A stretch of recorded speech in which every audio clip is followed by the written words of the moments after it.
as the night shrouds Jeongju City.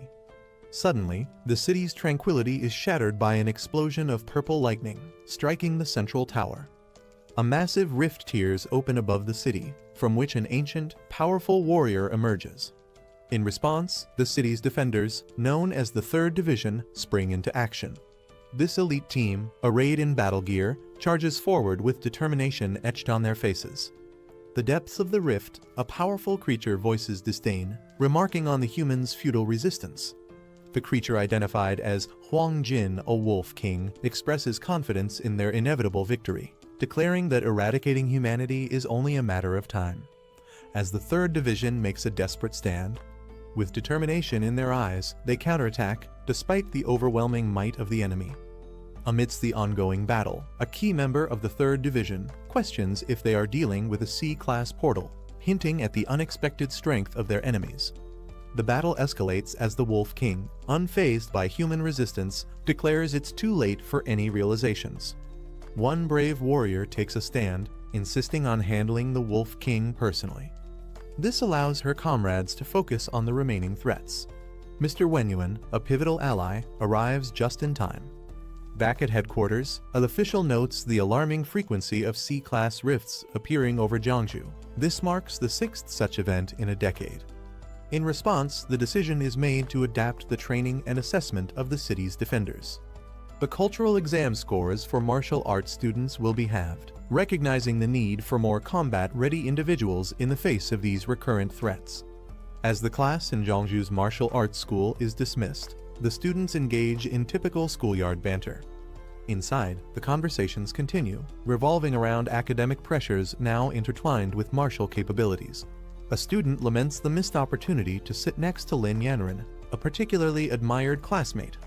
Lin Yanren becomes the center of attention, not just for her beauty, but also as a symbol of the martial arts path. As peers inquire about her future plans, the Academy of Literature and the Martial Arts University is more than academic. It's about choosing a life path in a world where martial prowess can determine one's safety and status. Su Bai sits in the classroom, deep in thought, his book open but his mind elsewhere, faced with the decision of his future educational path. He recognizes that his average academic performance won't stand out at the Academy of Literature, and in a world increasingly defined by martial prowess, the relevance of traditional education seems diminished. Caught between aspirations and realities, Su Bai discusses his family's financial limitations and the lack of any special talents, which make the option of attending the martial arts university seem unreachable. His frustration is palpable as he questions the fairness of a system that seems to favor those with inherent abilities or resources. As he engages in a wistful conversation with his peers, Su Bai muses about the concept of talent awakening in another world, hoping for a scenario where he could have special powers or a significant edge. In a surprising turn of events, Lin Yanren approaches Su Bai with an unexpected proposal. Sensing his despair and frustration with the limited options available due to his lack of special abilities or financial resources, Lin offers him an opportunity to join her at the Academy of Literature without needing to pass the traditional entrance exams. This gesture not only provides Su Bai a possible path forward, but also deepens their relationship. As Su Bai processes this unexpected lifeline, his world is further turned upside down by the sudden activation of a personal system, a common trope in fantasy and martial arts narratives where the protagonist gains access to a unique set of skills or abilities through a digital interface. This system classifies him as a beast tamer and provides detailed stats about his capabilities, including the potential to evolve his talents infinitely. Overwhelmed and unsure, Su Bai stands at the cusp of a new beginning, his previous concerns about his future momentarily overshadowed by the new and mysterious opportunities that the system might offer him. As Su Bai tries to comprehend the sudden appearance of a system interface only he can see, Lin Yanren concerned for his sudden distress. Despite his assurances that he's fine, the situation quickly escalates when a jealous classmate, infuriated by Su Bai's proximity to Lin, confronts them aggressively. As the classmate threatens to teach Su Bai a lesson, driven by envy and misplaced loyalty towards Lin. The escalating conflict in the classroom is swiftly interrupted by the arrival of a formidable teacher, who commands immediate silence. She brings with her exciting news for the students, effective immediately. Individuals who have awakened their abilities can enroll directly at Jeongju Martial Arts University without the need to pass the cultural exam. Additionally, the cutoff score for the literature exam has been halved for those with the potential to become martial artists, significantly easing the academic burden on students aiming to pursue a path in martial arts. This announcement offers a new horizon for Su Bai and his classmates, potentially altering their educational and professional futures. With the announcement of the new education policy, excitement ripples through the classroom. Students chatter about the lowered exam requirements and the new opportunities for those with awakened abilities. As the teacher offers immediate registration for awakened students, Lin Yanren and Su Bai share a significant glance. Lin speculates about the possibilities this new path could open for Su Bai, hinting at a future where he might not only attend the martial arts university but also rise to prominence within it. Su Bai walking confidently through the city streets, a mere high school student to a potential martial arts contender, setting the stage for his journey in a world where academic and martial prowess are intertwined with one's destiny. On September 18, 1906, a massive spatial rift opened in the sky above Jeongju, changing the course of history. From this rift, a host of terrifying monsters emerged, wreaking havoc across the city. The creatures were relentless, their attacks causing widespread destruction and chaos. As the situation grew increasingly dire, the armies of various countries mobilized, launching a concerted effort to combat these monstrous invaders. The battles were fierce and prolonged, with significant losses on all sides, but eventually, the combined military forces managed to repel the monsters. This event marked a pivotal moment for Jeongju, highlighting the city's vulnerability to supernatural threats and the global community's capacity to respond to such unprecedented crises. Despite repeated military efforts to contain the threat, the persistent rift continued to spawn monsters, prompting a drastic measure. Recognizing the relentless nature of the threat, a daring decision was made to send a suicide squad into the rift to gather intelligence and explore its origins. Inside, they discovered an expansive and boundless land, suggesting a complex network of worlds beyond their own. Faced with the enormity of this discovery, the world's militaries united to construct a formidable military base directly within the rift. This strategic move aimed to fortify humanity's defenses, allowing forces to engage the monsters at the source and potentially control or even close the rift. This base represents humanity's resilience and commitment to safeguarding their world from the continuous onslaught of extraterrestrial dangers. A new era for humanity officially began with the appearance of additional rifts in the sky. Following the first rift in 1906, a second and third rift appeared in quick succession by 1907, and soon more followed.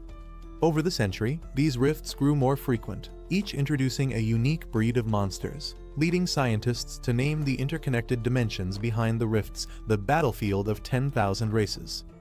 As these rifts proliferated, so did the battles and the species of monsters emerging from them. This ongoing war necessitated global cooperation, resulting in the construction of military bases within the rifts to combat the threats directly at their source. Interestingly, alongside the physical battles, a transformation occurred within humanity itself.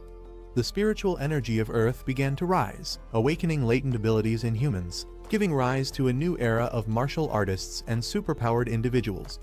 As the intensity of the battles escalated, traditional weaponry began to fall short, replaced by the power of these newly awakened beings. This ongoing war between humans and the myriad of alien races from the rifts has continued to the present day, profoundly impacting every aspect of life on Earth, including educational reforms like those seen at Jeongju Martial Arts University, indicating the severity and widespread nature of this global crisis.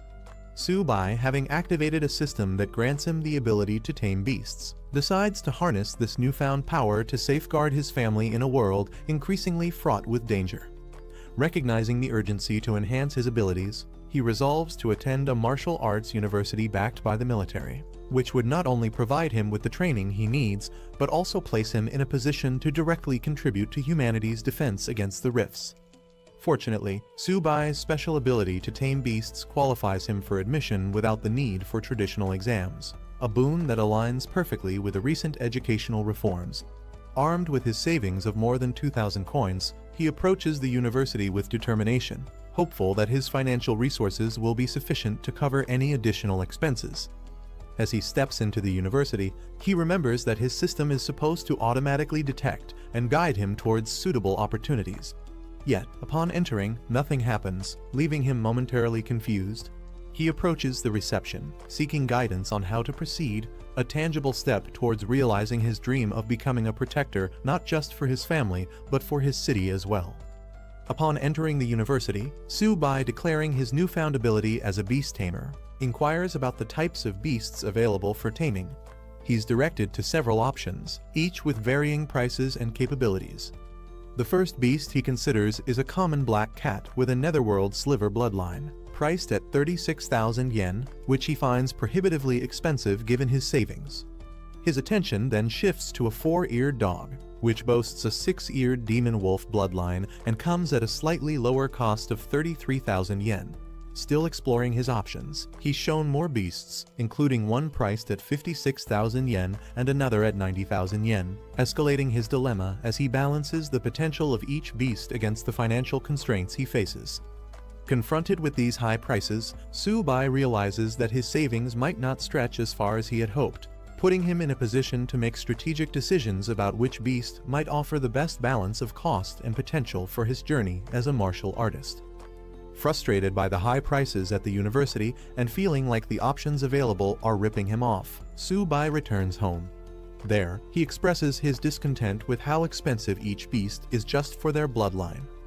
Upon his return, Su-bai's mysterious system, which had been unresponsive until now, suddenly activates and proposes an unexpected taming opportunity, a small turtle. At first, Su-bai is taken aback and even amused that the system suggests taming a turtle, especially since it turns out to be the very turtle his father has been raising. This revelation brings a moment of comic relief and a touch of irony to his journey. Despite the initial surprise and seeming triviality of the beast, this twist might hint at hidden potentials or qualities in the turtle that are not immediately apparent.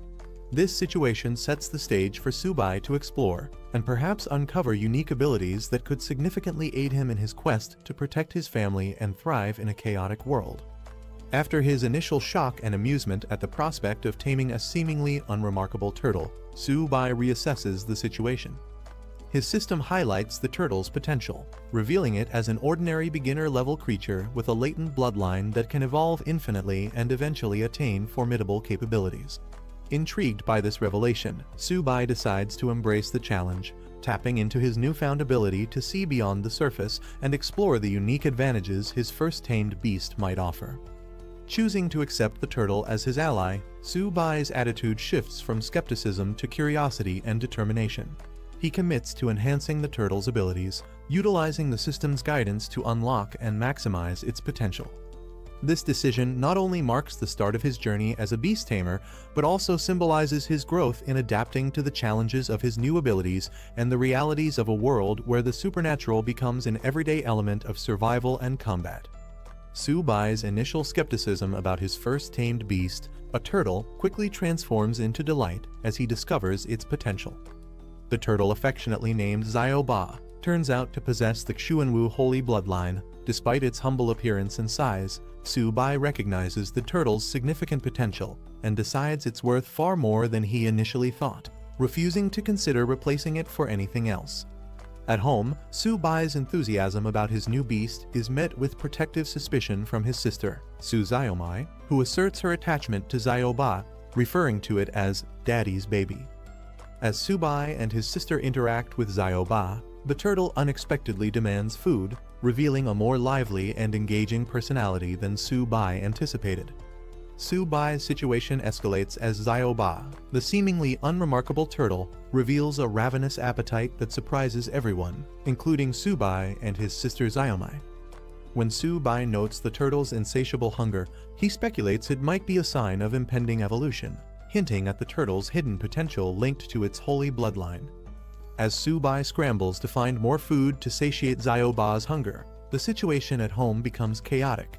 The turtle's appetite leads to an uproarious scene, leaving the house in disarray. Return home to what appears to be the aftermath of a robbery, only to find it's their son's new pet causing the commotion. Each family member's reaction, ranging from amusement to bewilderment, paints a vivid picture of life with a magically endowed pet. Su-bai quickly realized that the shadow of his ability had disappeared instantly, and the black tortoise bloodline was still dormant but consuming more energy. With that in mind, he decided to head towards a place. Arriving at a building with a distinctive dragon emblem, he entered. Inside, a familiar woman greeted him, asking if he had finally decided on his purchase. However, Su-bai made it clear this time, he wasn't here to buy anything. Leaning in close, he quietly asked if they accepted exotic beast blood. This immediately caught the attention of a well-dressed man sitting nearby. Surprised, the man questioned whether Su-bai really had such a valuable resource. The man gave a nod of approval, allowing the woman to proceed as Su-bai stood ready. With a casual gesture, the man then invited Su-bai to sit and discuss further. Curious, he requested to examine the exotic beast blood first. Su-bai, confident in its quality, agreed without hesitation. Taking a small vial, the man carefully inspected it. Realizing the authenticity and superior quality of the beast blood, he immediately asked how much Su-bai was willing to sell. Su-bai calculated the effort it took to extract the beast blood. Considering its worth, he expected at least 100 yuan. However, when the man casually offered 1,000 yuan, Su-bai was visibly shocked. His reaction made the man smirk, realizing Su-bai had a good understanding of the product's value. But before the deal could be sealed, the man suddenly laughed, revealing he was just joking. Given the exceptional quality of the beast blood, he corrected himself. The real price was 10,000 yuan. Hearing this, Su-bai was even more stunned. Just as he was about to react, the man continued, offering a final price of 15,000 yuan, making it clear he couldn't go any higher. Su-bai couldn't believe his blood was worth so much. He struggled to hide his excitement, but the thought of earning that much made it impossible to suppress his smile. Without hesitation, he agreed to the deal, though he casually remarked that if he weren't in urgent need of money, he wouldn't have sold it so easily. As he left, the man reminded him to return if he ever had more high-quality goods. Su-bai walked away, feeling satisfied. Checking his balance, he still couldn't believe it. Selling the exotic beast blood for 15,000 yuan meant he could sustain himself for a while now. As Su-bai walked, he received a call from his teacher, informing him that the academic results were out, and there was important news. He was instructed to come to school that afternoon to complete his application. However, before he could get more details, the signal cut out. Frustrated by the sudden loss of connection, he tried calling back but had no luck. Just then, a warning screen appeared before him, detecting hostile intent nearby. It identified 3 enemies within range, all targeting him. Realizing he was being ambushed, Su-bai quickly turned around. One of the attackers was already approaching, gripping a large spiked club while grinning menacingly. Their leader confidently assumed he had something valuable after seeing the pet store owner's reaction. Without hesitation, he demanded Su-bai hand it over. Trying to reason with them, Su-bai explained that he only sold items, not bought them. Yet, luck was clearly not on his side.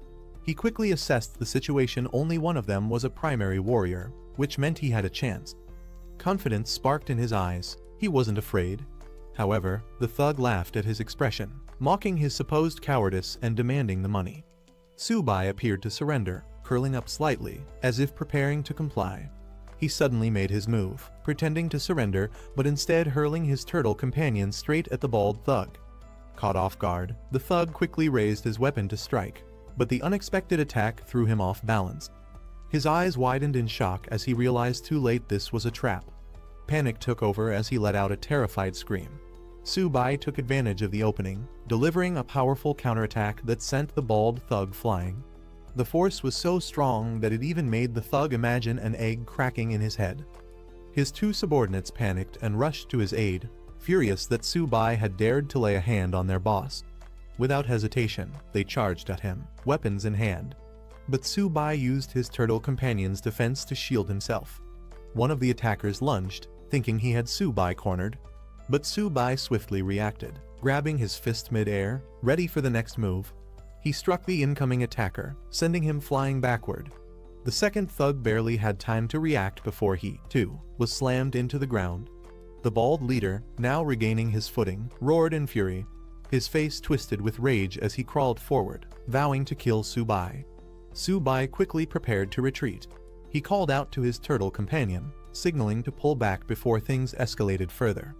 With precise movements, he countered the bald thug's charge, flipping him over and sending him crashing hard into the ground. The thug howled in pain, his earlier confidence shattered. Su-bai stood tall, looking down at his fallen enemies. They had provoked him, and now they were paying the price. Just as he was about to leave, he noticed something strange. His turtle companion had somehow ended up next to the unconscious thug. Su-bai noticed his turtle companion holding something glowing in its mouth. Curious, he rushed over, questioning what it had found. Before he could react, the turtle tossed the object into the air. Su-bai caught it, realizing it was a kai and blood potion, an incredibly valuable item worth tens of thousands. Shocked, he muttered that warriors typically absorb this potion over an entire month. Yet, his turtle had consumed it all in one go. He stared at the creature, now radiating energy, wondering if it could even handle such a massive boost. Su-bai's eyes widened as he felt a surge of power coursing through his body. His entire being radiated energy this time. The feeling of growing stronger was overwhelming.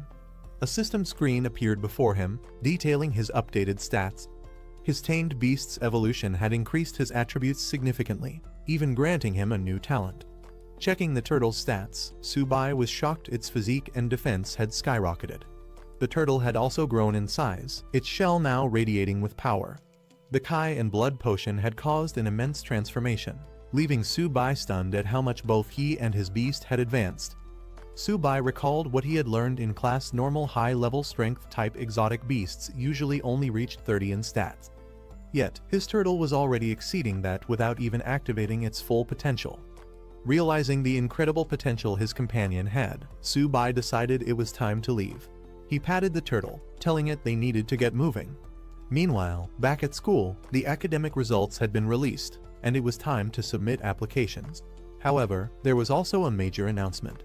Tomorrow, a special admissions teacher from Marshall University would arrive to conduct an ability test. This was a rare opportunity, as only 2 students would be guaranteed a spot. In class, Lin Yanren asked Su-bai if he had decided between the Humanities Institute or Marshall University. Without hesitation, he declared that he must get into Marshall University. Surprised, she reminded him that she had asked him to apply to the Humanities Institute with her. Marshall University sends students to the battlefield. It's dangerous, and she was clearly worried. She hesitated, bringing up his grades, implying that he might not be suited for such a path. But Su-bai remained firm. Someone had to go to the front lines, and he saw it as a good thing. With a confident smile, he revealed his real reason: he wanted to protect someone important. Lin Yanren's heart skipped a beat as she wondered, could he be talking about her? In the classroom, the teacher asks Lin Yanren which institution she plans to apply to. She hesitates, considering her options. A classmate assumes she'll choose the Humanities Institute since she hasn't awakened any abilities or trained physically. Still undecided, Lin Yanren responds that she needs more time to think. Meanwhile, the teacher emphasizes the importance of this decision, instructing students to take their report cards home, discuss with their parents, and submit their applications by tomorrow. As the school day ends, the announcement echoes schools out. The students acknowledge the teacher before heading out. As Lin Yanren relaxes in a medicinal bath, she calls Su-bai.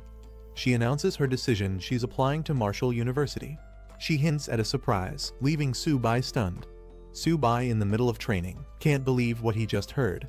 He questions if she's serious, but Lin Yanren affirms her choice without hesitation. Not wanting to drag out the conversation, Su-bai ends the call, saying he has urgent matters to handle. The students gathered as an announcer introduced the military martial arts instructor, Zhang Kai, welcoming him to the stage.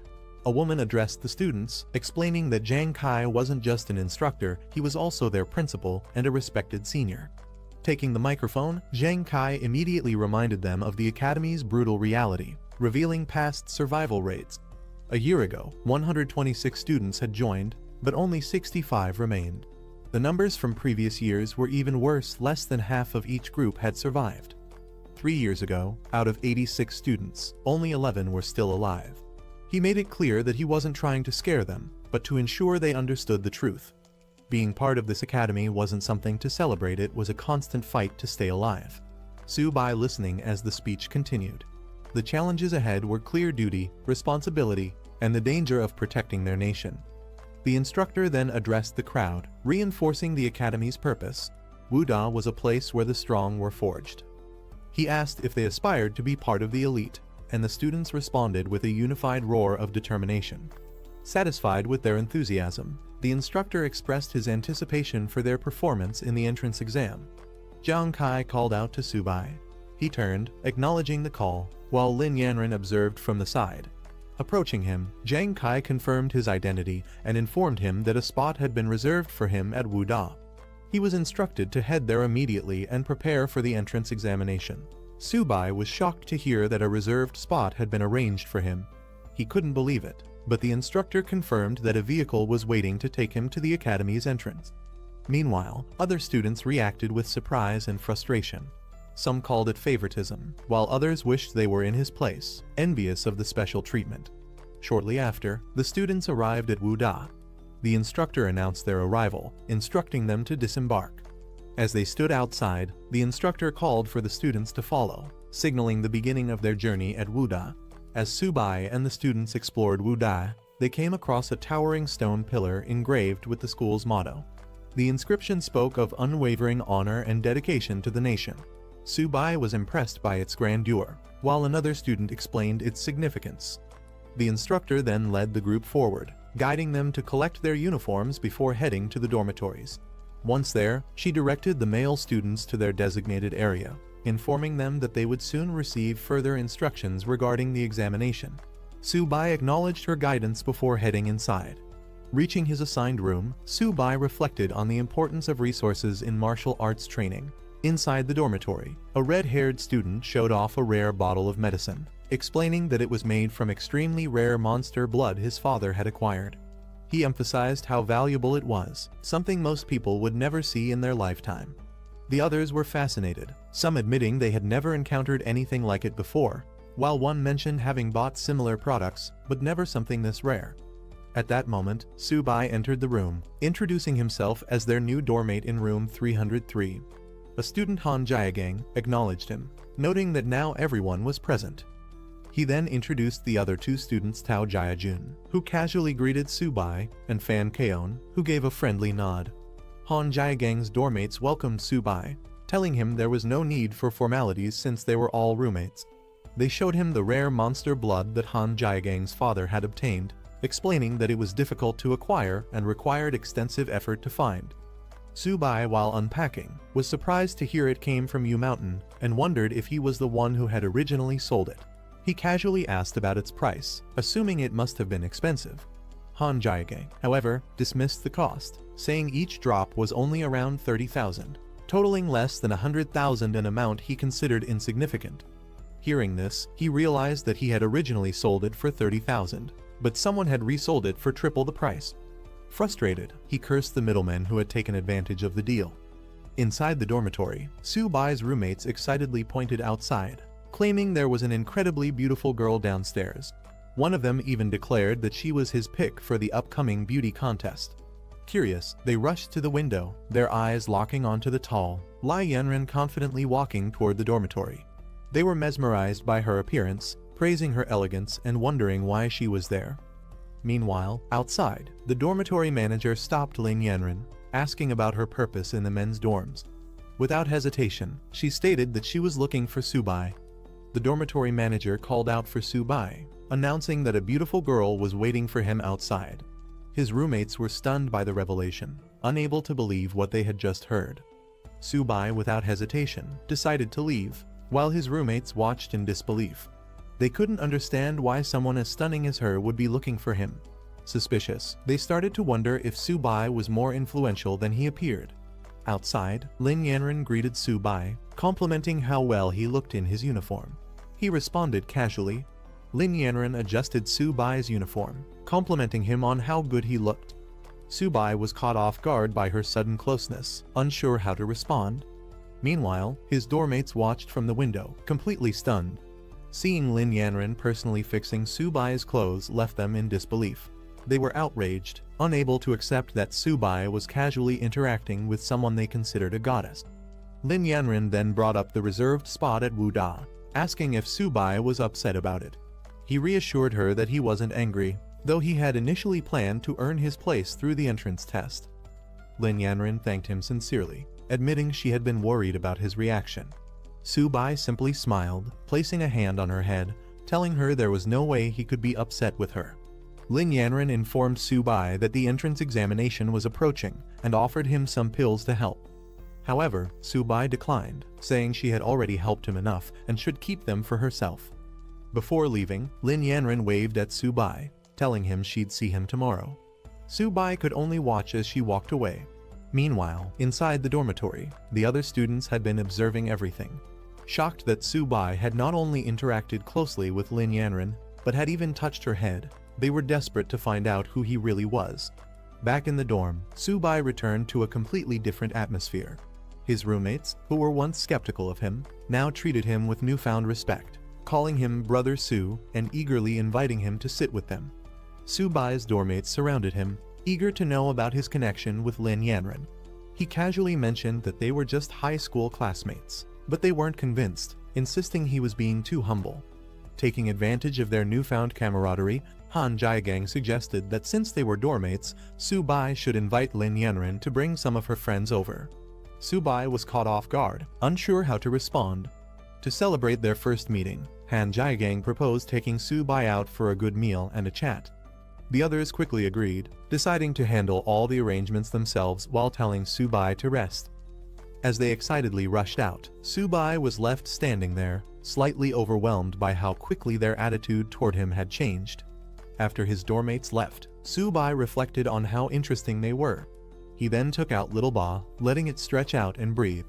Curious about what Lin Yanren had given him earlier, Su-bai checked the package and found a blood essence potion.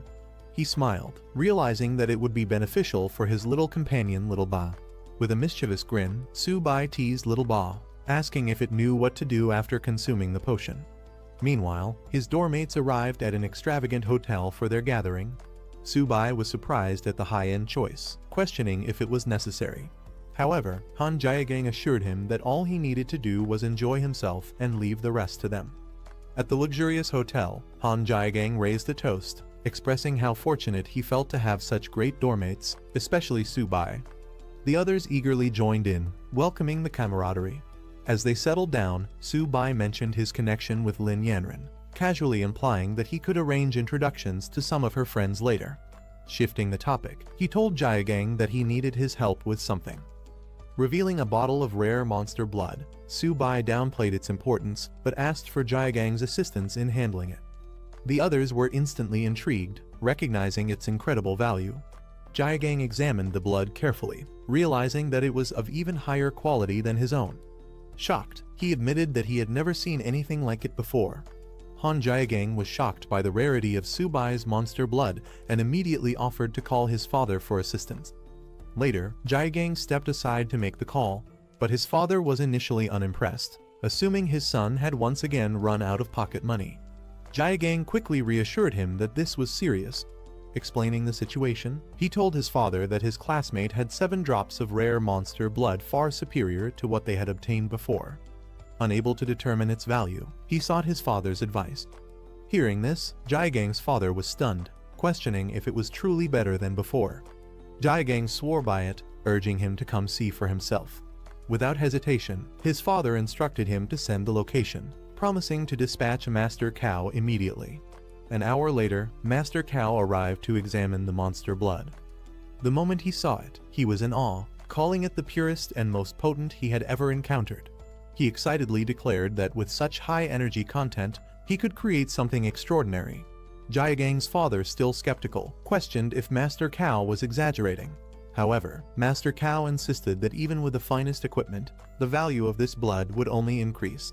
Meanwhile, Su-bai casually sipping a drink as Jiagang marveled at how overpowered his monster blood truly was. Jiagang's father inquired about the price for Su-bai's monster blood. However, Su-bai clarified that it wasn't for sale, he was only willing to exchange it for blood essence of equal value. Acknowledging their connection through Jiagang, his father assured Su-bai that he wouldn't be shortchanged. He offered to take all the monster blood in exchange for 14 bottles of blood essence, a deal that Su-bai readily accepted. With a knowing smile, Jiagang's father then made an unexpected offer. He invited Su-bai to join the Han family, promising free resources and additional benefits. Su-bai politely declined Jiagang's father's offer, stating that he had no plans to join a family for now. However, Jaegang's father tried to persuade him to reconsider. Before the discussion could continue, Lin Yanren suddenly entered the room with a commanding presence. She firmly declared that Su-bai had already made his decision and that no one had the right to pressure him into joining any family. She made herself clear her stance was non-negotiable. Su-bai was surprised to see Lin Yanren and asked why she was there. The others in the room were equally shocked, recognizing her instantly and wondering why she had suddenly appeared. Lin Yanren casually stated that she had come to take care of her own matters and hadn't expected to run into Su-bai. Meanwhile, Jaegang's father and Master Cao observed the situation closely. Jaegang's father was clearly unsettled, realizing there was something significant about her presence. As Master Cao tried to explain who she was, his expression changed to shock as he fully grasped her identity. Jaegang's father explaining that it's all a misunderstanding. He insists that Su-bai and his son are not just classmates but also close brothers. Lin Yanren asking if he's heading back to school. She suggests they go together. Su-bai nods saying he's done with his matters here and is ready to leave. Before leaving, Su-bai bids farewell to Jaegang's father and Master Cao, telling Jaegang that they'll meet back at the dorm. Jaegang's father responds, wishing him well. As Su-bai walks away with Lin Yanren, Jaegang suddenly panics and rushes forward, calling out to her, saying he's heading back too. But his father grabs him, scolding him and demanding he come back, clearly frustrated by his reaction. Jaegang's father sternly advises him to get along with Su-bai, emphasizing that the future of the Han family might depend on their relationship. Jaegang is confused by this statement, but is even more shocked when his father warns him to keep a respectable distance from Lin Yanren.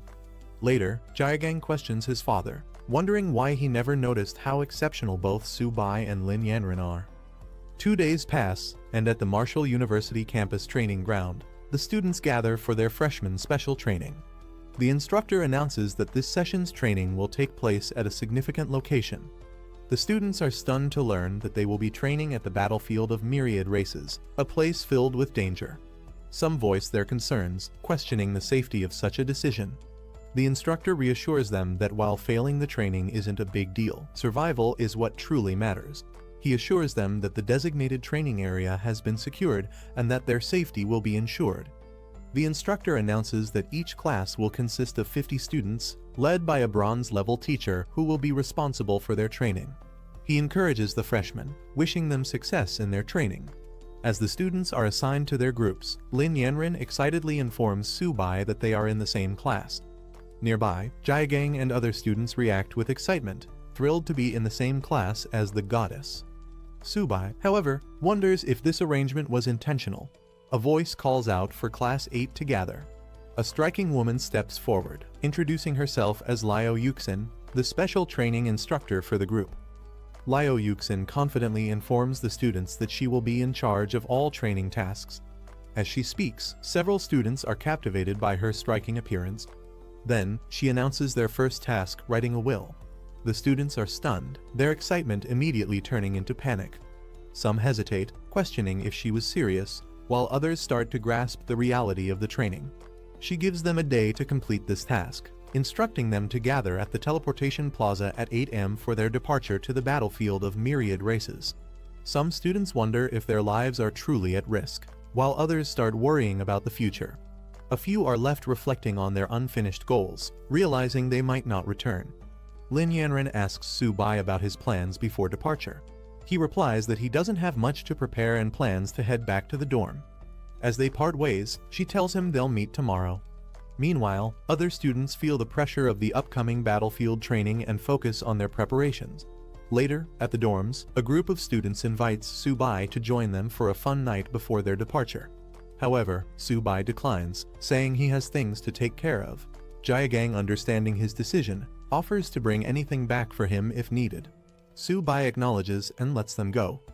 Jaegang notices Su-bai's pet turtle and comments on its tough shell. Su-bai introduces it as Little Bai, explaining that it's quite a foodie. As the others leave for their night out, they bid farewell to Su-bai, who stays behind. He tells them to enjoy themselves. Alone in the dorm, Su-bai prepares food for Little Bai, teasing it for always eating. He lets it feast, reminding it to prove its worth on the battlefield. Meanwhile, he prepares his own supplies, making sure everything is ready for tomorrow. Little Bai eagerly devours its meal, and Su Bai reassures it that no one will take its food away. As Su Bai feeds Little Bai, a notification appears, announcing that the tamed beast has evolved into an ordinary high-tier beast. Along with Su Bai's level increasing, Little Bai gains a new talent, Heavy Strike. A detailed status screen reveals Little Bai's improved attributes, including Constitution, Defense, and Agility. Its talents now include Shell Defense, which boosts defense when fully retracted, Turtle Skin Defense, which enhances durability at the cost of stamina, and Heavy Strike, which increases attack power depending on stamina consumption. Another screen displays Su Bai's updated stats, confirming that he, as a beast tamer, benefits from his beast's evolution. His base attributes have grown, and Little Bai's abilities will partially enhance him as well. Excited about the improvements, Su Bai acknowledges that the Blood Kai powder played a crucial role in the upgrade. He praises Little Bai, encouraging it to give its best performance in the upcoming battle. Little Bai responds confidently, ready for the challenge ahead. The preparations for battle are complete, and a report is sent to the chief instructor confirming that all students are ready. Instructors stand by as orders are given to activate the teleportation array. With a command, the massive portal begins to hum with energy. Students marvel at the enormous teleportation array, acknowledging that only Marshall University could provide such a grand sight. Before departure, Lin Yanran expresses concern for Su Bai, urging him to stay cautious on the battlefield. Su Bai reassures her with confidence, promising that they will complete their mission successfully. She nods, wishing him luck as they prepare to embark on their journey. As the teleportation process begins, Su Bai and the students step forward, preparing for the transfer. A bright glow surrounds them as the command is given. The students arrive at their destination, disoriented but amazed. Jiagang stumbles slightly, exclaiming in surprise, while others look around in awe. A student wonders if this is the military base within the battlefield of myriad races. They take in the vast structure, realizing they have truly arrived. Some are excited, marveling at the incredible technology, while others remain cautious about their new surroundings. Before the excitement can escalate, Liu Yuxin commands everyone to quiet down. She addresses a high-ranking officer, Deputy Commander Liatao, apologizing for the students' reactions, explaining that they are all new recruits who haven't seen much yet. The Deputy Commander of Military Base F-269 introduces himself, making it clear that rank doesn't matter here, everyone follows his orders. He demands acknowledgement, and the students, led by Liu Yuxin, respond in unison, affirming their understanding. As the commander addresses them, Jiagang questions why they should be impressed by a mere deputy commander. However, Su Bai observes the scar on his face, recognizing that he must be a seasoned officer. The commander then assigns their first task, cleaning the battlefield. However, it's not just about clearing debris. They must also eliminate any remaining shadow cats lurking in the area. He deems it a perfect test for new recruits stepping onto the battlefield for the first time. The deputy commander explains the reward system. Eliminating shadow cats earns merit points, which can be exchanged for valuable resources like blood kai powder and body refinement elixirs, helping students enhance their strength. Hearing this, the students become excited. Jiagang and others realize why so many risk their lives to enter the battlefield of myriad races. The opportunity to exchange merit points for potions makes the mission even more rewarding. Noticing their enthusiasm, the commander smirks, acknowledging their eagerness for action. Without wasting time, he gives the order to move out. The students respond energetically, ready to start. Su Bai, confident in his skills, looks forward to accumulating merit points. He also considers how much Little Bai will benefit from this hunt, anticipating a feast for his pet. The group arrives at a section of the base where wounded soldiers are being treated. Many are covered in injuries, fresh from battle, groaning in pain as they receive medical attention. Seeing this, the students are shocked. They question whether these injuries were caused by shadow cats, the lowest ranked monsters. Doubt and fear spread among them. If even such weak creatures are this dangerous, how will they survive? One student panics, worrying about making it back alive. However, Liu Yuxin quickly shuts down the fear-driven murmurs, reminding them that the battlefield of myriad races is not a place for hesitation. Anyone who joined Marshall University should already be prepared for danger. Lin Yanran, feeling uneasy, tells Su Bai to stay close to her in battle, not wanting anything to happen to him. Su Bai acknowledges her concern, but he knows they must remain vigilant at all times if they want to make it through alive. A soldier reports to the deputy commander that they have been guarding the northern gate and have successfully eliminated 35 beasts that attacked the camp. Awaiting further orders, the commander decides it's time for the recruits to experience the true nature of the battlefield. With a firm command, he orders the camp gate to be opened. Liao Yuxin reminds them that this is a rare opportunity. As Deputy Commander Liatao himself is leading the team, they must prove themselves in battle. Liatao warns the recruits, having left their wills behind, they must now be prepared to walk alongside death every second from here on out. The commander addressed the gathered rookies, ensuring they were ready for the mission. With their confident response, he wasted no time giving the order to move out. Meanwhile, the strike force was instructed to follow and provide protection. As they proceeded, Liao Yuxin questioned why Captain Fu was personally leading the team, noting that clearing a battlefield wasn't particularly dangerous.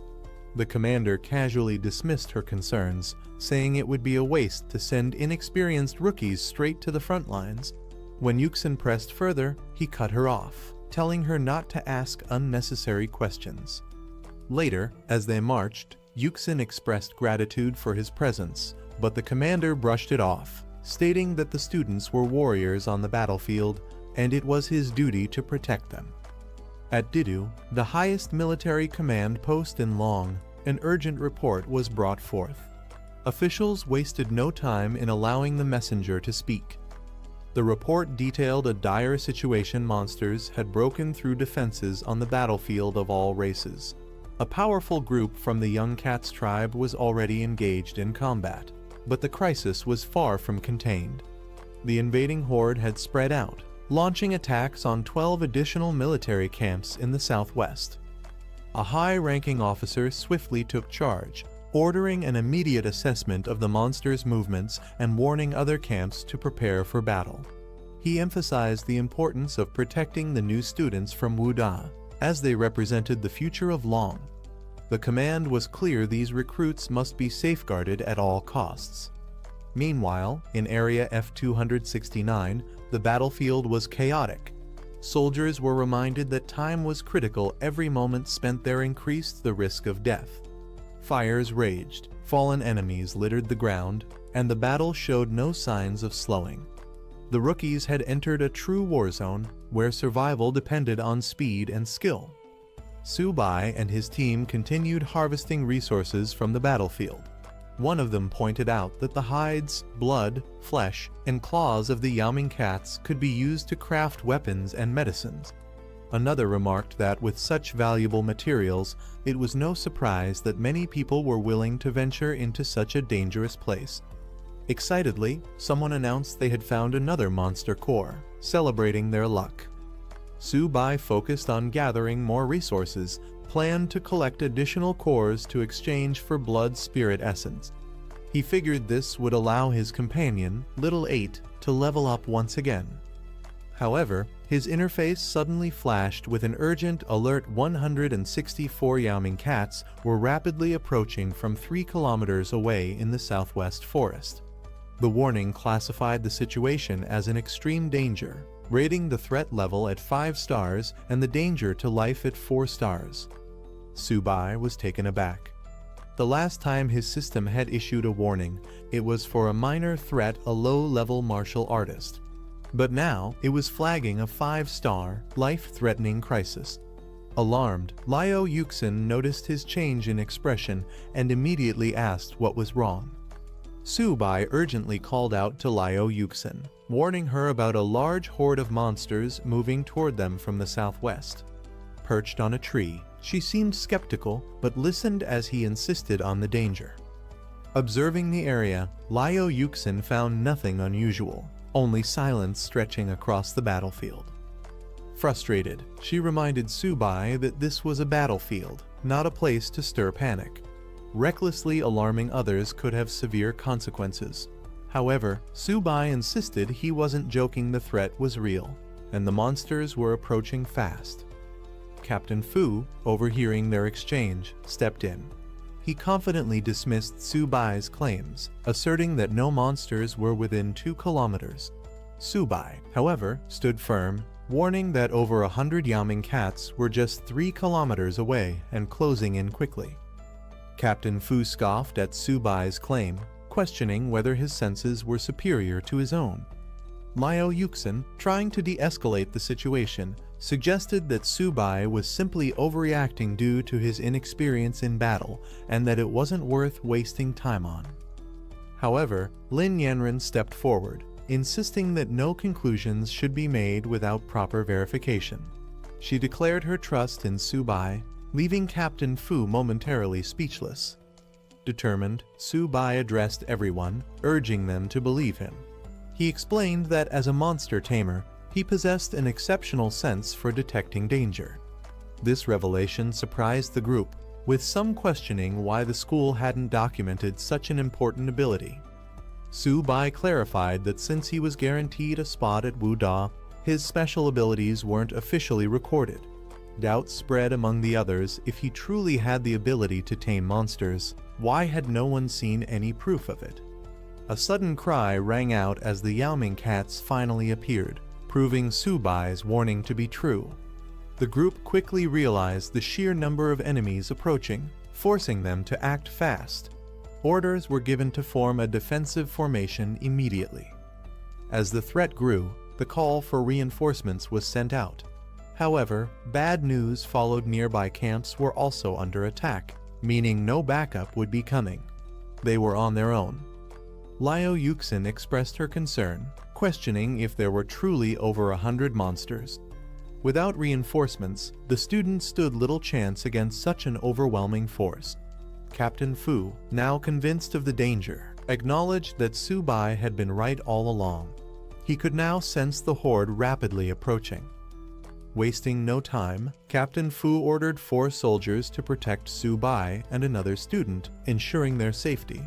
Subai, unwilling to stand idly by, protested. He insisted he could fight and didn't need special protection.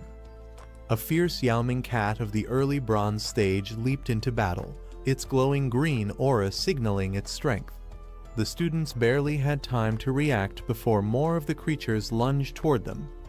Liao Yuxin and the other soldiers immediately launched a counterattack, firing a barrage of energy blasts at the incoming threats. Urgent orders echoed across the battlefield to protect the students at all costs. Despite their efforts, the monsters were relentless. The soldiers struggled to hold their ground as the beasts tore through their ranks with brutal force. One fighter, sent flying by a devastating attack, exclaimed in disbelief that these so-called cats were more like tigers in their sheer power. Captain Fu remained composed, rallying his forces. He commanded everyone to maintain their defensive formation, assuring them that if they could withstand the initial wave, victory was still possible. As the Yaoming cats pounced, an instructor called out to the students, reminding them of their vow. The beasts lunged from all sides, their glowing claws aiming for a decisive strike. In response, the students stood their ground, their spirits unwavering. With shields raised and weapons drawn, they declared their resolve by the honor burning in their chests. They swore their country would never fall. Suddenly, a powerful blue energy blast tore through the sky, striking down multiple enemies in an instant. Reinforcements had arrived, launching a devastating counterattack from above. As the battle intensified, Zhang Mani leaped into action, commanding the others to hold the Yaoming cats at bay while she rained arrows upon them from above. Meanwhile, Luo Yongqiang charged forward, dismissing the threat as nothing more than mere cats, vowing to handle them himself. Liao Yuxin was impressed. With Mani's exceptional archery and Yongqiang's brute strength, this batch of students was proving to be extraordinary.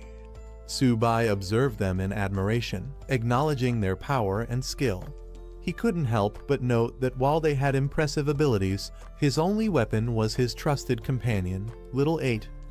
Around him, other students were in awe of Mani's combat prowess, some even referring to her as a goddess. They marveled at how both she and Yongqiang were on an entirely different level, far beyond their own abilities. A strange and piercing sound echoed across the battlefield, sending a wave of confusion and unease through the fighters. Alarmed, one of the soldiers shouted for everyone to cover their ears, but the unsettling noise had already disrupted their focus. The students' expressions turned grim as they realized what they were facing: the king of the Yaoming cats, a fearsome beast that had reached the middle silver stage. With its towering presence and immense aura, the Cat King radiated overwhelming power. Its stats confirmed the worst: its agility was off the charts, making it an even deadlier threat. Captain Fu, now visibly shaken, demanded an immediate call for reinforcements. A silver stage monster of this caliber had no business being here, and their chances of survival were now slimmer than ever. Determined to strike first, a warrior lunged at the Yaoming Cat King, dismissing its threat and launching an attack. Another student attempted to assist, aiming to disrupt the beast's vision and create an opening. However, Liao Yuxin's expression turned to panic as she realized the recklessness of their actions. She shouted at them to retreat, warning that a silver stage monster was not something they could handle so carelessly. Before they could react, the Cat King countered with a devastating energy attack, sending its challengers flying through the air. The overwhelming force of the beast was undeniable, and the reality of its power became clear as one of the students crashed hard into the ground, unable to withstand the impact. Liao Yuxin shouted in frustration, urging the students to fall back immediately. But it was too late. The Cat King had already launched its counterattack. Seeing no other option, the soldiers provided cover fire, desperately trying to suppress the beast's advance. A terrified student found himself directly in the Cat King's path, its massive frame looming over him. With energy surging around it, the beast prepared to strike. The student screamed for help, realizing he was powerless against such overwhelming strength. Just as the fatal blow was about to land, a sudden blast struck the Cat King, knocking it back. Little Bai arrived with force, deflecting the attack and creating a moment of hope amid the chaos. Liao Yuxin and the others stared in disbelief at the unexpected newcomer. A turtle? She could hardly believe it. Another student quickly recognized it as Su Bai's beast companion, Little Bai. Su Bai stepped forward with confidence, finally revealing himself as a beast tamer. He declared that while the others should handle the smaller enemies, he and Little Bai would take on the Cat King directly. The astonishment only grew when Little Bai unleashed a powerful attack, sending the mighty Cat King flying. The students were completely dumbfounded. How could a turtle be this strong? Liao Yuxin, still trying to make sense of it, turned to Su Bai in shock. Was this truly the beast he had tamed? Nothing about it seemed ordinary. The tide of battle had shifted, but with this unexpected twist, everyone was left questioning just how powerful Su Bai and his companion really were.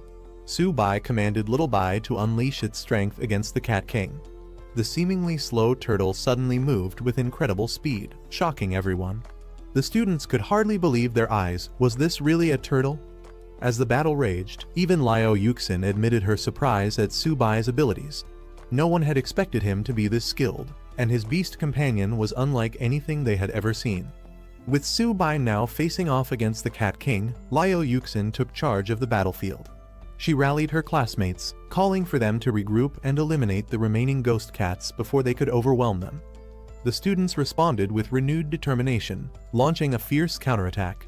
The battle had now fully shifted into two fronts: Su Bai's showdown with the Cat King, and the students' fight to clear the battlefield. The Cat King roared in fury, unleashing a devastating attack as it pinned Little Bai under its massive claws. Energy surged through its body as it prepared to deal a crushing blow. A barrage of blue energy blasts erupted, forcing the Cat King to momentarily recoil. However, to everyone's shock, Little Bai remained unharmed, its shell absorbing the full force of the attack. The beast's legendary turtle armor defense had activated, leaving the Cat King stunned as it reeled back in disbelief. One of the soldiers looked on in pure astonishment. How was an ordinary beast holding its ground against the claws of a silver stage Cat King? What kind of monstrous defense was this? Seizing the opportunity while the Cat King was distracted, a soldier called for cover fire as he prepared to land a decisive strike. His comrades responded immediately, keeping the battlefield secure as he moved in. With precision, he targeted the beast's weak spot, its waist and abdomen. Flames erupted around his blade as he leaped into the air, ready to deliver a crushing blow. The attack came down with immense force, aimed directly at the Cat King's vulnerable point. The beast roared in pain, its body writhing under the impact. But just as victory seemed within reach, the Cat King twisted its body at the last moment, narrowly avoiding a fatal strike. In an instant, it countered, sending the attacker flying backward. The plan had failed just barely. The battle raged on as a soldier, filled with determination, charged forward with his flaming weapon. He roared at the beast, declaring that this fight would end with either its defeat or his own. Meanwhile, another group of recruits faced their own challenge. One of them confidently instructed Little Ba to unleash a special move. As the small turtle-like creature began to spin, some of the team looked on in confusion, questioning what was so special about it. Doubt filled the air as they observed the turtle rotating in place. They weren't sure how this was supposed to be an effective attack. However, one of them quickly recalled knowledge from a book, noting that the Cat King's weakness lay in its waist and abdomen.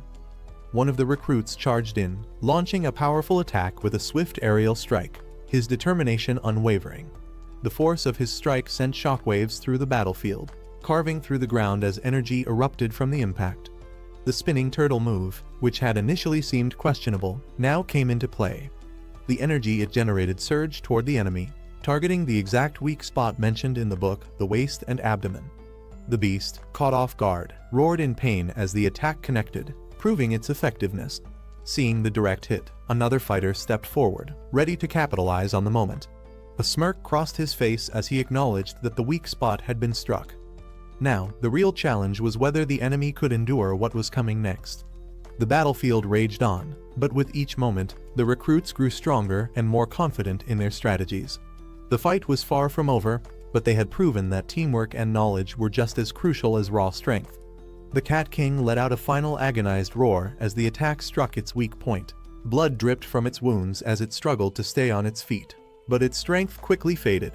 The once mighty beast collapsed onto the battlefield, defeated. The recruits stood in stunned silence for a moment, watching the fallen enemy. They had fought hard, but had they really won? Then, confirmation came. Someone triumphantly announced that the Cat King had been defeated. Relief and excitement spread through the group as the realization set in. One of the recruits, still processing the moment, hesitated before asking if they had truly won. The battle had been intense, and victory felt almost surreal. Then, before he could react, a teammate rushed forward, embracing him in excitement. She praised him for his incredible feat, exclaiming that he had managed to defeat a gold Cat King. Still catching his breath, he stood there, dazed, wondering if it was really over. With the battle over, admiration for Subai spread among the recruits. They praised his strength, impressed by his victory over the gold Cat King. Some, however, were more interested in his turtle companion, wondering where they could get one for themselves. Meanwhile, Little Ba, the turtle, wandered off and found something intriguing in energy-filled crystal. As it happily grabbed its newfound prize, Subai called out in exasperation, demanding it return before causing trouble. Just then, an ominous presence filled the air. One of the recruits noticed something strange in the sky. Looking up, they saw dark shapes approaching fast. Realization hit. The Cat King's dying roar had not just been a cry of pain, but a call for its kin. Danger was far from over, and an even stronger threat might be on the way. At the base combat center, alarms rang as a report came in. Energy fluctuations from the front lines had revealed the emergence of multiple unidentified dangerous beasts at base F-269. A high-ranking officer was shocked to learn that Lin the Tiger's daughter was among the trainee students in the area. At the command center, Wen Yuan urgently requested full support for the battlefield. The officer in charge agreed to dispatch a scout battalion, but Wen Yuan refused to wait. He was heading there himself. Knowing the dire situation, he demanded reinforcements to arrive within 20 minutes. Though the officer hesitated at the short time frame, he had no choice but to issue the order immediately. Meanwhile, another officer analyzed the unfolding crisis. He realized that if Lin the Tiger were to lose control, Jiangju wouldn't be able to contain the disaster. The situation was spiraling out of control fast. Back on the battlefield, an even greater threat emerged. A towering, shadowy beast loomed above, its glowing eyes filled with malice. To the shock of the recruits, it spoke in the human language, insulting them as a lower species. The realization hit hard. Beasts capable of understanding and speaking like humans were supposed to be at the peak of the food chain, far beyond anything they should be encountering. Panic set in as they rushed to form a defensive formation, placing their wounded in the center. As the recruits caught their breath, a dark and menacing presence emerged. A massive shadowy beast loomed over the fallen Cat King, its sinister red eyes filled with rage. It growled in contempt, furious that mere humans had dared to slaughter its kin. Before anyone could react, the creature lunged at the Cat King's lifeless body, devouring it in an instant. The recruits stood frozen in horror. Something this powerful shouldn't even exist here. It was an impossibility, a nightmare come to life. A warning notification suddenly flashed in front of one of the recruits. The system detected an extreme threat. A gold-level beast had appeared. The message was clear: immediate evacuation was the only chance of survival. Then, the true horror revealed itself. Standing before them was a mutated Shadow Cat King, a monstrous entity unlike anything they had faced before. The combat analysis was grim. It was bloodthirsty, with the ability to enter a frenzy state, doubling its attack power at the cost of its defense. Panic spread among the recruits as they faced the reality of their situation. A gold-level beast was something even their instructors had never encountered before. One of them broke down, terrified and desperate to leave, while another grimly pointed out that reinforcements hadn't arrived yet. With no other option, the deputy commander took charge. He ordered everyone to escort the wounded to safety, while he stayed behind to hold off the monstrous enemy. With a determined battle cry, he charged straight at the beast, ready to risk everything. However, his courage was met with brutal reality. The beast barely acknowledged his attack, swiping him aside effortlessly. The deputy commander was sent flying, the overwhelming power difference evident. The creature mocked him. Was he really foolish enough to challenge it alone? Seeing their leader in danger, one of the recruits quickly shouted for Little Ba to step in and protect him. The battle was far from over, but the gap in strength was becoming painfully clear. Little Ba launched itself into action, intercepting the gold-level beast's devastating attack. Flames and energy surged through the battlefield as the turtle bravely took on the monstrous foe, its shell acting as an impenetrable barrier. The beast staggered back in disbelief. Despite its overwhelming power, it couldn't break through the turtle's defenses. It was forced to acknowledge the creature's resilience. This turtle's shell was unbelievably tough. But even the strongest defense had its limits. Deep cracks formed across Little Ba's shell as it bore the brunt of the attack. One of the recruits rushed forward, eyes filled with concern, calling out to see if the brave turtle was still alright. Su Bai staggered, blood trickling from his lips. Lin Yanren, noticing his condition, immediately panicked. He was injured. But something was off. Su Bai wasn't in a direct fight, so how could he be wounded? Liao Yuxin, observing from a distance, couldn't believe it either. She speculated that this might be due to the beast's tamer talent, Origin Confluence, a rare ability. The commander, however, found it hard to accept and decided to check on Su Bai himself. A system warning confirmed their suspicions. Su Bai's tamed beast was in critical condition, and because of Origin Confluence, he was sharing its pain and injuries. As they reached him, they found no external wounds, yet his body showed clear signs of strain. Yuxin marveled at the possibility that Su Bai had truly mastered this legendary beast-taming skill. Lin Yanren anxiously asked if he was alright, and despite his weakened state, Su Bai managed to assure them he was fine. Liao Yuxin quickly realized that Su Bai was suffering from the attacks meant for his tamed beast, the silver-level nether cat. Knowing he couldn't withstand the damage alone, she immediately called for support. Lin Yanren agreed they couldn't let him fight by himself. The other trainees rallied behind them, weapons drawn, ready to assist. Meanwhile, the enemy loomed in the shadows, glowing eyes burning with disdain. It scoffed at their efforts, viewing them as nothing more than insignificant pests. As the battle erupted, Liao Yuxin and the others charged forward, launching an assault on the beast. But just as she prepared to strike, something unexpected happened. Her expression changed as she sensed imminent danger. With wide eyes, she realized she had miscalculated. Lin Yanren rushed forward, pushing Su Bai out of harm's way as a dark force surged toward them. A massive explosion erupted, engulfing the battlefield in flames. As the smoke cleared, Lin Yanren held on to Su Bai, her eyes widening in disbelief. Su Bai, now steady, smirked with confidence. He revealed that the crystallization of the Silver Cat King had finally been fully absorbed. Su Bai's tamed beast, the little tortoise, had undergone a breakthrough, advancing to bronze tier with significantly enhanced attributes. Its new talents granted it a powerful defensive barrier, a spirit-infused form for combat, and even the ability to manipulate gravity. A brilliant golden light engulfed the battlefield as the tortoise evolved into a massive armored beast. Liu Yuxin and the commander could hardly believe their eyes. This wasn't an ordinary upgrade. Could it have reached an epic-level transformation? Meanwhile, Lin Yanren helped Su Bai to his feet, relieved to see that his injuries had healed. Su Bai assured her that he was fine now. Su Bai stood tall, commanding his tamed beast to eliminate the enemy. In response, the newly evolved tortoise unleashed its power, striking with devastating force. The monstrous foe was sent flying, crashing into the ground with immense impact. The commander, unable to believe what he had just witnessed, noted that despite only being bronze tier, Su Bai's beast radiated an overwhelming presence. As the dust settled, the once dominant beast lay defeated, thrown into the distance like it was nothing. The Cat King, enraged by its defeat, let out a terrifying roar as dark energy crackled around it. Consumed by fury, it declared its intent to annihilate everyone. Seeing its berserk transformation, the commander urgently warned the team to retreat. This fight had escalated beyond expectations. With a sinister laugh, the Cat King unleashed its shadow clones, summoning multiple monstrous figures that lunged toward the group. There was no time to escape. Combat was inevitable. Before the clones could reach their targets, Su Bai's tamed beast took action. The golden tortoise roared, its immense body shielding the team from the incoming attack. Su Bai didn't hesitate. He commanded his beast to put an end to the chaos.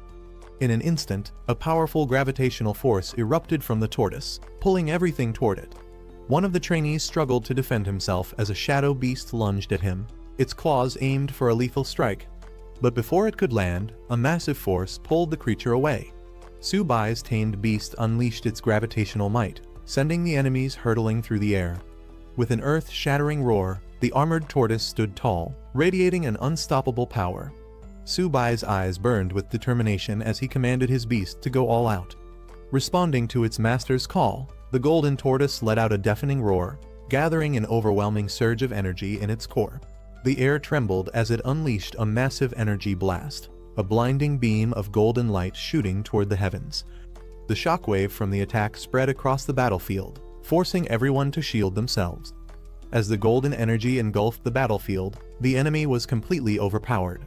From a distance, a man watched from atop a tree, intrigued by the overwhelming scene before him. Down below, the surviving warriors scrambled to clear the battlefield, tending to the wounded and gathering what remained. After the battle settled, the man approached, relieved to see Lin Yanren unharmed. She assured him that she was fine, then curiously asked about his sudden arrival. Meanwhile, the deputy commander of the F-269 military base provided a report. During the battle, their forces worked alongside university students and mentors, eliminating over 800 nether cats, including bronze, silver, and even a gold-level beast. He explained that they were now assessing casualties and tending to the wounded. Shocked by the mention of a gold-level creature, one of the officers couldn't believe such a powerful foe had appeared. But what surprised him even more was that Su Bai had been the one to take it down. Hearing this, the man now identified as Mr. Wenyuan turned his attention to Su Bai. He directly asked if he had truly been responsible for the Cat King's defeat. Remaining humble, Su Bai clarified that it was a team effort, acknowledging the contributions of the deputy commander and the mentors. Mr. Wenyuan approached Su Bai with an offer. After graduation, he could further his studies at Yangzhou Fortress, where he would receive personal guidance despite the decline of beast tamers. Su Bai, though honored, admitted he hadn't made a decision yet. Meanwhile, the battlefield had been cleared, and the deputy commander gave the order for everyone to return to base. The students were instructed to enter the portal in an orderly fashion, with the deputy commander praising them as the strongest group he had ever encountered. As they prepared to leave, the officers observed the recruits, noting their potential. Su Bai, in particular, stood out. His strength as a freshman was nearly unimaginable. As the teams parted ways, the deputy commander expressed his gratitude, acknowledging that he owed Su Bai a life for his actions in the battle. Liu Yuxin responded modestly, bidding him farewell until they met again. Su Bai and the others finally returned, stepping out of the portal. For some, the mission had been thrilling, while for others, it was an experience they wouldn't forget anytime soon. At the university, a grand welcome awaited them. Faculty and students hailed them as heroes, celebrating their return. Among the returning students, some were humbled, recognizing that Su Bai was the true hero of the battle. Others were just relieved to have made it back alive, reflecting on how many of their classmates hadn't been as fortunate. As the students returned, they were praised for their achievements, with their battlefield performance set to be one of the highest in history. However, for Subai and many others, the only thing they cared about was getting some well-earned rest. Back at the dorms, exhaustion hit them all at once. The beds had never felt so comfortable, and the reality of surviving such an intense battle started to sink in. Some students reflected on their achievements, wondering how their military contributions would be rewarded. With Subai taking down a gold-level beast, they joked that he could trade his merits for an entire stash of training resources. One of the students asked about Subai's turtle, considering getting one as a pet for its calming presence. Subai hesitated, knowing full well that his little tortoise was far from ordinary. Loud knocking echoes through the dormitory, waking Jayagang up. Still half asleep, he groggily complains about the noise, questioning who would be knocking so early. Rubbing his eyes, he reluctantly makes his way to the door and opens it, only to be caught off guard by the unexpected sight before him. Standing outside are several senior female students from the Jiangwu Student Council, holding breakfast and smiling warmly. They cheerfully introduce themselves, explaining that since the juniors had just returned from the battlefield, they decided to bring them food as a reward. One of them teasingly warns that since the meals were personally prepared by their senior sisters, no one is allowed to complain. Still struggling to process what's happening, Jayagang looks on in confusion as the students then ask which one of them is Subai. The senior students confidently enter the dorm, assuring the juniors that they appreciate their efforts and won't let their kindness go to waste. However, they remain focused on their primary concern, finding Subai. They ask once again, eager to meet him. One of the dorm residents, still in his pajamas, looks confused but asks if he can take a photo with them. Meanwhile, another dormmate informs them that Subai has already gone out for a run, questioning if they personally know him. The senior students are momentarily frustrated, wondering why no one mentioned Subai's absence earlier. One of them remarks that Subai has become incredibly well known, implying that practically everyone in the school knows about him now. However, she laments that Subai himself doesn't seem to know her. Curious about Subai's rising fame, one of the juniors wonders if he has become popular. The senior students confirm this, suggesting they turn on the TV to see for themselves. As the conversation continues, one of the seniors playfully decides to take the breakfast away, since Subai isn't there to receive it. While Subai is out on his morning run, an urgent news broadcast airs on the country's military channel, drawing attention from students on campus. The news report announces a major event just the previous day. A large-scale attack occurred across multiple military bases, led by 10,000 races of ferocious beasts. The attacks devastated several provinces, leading to chaos and destruction. The report highlights that among these beasts, some exhibited golden-level combat power, making the battle even more intense. Many students from different regions lost their lives in the onslaught, unable to withstand the overwhelming force of the beasts. However, amidst the tragedy, there was also resistance. The broadcast then shifts focus to Zhongzhou Martial University, where both instructors and students fought bravely against the invading creatures. Their efforts led to the defeat of several high-ranking beasts, including one golden-level ferocious beast, a silver-level beast, multiple bronze-level creatures, and countless ordinary monsters. The news serves as a reminder of the harsh reality of battle, but also a testament to the strength and resilience of those who stood their ground. The news broadcast takes an unexpected turn as it highlights Subai, a first-year student who astonishingly held back a golden-level ferocious beast single-handedly. Despite being under heavy attack, he achieved the remarkable feat of cross-tier killing, fighting alongside instructors and military experts. The report emphasizes that while many forces were overwhelmed, Zhongzhou Martial University stood victorious, proving their strength in battle. Following this revelation, the military announces honors for the university's participants.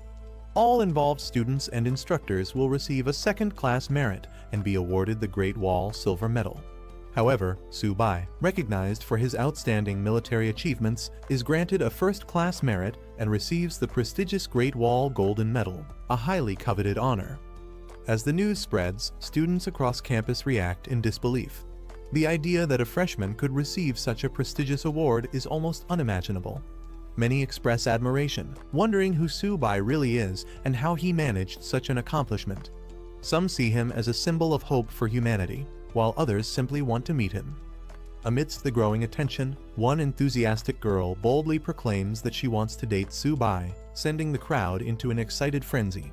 Meanwhile, Su-bai, realizing the sudden spotlight on him, starts feeling overwhelmed and contemplates making a quiet escape before things spiral out of control. After stepping away from the crowd, Su-bai takes a moment to process everything that has happened. Just as he tries to clear his head, his phone suddenly rings. On the other end is his excited younger sister, who eagerly tells him that he's on TV. Su-bai, already aware of the situation, responds nonchalantly. She then informs him that their parents want him to come home for a visit and treat him to a meal, but Su-bai hesitates, wondering if it's really necessary. Back home, his parents are overwhelmed with pride. His father mentions how all the neighbors are talking about him, and his mother adds that a relative even called, eager to introduce him to a potential girlfriend. His sister, realizing the growing attention on their family, urges him to return soon before people start showing up at their house uninvited. After considering everything, Su-bai decides to take a short break and visit home since his tests have just ended. He acknowledges that his sudden fame will likely make his father so proud that he'll be grinning in his sleep. As Su-bai arrives home, he is immediately met with an overwhelming reception. The entire neighborhood seems to be gathered, excitedly announcing his return as if welcoming a legendary hero. Caught off guard, Su-bai is bewildered by the attention, questioning whether all of this excitement is really for him. Before he can process it, a crowd quickly surrounds him, showering him with praise. Familiar faces from his childhood emerge, eagerly reminding him of their past connections. The overwhelming enthusiasm makes Su-bai realize that his sudden fame has spread far beyond what he expected. As he finally steps into his home, his family rushes to greet him. His sister excitedly throws her arms open, thrilled that he has returned, while his parents beam with pride. The warm welcome, though intense, reminds Su-bai that no matter how much his world changes, his family will always be his anchor. As soon as Su-bai arrives, the overwhelming hospitality of his neighbors kicks in. One of his aunts invites him over for dinner, proudly announcing that she made seafood dumplings, only for Su-bai to politely decline, explaining that he is allergic. Another enthusiastic neighbor insists on bringing him over for a drink, boasting about a special dish he has prepared just for the occasion. Realizing that the situation is getting out of hand, Su-bai's father steps in, thanking everyone for their kindness but explaining that the family has already prepared a meal at home.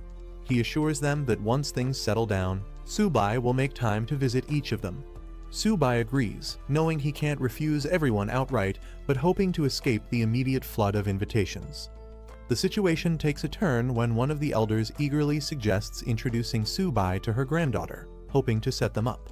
Before Su-bai can even react, another person interjects, claiming that she isn't worthy and that they should introduce him to someone else instead.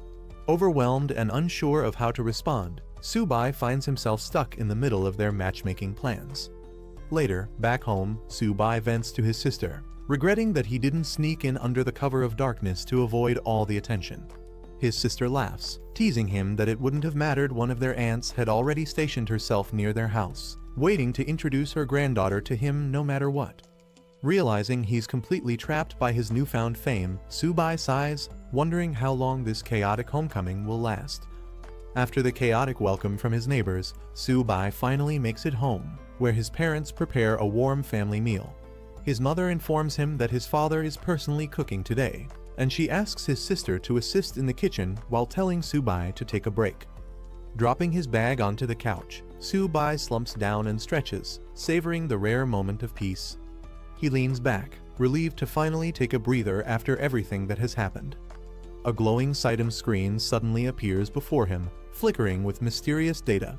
Shocked, Su-bai instinctively reacts, raising his hand as he tries to comprehend what's happening.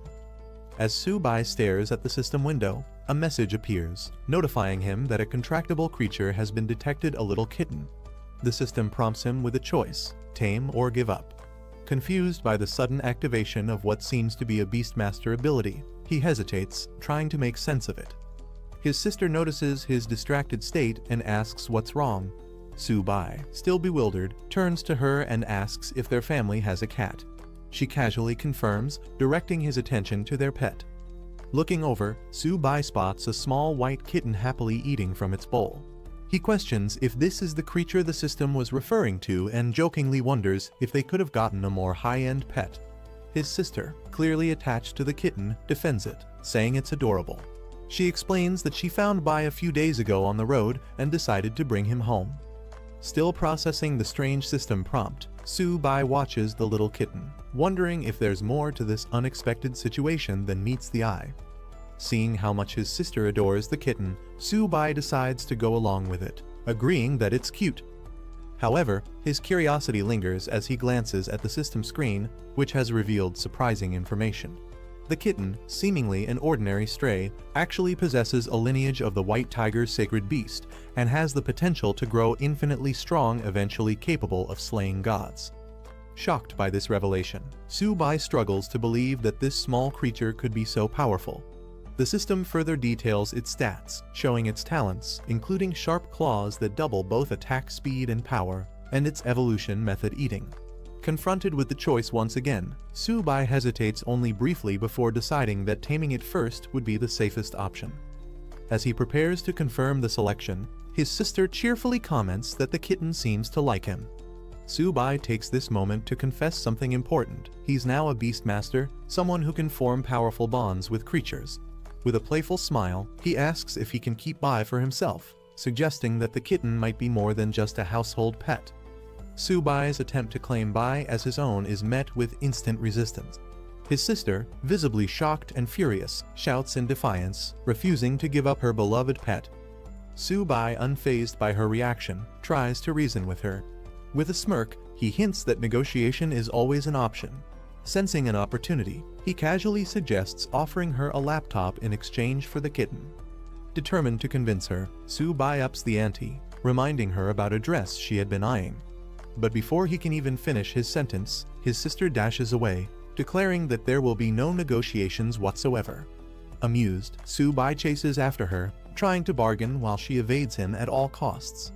Their mother watches the ridiculous scene, completely bewildered by their antics, questioning what on earth is happening between the two siblings. After 2 days at home, Su-bai finally returns to campus, relieved yet slightly exhausted. As he walks through the school gates, students begin whispering, questioning if he's really Su-bai. Some recognize him as the one who received the golden medal, but others are more puzzled by the sight of a cat peeking out of his bag, wondering if he's secretly a cat lover. Inside the bag, Bai, the white kitten, shares the cramped space with a small, confident lizard, who reassures Bai that as long as they're with the big boss Su-bai, they'll be fine. However, Bai seems annoyed by the lack of space, grumbling about being crowded.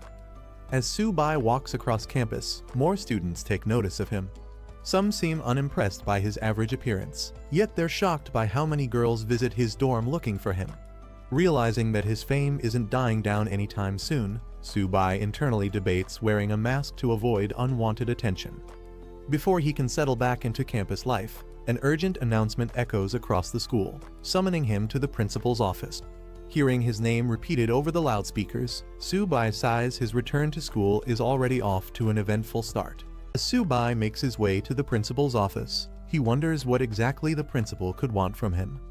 Upon arrival, the principal warmly welcomes him, praising him as a true man of Huaxia for his outstanding performance at the F-269 military base.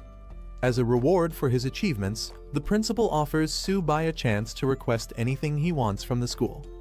Though Su-bai responds humbly, thanking the school and principal, he internally knows that getting anything valuable won't be easy. With the principal known for being notoriously stingy, even securing a little food money for Zio by his kitten could be a struggle. After a moment of thought, Su-bai pretends to be considerate, suggesting that he doesn't want the school to spend too much on his reward. Then, with a completely straight face, he requests 100 golden tier beast cores, an incredibly high-value resource. The principal is completely stunned by Su-bai's request for 100 golden tier beast cores, nearly choking in disbelief. He exclaims that even if Su-bai were to break his bones, there's no way the school could provide such an outrageous reward. Frustrated, he even jokingly offers to hand over his position as principal instead. Seeing the reaction he expected, Su-bai quickly lowers his demand, saying that 100 silver tier beast cores would also be acceptable. However, the principal immediately shuts down that idea, reminding Subai that his current military merit isn't even enough for a fraction of that. Still determined, Subai tries to bargain, suggesting that the school could exchange the golden medal he received for 50 silver tier beast cores instead. He emphasizes how much he has sacrificed for the school, trying to guilt-trip the principal into agreeing. The principal, however, shifts gears, giving Subai a serious speech about the responsibility of the strong to protect the weak. He insists that saving people should be Subai's mission, emphasizing the moral duty of his strength. Subai listens but remains silent, knowing full well this is just an excuse to avoid giving him his reward. Not wanting to waste more time on empty words, Subai cuts off the speech, firmly stating that they should skip the nonsense and just give him 50 silver tier beast cores. Realizing that Subai won't back down, the principal finally relents, acknowledging Subai's talent and agreeing that the military and school won't let a genius like him go to waste. The principal, after much hesitation, finally makes a decision he will give Subai 10 bronze tier beast cores. Subai is immediately outraged, exclaiming that such a low-tier reward is unacceptable. Not willing to back down, Subai pushes for at least 20. However, the principal flares up, countering with a firm offer of 15 cores, take it or leave it. Realizing he won't get anything more out of this negotiation, Subai accepts the deal, though internally he finds the whole situation ridiculous. He mentally notes that the principal is as stingy as expected, clearly unwilling to part with better rewards. Just as he's about to leave, the principal stops him, saying there's one more small matter to discuss. Subai, already skeptical, wonders what kind of trouble is coming next. The principal observes that young people are becoming harder to deceive, acknowledging his own reputation as a schemer. Subai silently agrees with the rumors, confirming the principal's shrewd nature.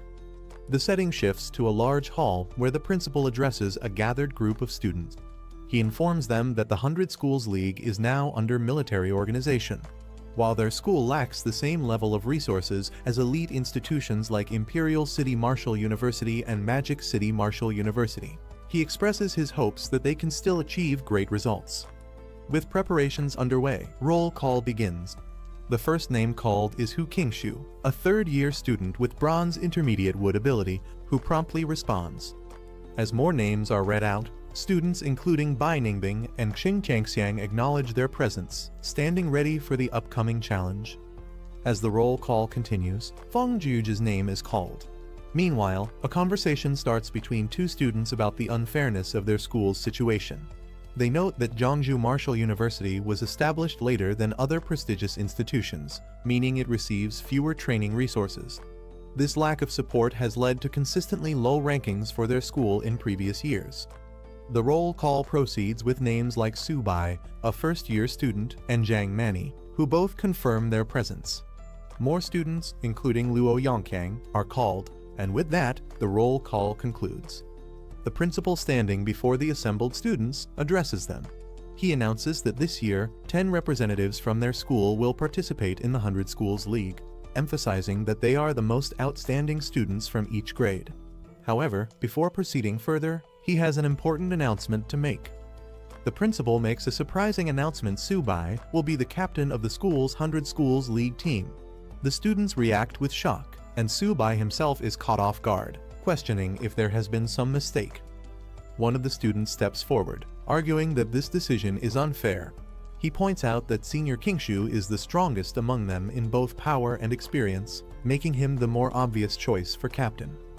Others agree, emphasizing that Subai is only a bronze beginner-level power user, a whole rank below Qingshu, and question why a freshman should be leading them. The principal, however, remains firm in his decision. He reminds everyone that Subai's strength has already been proven. He was able to slay a gold-tier vicious beast, a feat none of the other students have accomplished. Some students refuse to accept Subai as captain, questioning whether he really defeated a gold-tier vicious beast or if it was just luck. Doubting his strength, they directly challenge him, demanding a battle to prove his worth. Another student joins in, eager to test Subai himself. Feeling overwhelmed, Subai tries to explain that he had nothing to do with the decision and never expected to be chosen as captain. Internally, he realizes that the principal has made him a target for criticism and potential fights. Before the situation escalates, the principal intervenes, dismissing further disputes and instructing everyone to focus on preparing for the upcoming 100 Schools League, which is less than 20 days away. He encourages the students to train hard and show their best performance. Seeing an opportunity to escape, Su-bai quickly makes a run for it, pretending to have urgent matters to attend to. As he dashes off, the other students call after him, demanding answers. Meanwhile, he can't help but note how quickly the principal left the scene, avoiding any further arguments. After Su-bai hurriedly leaves, the skeptical students continue to mock him, refusing to believe he actually defeated a gold-tier vicious beast. One of them calls him a coward, convinced it must have been luck. Another, smirking, says there's no need to rush once they reach the 100 Schools League. They'll make sure Su-bai regrets being chosen as captain. Meanwhile, Su-bai returns to his dorm, excited to train and level up. He calls out to Xiao-ba, preparing to feed and strengthen his beast companions. As he sits down with his white cat, Xiao-bai, he acknowledges that the principal kept his word, providing him with 15 bronze-tier beast cores, which should be enough to boost their strength. He affectionately feeds Xiao-ba, calling it a little foodie, while assuring Xiao-bai that there's something for it as well. The two eagerly devour their food, looking forward to growing stronger. Su-bai continues feeding his two beast companions, Xiao-bai, the white cat, and Xiao-ba, the turtle. He notices that Xiao-bai's level is too low, so he starts by giving it a Kai blood elixir to boost its strength. Meanwhile, Xiao-ba keeps eating non-stop, astonishing Su-bai with its enormous appetite.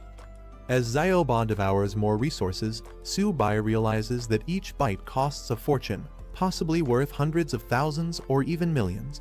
Frustrated, he questions just how much food the turtle needs to evolve. With only a few resources left, Su-bai warns Xiao-ba that if it still doesn't evolve, he'll give the remaining items to Xiao-bai instead. Just as he says this, Xiao-ba suddenly reacts, glowing with intense energy. Lightning crackles around it as its body begins to change, signaling that the long-awaited evolution is finally happening. As Xiao-ba continues to absorb energy, an intense golden light bursts from its body, signaling the start of its evolution. Su-bai watches in awe as the powerful transformation takes place. Meanwhile, outside the dormitory, the ground shakes violently, causing panic among the students. Some wonder if it's an earthquake, unaware that the tremors are a result of Xiao-ba's evolution. A notification screen appears, confirming that Xiao-ba has successfully upgraded to bronze intermediate level. Moreover, 30% of its Xuanwu Black Tortoise bloodline has been activated, significantly boosting its attributes and talents. Its defense has skyrocketed to 862, and it has acquired powerful abilities, including the Xuanwu Barrier, Turtle Spirit Possession, and Xuanwu Gravity, making it a formidable beast. Su-bai is thrilled, realizing that although Xiao-ba didn't gain new talents, its existing abilities and stats have drastically improved, making it far stronger than before. After Xiao-ba's evolution, Su-bai is thrilled to see that Xiao-ba has also leveled up. The system notification confirms that Xiao-ba has upgraded to a high-level normal beast, awakening a powerful new talent, Ghostly Phantom Step. Additionally, it possesses the White Tiger Sacred Beast bloodline, meaning it has limitless potential for future growth. Xiao-bai's stats have also significantly improved, with its agility increasing explosively, making it much faster and deadlier in combat. Su-bai is ecstatic, realizing that both of his tamed beasts have successfully evolved, strengthening his team immensely. Meanwhile, Su-bai himself has also advanced to the bronze intermediate level, gaining attribute boosts from both Xiao-bai and Xiao-ba.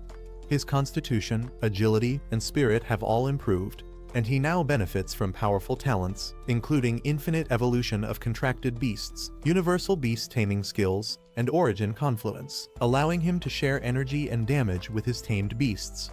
Now, with his newfound strength and his beasts at their peak, Su-bai looks ahead with excitement, ready to prove himself and his companions on the grand stage of the 100 Schools League. At Zhongzhou Martial University's library, a student is impressed by its massive size, not expecting it to be this grand. Inside, he approaches the librarian to access resources. The librarian proudly explains that the library is the foundation of the university, existing even before the school itself, highlighting its deep historical significance. As she processes his request, she is surprised that he, a freshman, already has 180 credits, which is quite unusual. She then directs him to the section containing books on beast taming, telling him to browse freely for any information he needs. Thanking her, he heads towards the bookshelves. Entering the section, he notices a vast collection of beast taming books and realizes that it will take a considerable amount of time to go through all the available materials. Determined, he prepares himself to dive into the study ahead. As Su-bai browses through the bookshelves, he comes across a book by someone named Luo Fan, a name that feels oddly familiar to him. Curious, he picks up the book and begins reading, coming across passages about the convergence of heaven and earth, the undying soul, and the gathering of divine weapons and sacred beasts. The text intrigues him, particularly a concept called origin confluence, which he realizes he has already mastered. However, the phrases about the undying soul and sacred beasts being armed leave him with lingering questions.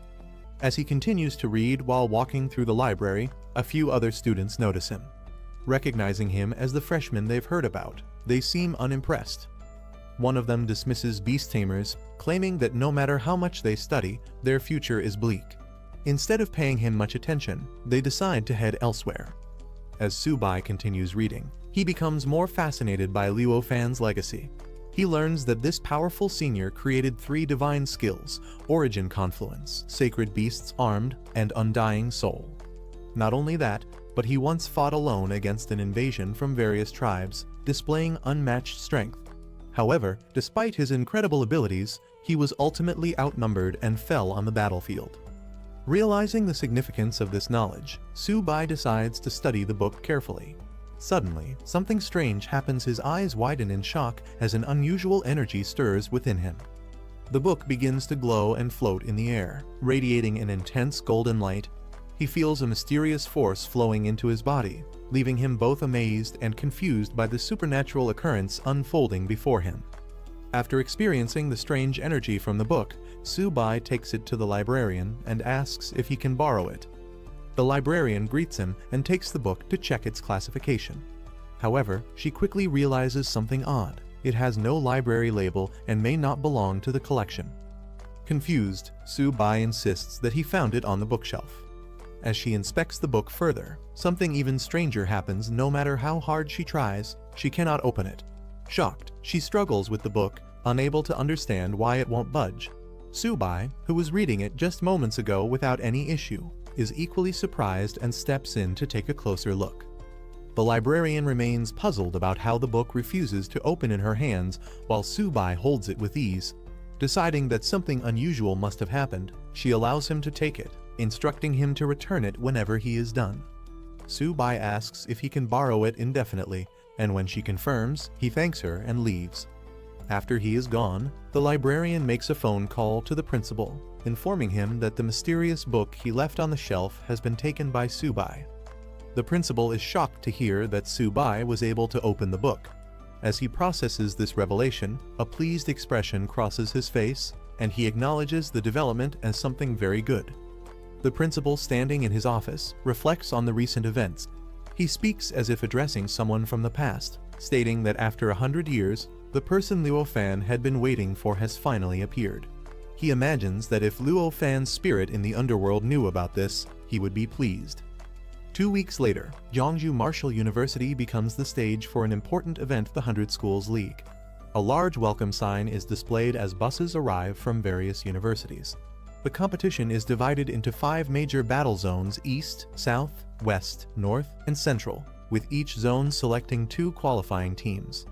A reporter covers the event, explaining that 8 martial universities from Jeongju province will be competing at Jeongju Martial University.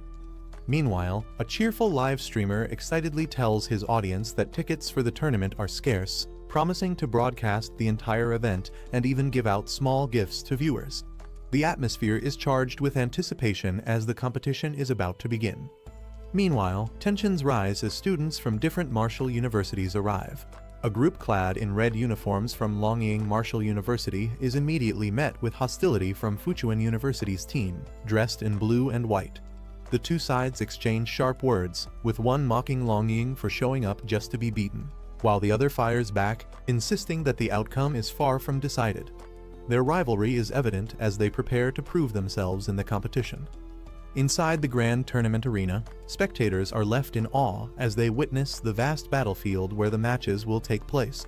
The stadium is packed, and anticipation runs high. Backstage, a team gathers and checks for their members. They realize that Subai, their team captain, has not yet arrived. Concerned but confident, one of them reassures the others, stating that Subai would never back out at the last minute. However, his absence leaves a lingering sense of unease as the matches draw closer. Just as his teammates begin to worry, Subai makes his entrance, confident and determined. He dismisses the idea of backing out at the last minute, stepping forward with newfound strength. His presence surprises everyone despite only a few days passing. His aura feels much stronger than before. Standing before Teacher Liao, Subai reassures her that he has everything under control. With the match about to begin, she informs him that they still need to finalize their lineup. But he confidently states that he has already made all the necessary preparations. As the tournament commences, the stadium's large screens display a grim report. A month ago, the myriad beast clans launched a large-scale assault, forcing the military to focus on the front lines. Meanwhile, smaller groups of beasts infiltrated rear military bases, causing devastation. The report reveals a shocking reality: Marshall University students in the affected regions suffered catastrophic losses, with fewer than 1 in 100 surviving. The atmosphere in the stadium turns somber as the gravity of the situation sinks in. A passionate announcer, filled with intensity, addresses the crowd, rallying them with a powerful call to action.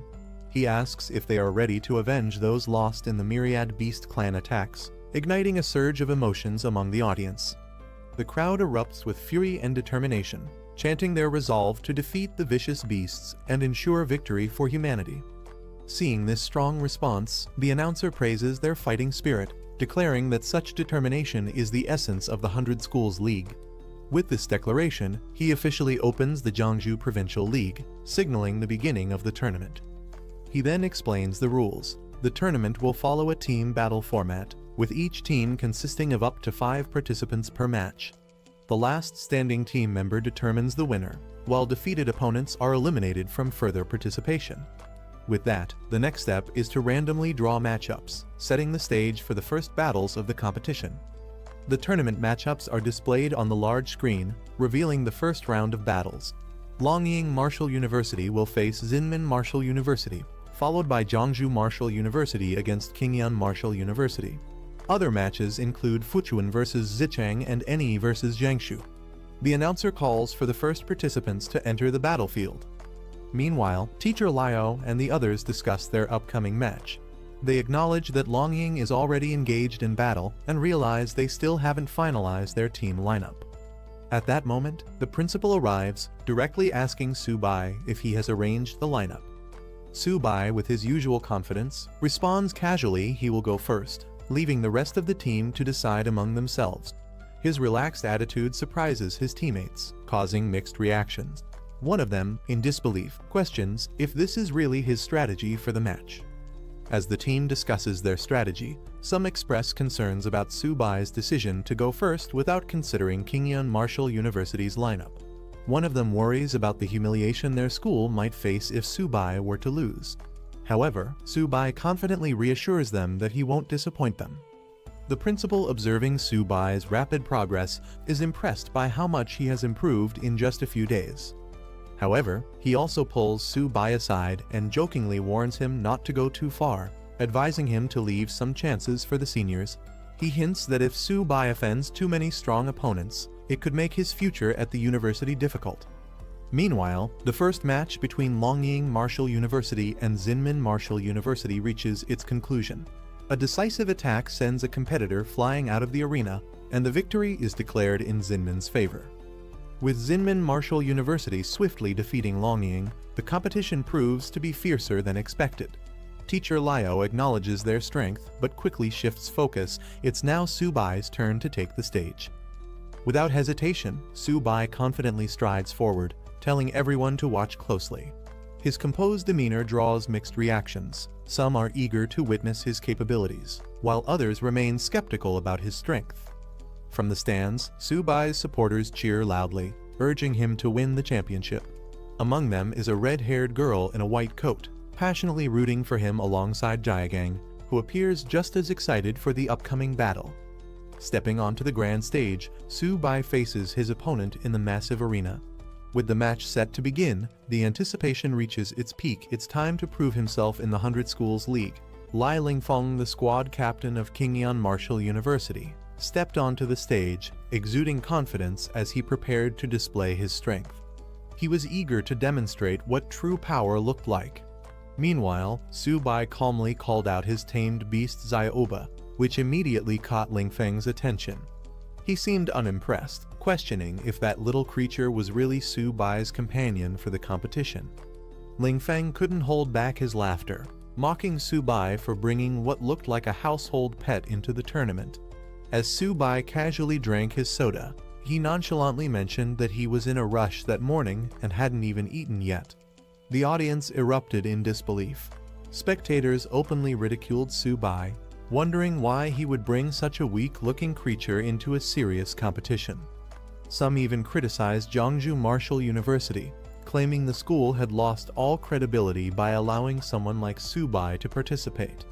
As Su-bai casually ate peanuts and drank cola on stage, the spectators, including Liu Yuxin and others, were in disbelief. They couldn't understand why he seemed so relaxed when facing a mid-bronze rank opponent. Some even questioned if he was underestimating his opponent too much. Meanwhile, Su-bai turned to Xiaoba, reminding it that after consuming so many beast cores, it shouldn't embarrass him now. As the battle commenced, Xiaoba unleashed an unexpected surge of power, shocking Lai Lingfeng. He couldn't believe the energy radiating from the small creature. In an instant, Xiaoba's body began to transform, its legs glowing and growing larger. As Xiaoba transformed into its black tortoise form, its sheer size and power overwhelmed Lai Lingfeng, who found himself staring up at the massive beast in terror. The crowd erupted in shock at the sight of the enormous turtle. Spectators couldn't believe how massive it had grown, with some comparing its eye size to a basketball. The discussion quickly shifted from disbelief to admiration as people noticed its metallic, armor-like skin and powerful claws. Some even began to understand why Su-bai had the strength to take down a gold-ranked beast. The astonishment continued as others in the audience realized the sheer power Xiaoba now possessed. It looked strong enough to crush opponents with a single slap. Those who knew Su-bai were left wondering when his beast had become so formidable, while others simply acknowledged that Su-bai had grown far stronger than they had expected. Su-bai sipping his soda as he casually gave Xiaoba the order to finish the fight quickly. Lai Lingfeng, still confident, barely had time to react as Xiaoba launched its attack. He barely managed to register what was happening before the massive turtle's strike came crashing down with incredible force. The sheer speed and power of the attack left Lingfeng stunned. Before he could properly react, he was already sent flying, crashing hard onto the battlefield. Lying on the ground, he gasped in disbelief, unable to comprehend how a turtle could move so fast. Su-bai casually told Lai Lingfeng to hold on just a little longer. He wanted to finish his cola before this fight ended. Determined to turn the battle around, Lingfeng convinced himself that Xiaoba's attack had been nothing more than a sneak attack. He steeled himself, deciding to unleash his full power. If Su-bai thought he was tough, then Lingfeng would show him who was truly stronger. With that, his body underwent a transformation, his entire form turning into solid rock. Lai Lingfeng charged forward with his rock-infused fists, determined to take Xiaoba head-on. However, before he could even land a hit, the massive turtle retaliated with a single, devastating slap. In an instant, Lingfeng was sent flying off the battlefield, crashing hard, his defeat undeniable. The spectators were left in stunned silence as the match ended in a blink of an eye. Among the observers, disbelief spread rapidly. Some couldn't believe Su-bai had actually won, while others acknowledged the sheer power of his tamed beast. Even experienced figures watching the match admitted that the younger generation was proving to be truly formidable. Meanwhile, discussions erupted among the crowd, with some mocking Lingfeng's inability to dodge such an obvious attack. However, a few spectators pointed out the simple physics Zyoba's movements might not have seemed fast, but its sheer size and weight made its attack unstoppable. The audience was left stunned after Zyoba's overwhelming victory. Even a mid-tier bronze-level ability user had been unable to stop it, proving that this turtle was an unstoppable force. Some spectators were in disbelief. How could a beast capable of taking down a gold-level opponent be so easy to defeat? Meanwhile, others who had known Tsubai before were amazed at how much stronger Zyoba had become. With the first match officially over, Tsubai was declared the winner. However, there was no time to celebrate as the second contestant from Qingyuan Martial University, Zhang Xuan, was called to the stage.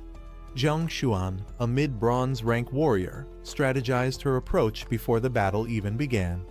She knew she couldn't let Zyoba get close and decided to rely on her superior speed to take control of the fight.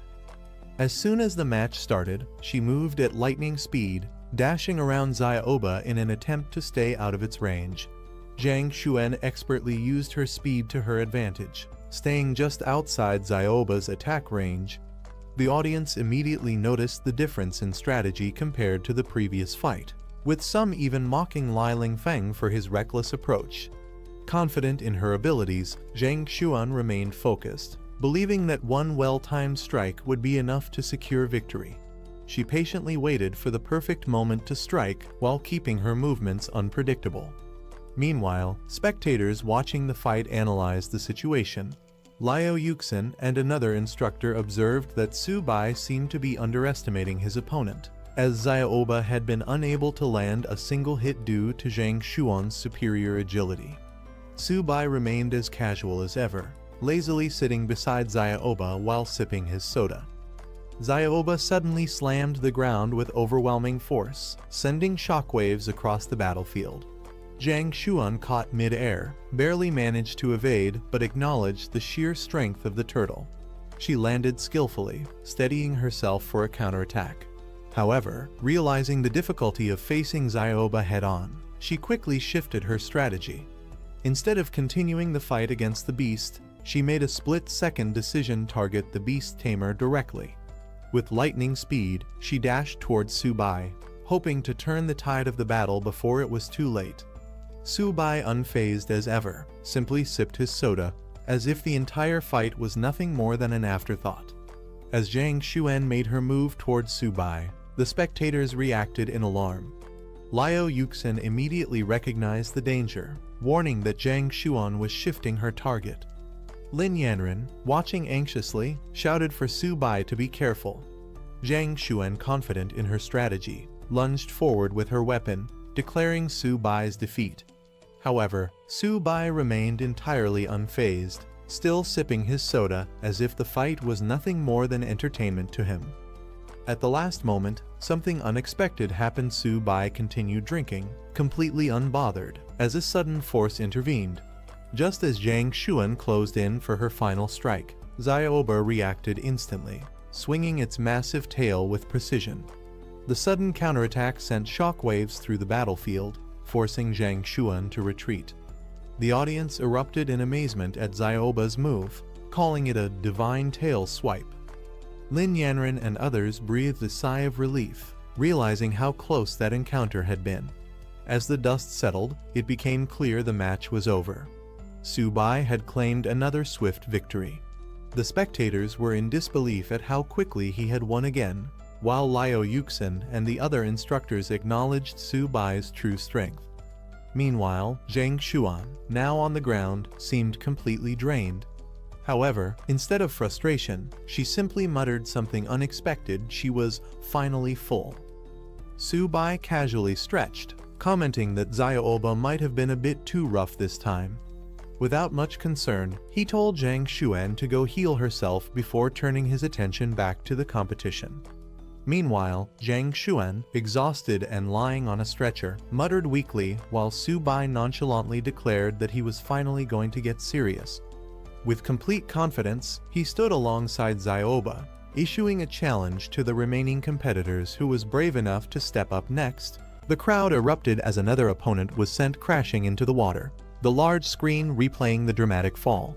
Without hesitation, he called for the next challenger.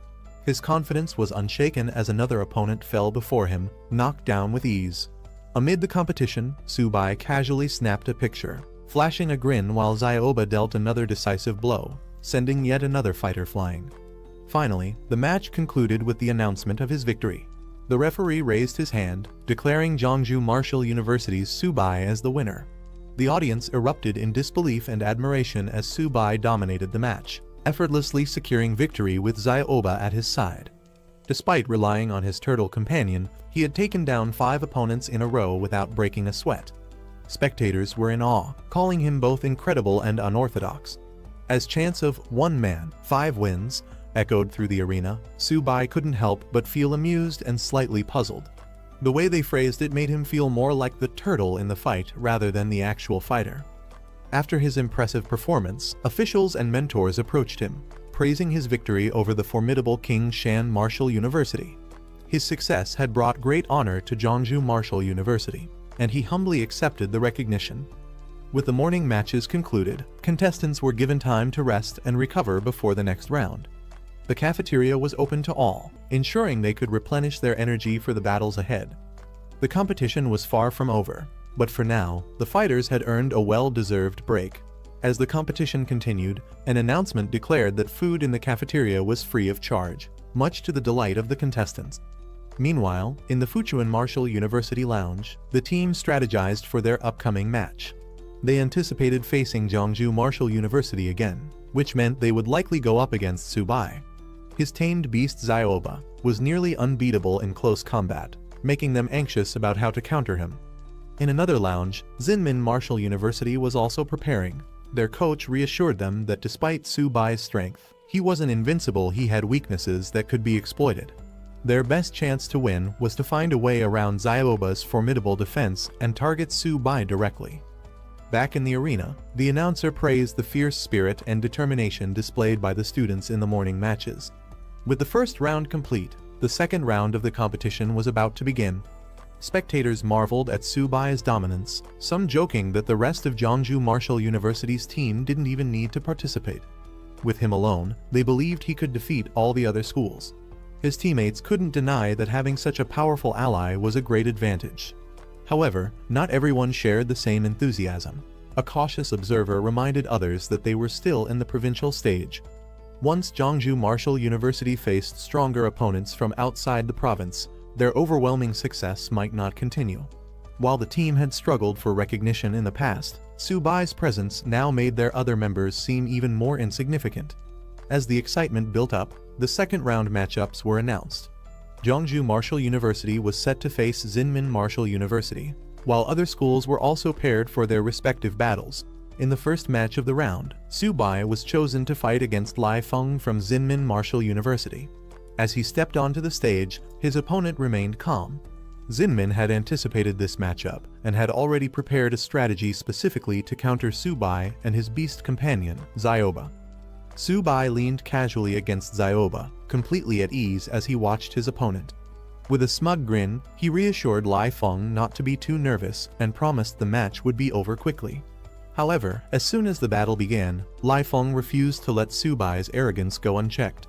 He activated his ability, Clearwind Step, allowing him to move at incredible speed. As a high-level bronze rank fighter and captain of Xinmin Martial University, he was determined to prove that Tsubai wasn't invincible. Using his swift movements, Lai Feng closed in, aiming to break through Zyoba's formidable defense. Zyoba, unfazed, braced itself as the attack approached. Whether Lai Feng's strategy would be enough to bypass its defense remained to be seen. Lai Feng moved swiftly, dodging Zyoba's massive attack with ease, using his speed to create afterimages across the battlefield. With an opening in sight, he launched a powerful kick at the turtle's side, confident in his strategy. However, as his attack landed, reality struck. Zyoba's defense was far too strong. Despite his speed and force, his attack barely made an impact. Shocked, he realized he couldn't even break through the beast's sturdy shell. Frustration set in as Zyoba turned its head, seemingly unfazed by the attempt. Lai Feng had aimed for a weak point, but instead, he found himself facing an impenetrable defense. Spectators watched in surprise as Zyoba struggled to land a hit on Lai Feng. Some laughed at how easily the Zinmin captain was provoking the turtle, making it angry and reckless. This unexpected development raised a question: if Lai Feng suddenly went after Subai, could he actually win? Excitement filled the stands as more people started cheering for Lai Feng. While some saw it as taking advantage of Xiaoba's dim-witted nature, others found the strategy entertaining. Lai Feng smirked, taunting the enraged turtle as he dodged its attacks. Meanwhile, the Jiangsu team observed the battle with concern. Liu Yuxin questioned why Subai wasn't making a move to counter this strategy. Instead of strategizing, he rummaged through his bag and finally found what he was looking for: a drink. Casually, he took a sip, remarking that his lunch had been too salty. As the audience continued cheering for Lai Feng, Subai stood calmly, drinking as if he wasn't even in a match. Lai Feng saw an opportunity. Subai was at a distance, seemingly vulnerable. He was confident that Xiaoba's attacks couldn't reach him from this range.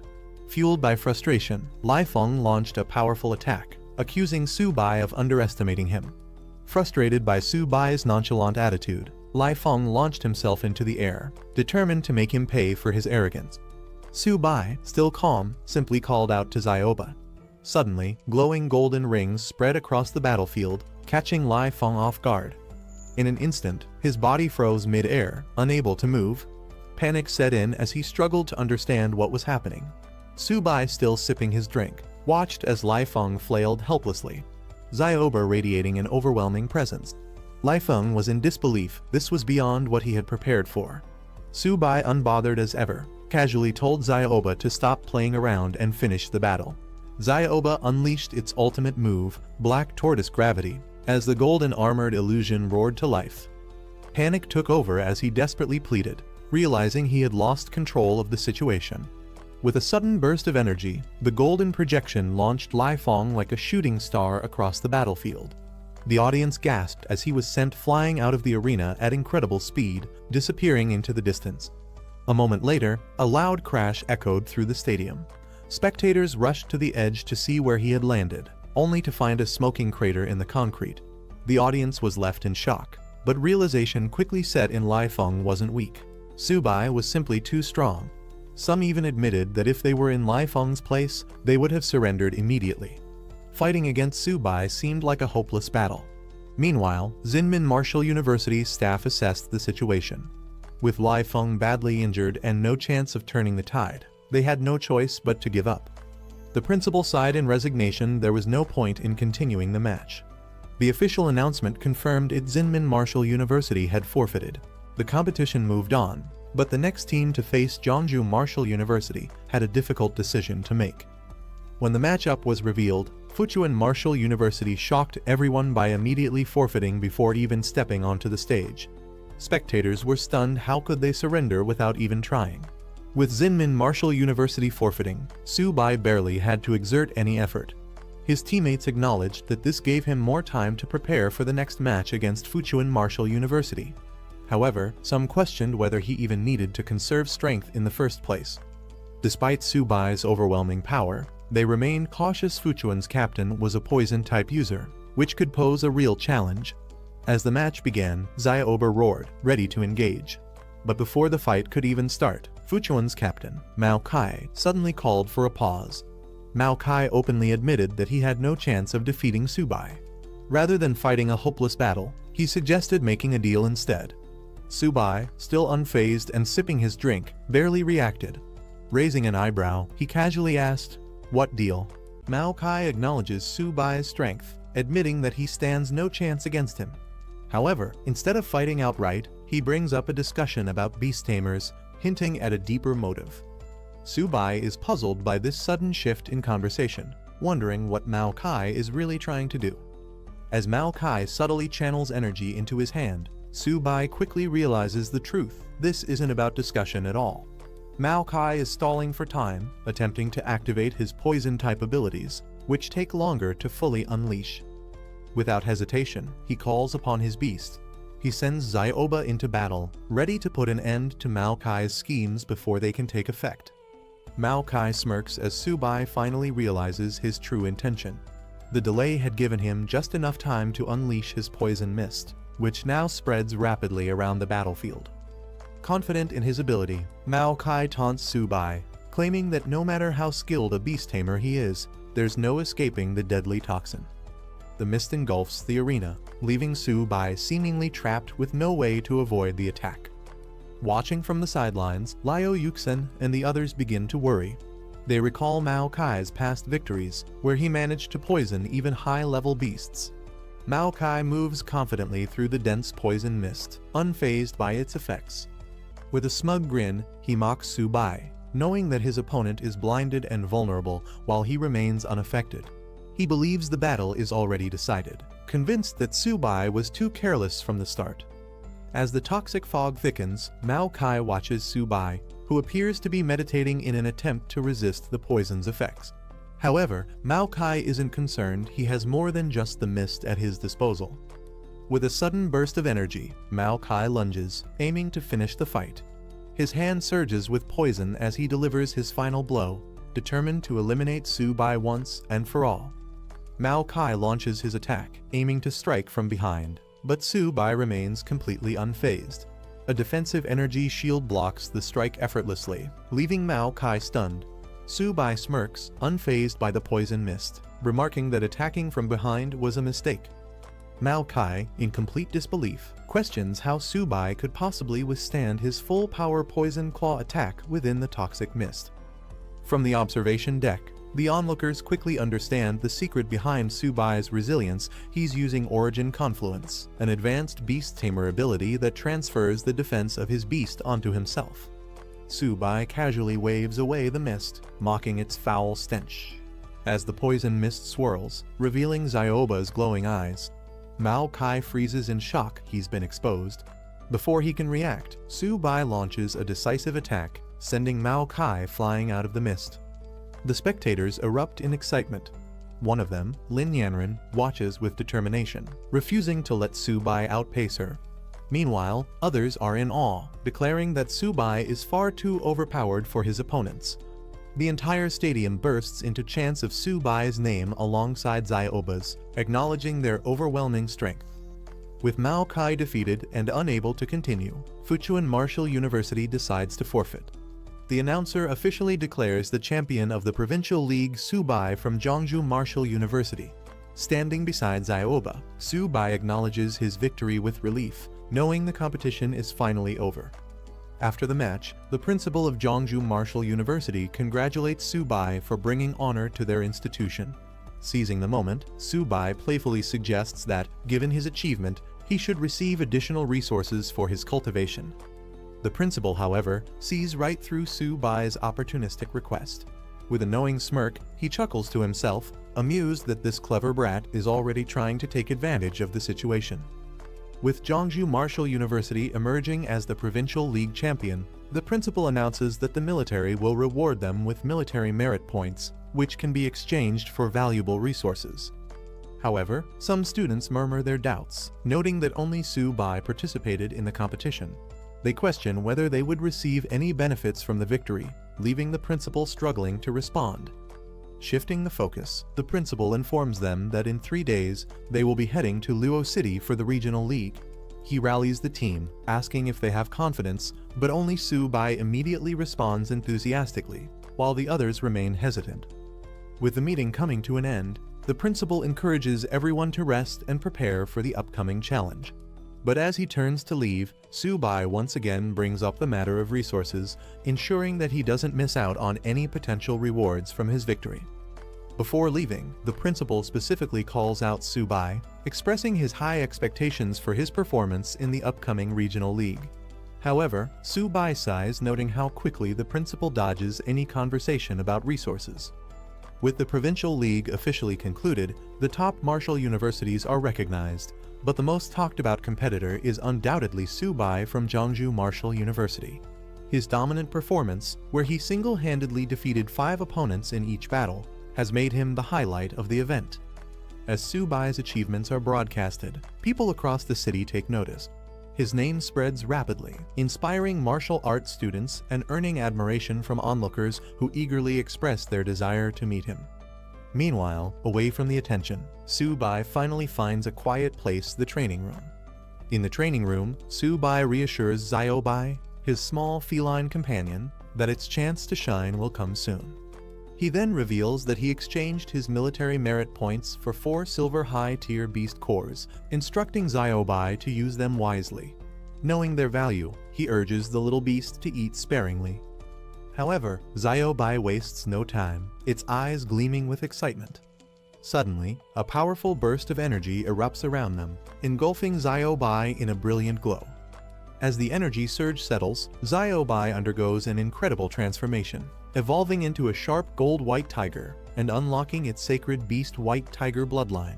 Subai is stunned. It only took 1 silver high-tier beast core for such a massive breakthrough.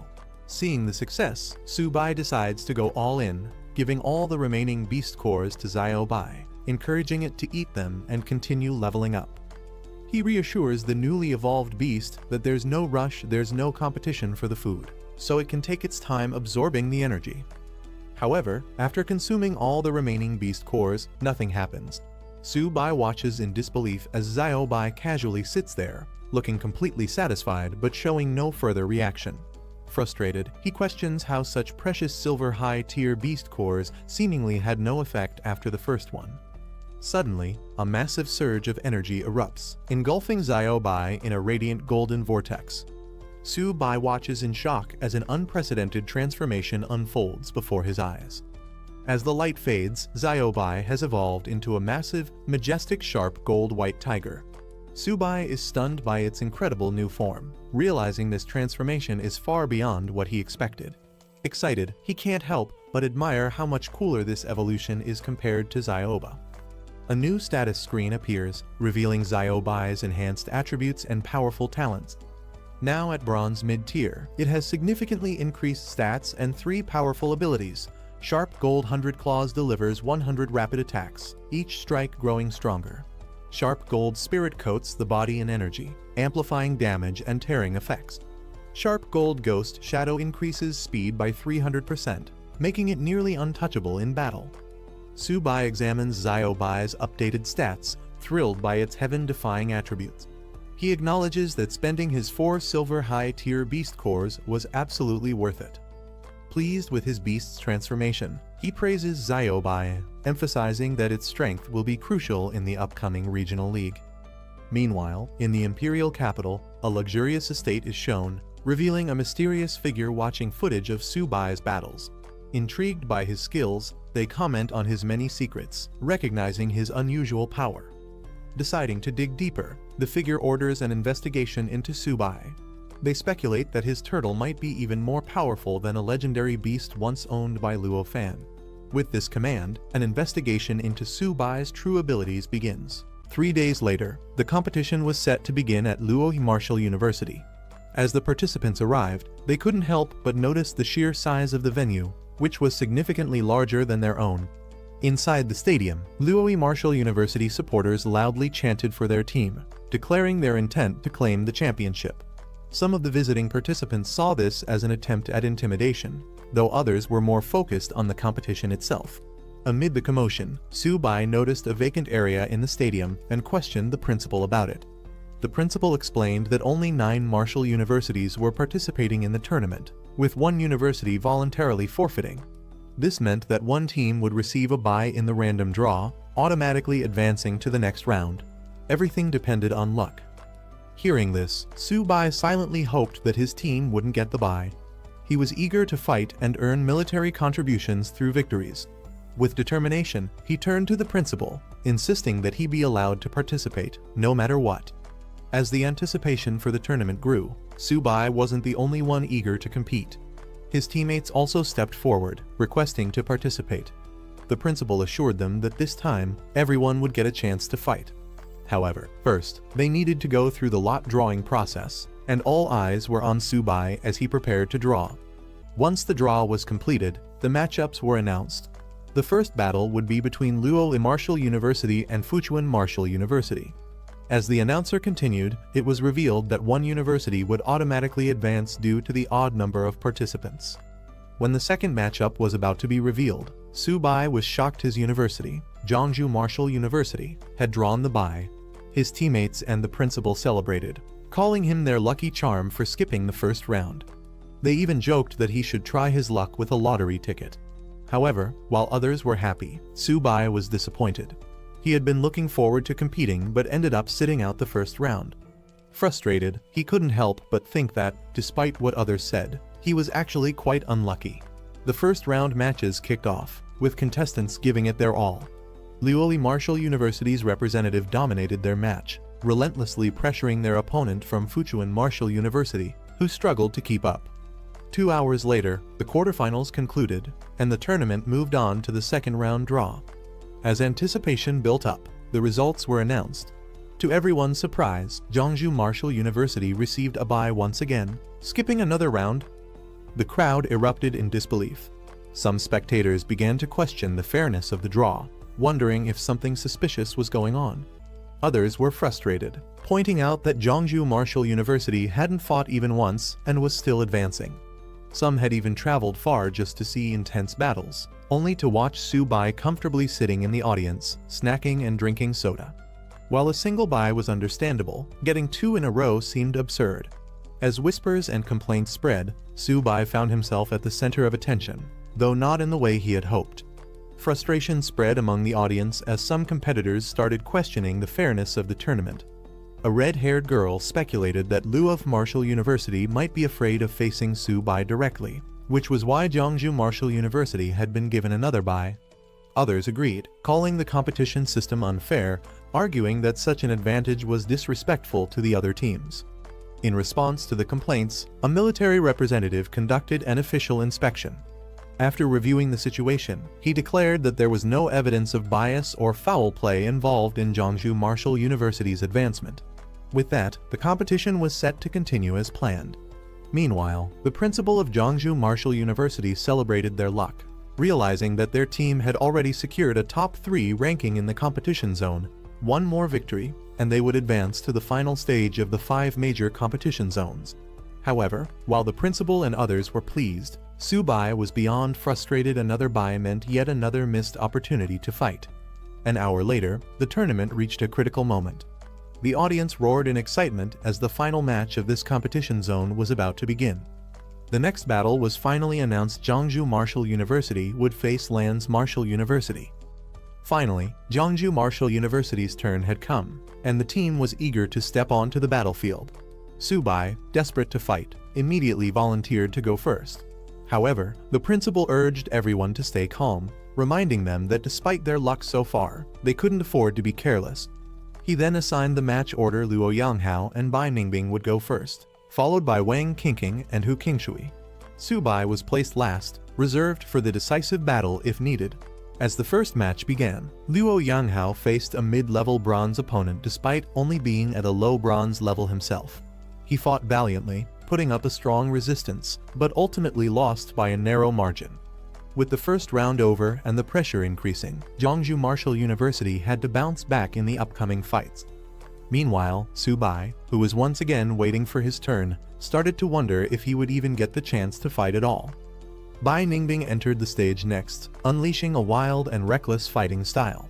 Ignoring defense entirely, she launched a relentless assault, forcing her opponent to retreat under the sheer pressure of her attacks. Her overwhelming offense secured Jeongju Marshall University's victory in the match. Following her, Wang Qingqing demonstrated her own impressive skills. Utilizing a whip technique that seamlessly balanced offense and defense, she quickly overpowered her opponent, sending them flying out of the ring. With another decisive victory, Jeongju Marshall University continued its winning streak. Watching from the sidelines, the principal and Liao Yuxin cheered, amazed at the rapid improvement of their students. Meanwhile, Su-bai remained frustrated, wondering when he would finally get his turn to fight. His military contributions were slipping away while his teammates kept securing victories without him. Next up was Hu Qingshui, stepping onto the battlefield with confidence. Facing his opponents, he didn't even see the need for a fair match, calmly suggesting that both of them should come at him at once to save time.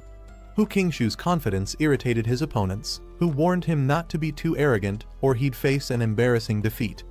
However, the competition rules allowed a single fighter to take on multiple opponents, and the match was set for a 1-on-2 battle. Watching from the sidelines, Su-bai grew even more frustrated. If Hu Qingshui won this match on his own, Su-bai wouldn't get a chance to fight at all. With a calm yet slightly apologetic expression, He acknowledged his opponents before unleashing his abilities.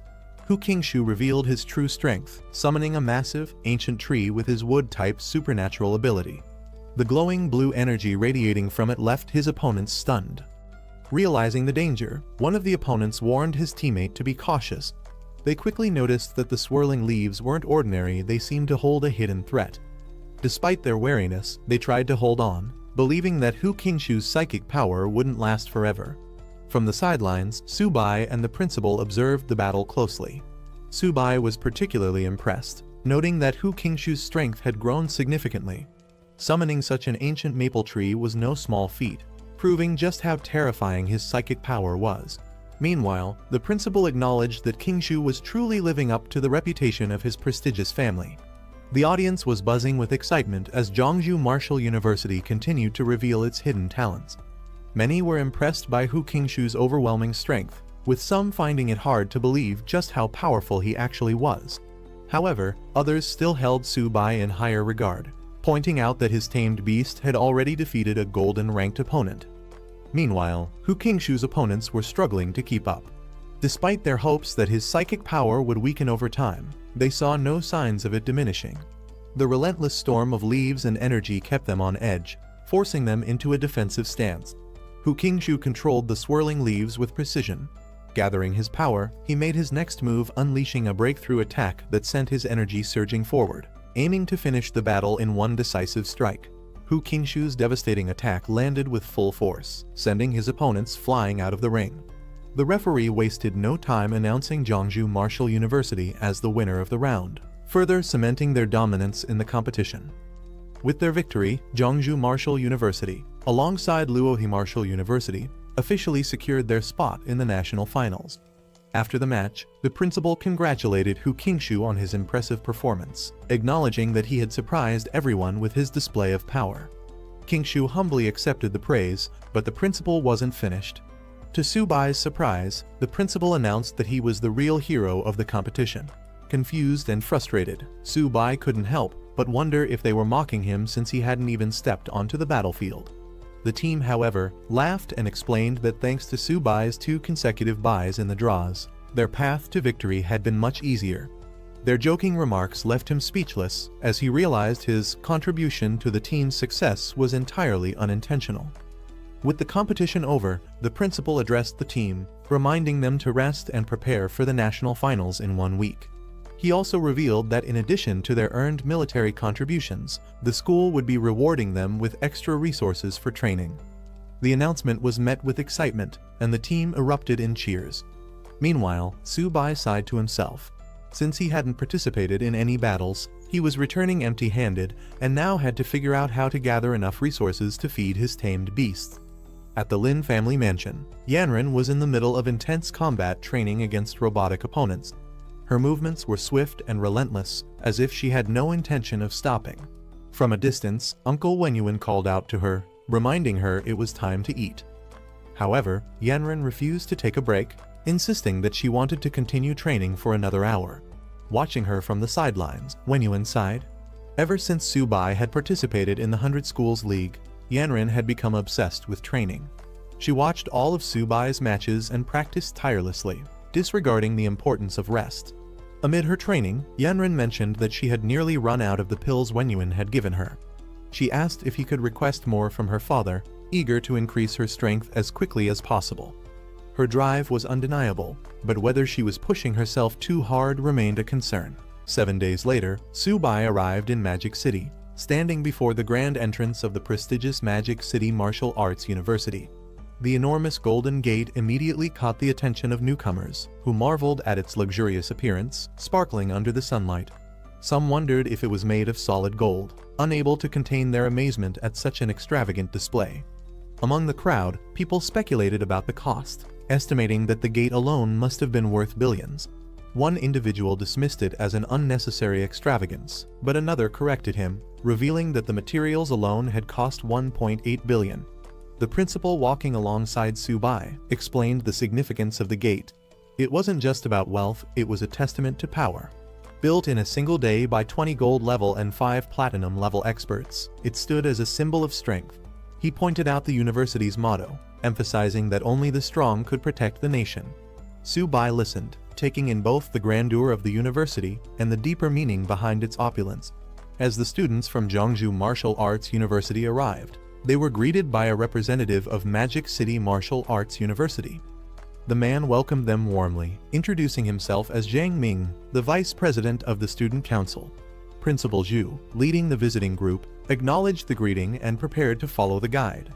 As they walked, some students couldn't help but comment on the reception. They found it underwhelming that their principal had made the effort to come in person, yet only a student council vice president was sent to welcome them. Some speculated that if it had been representatives from Imperial City Martial Arts University, the principal himself would have greeted them instead. As they continued their tour, Su-bai noticed an unusual building and inquired about it. Their guide explained that it was the Gravity Adjustment Training Ground, an advanced facility used for specialized training. The principal couldn't help but express his envy at the state-of-the-art facilities. He lamented that if his academy had a gravity adjustment training ground, they could train hundreds of silver-level students annually, drastically improving their capabilities. Soon, they arrived at their accommodation, a grand hotel where they would be staying and dining.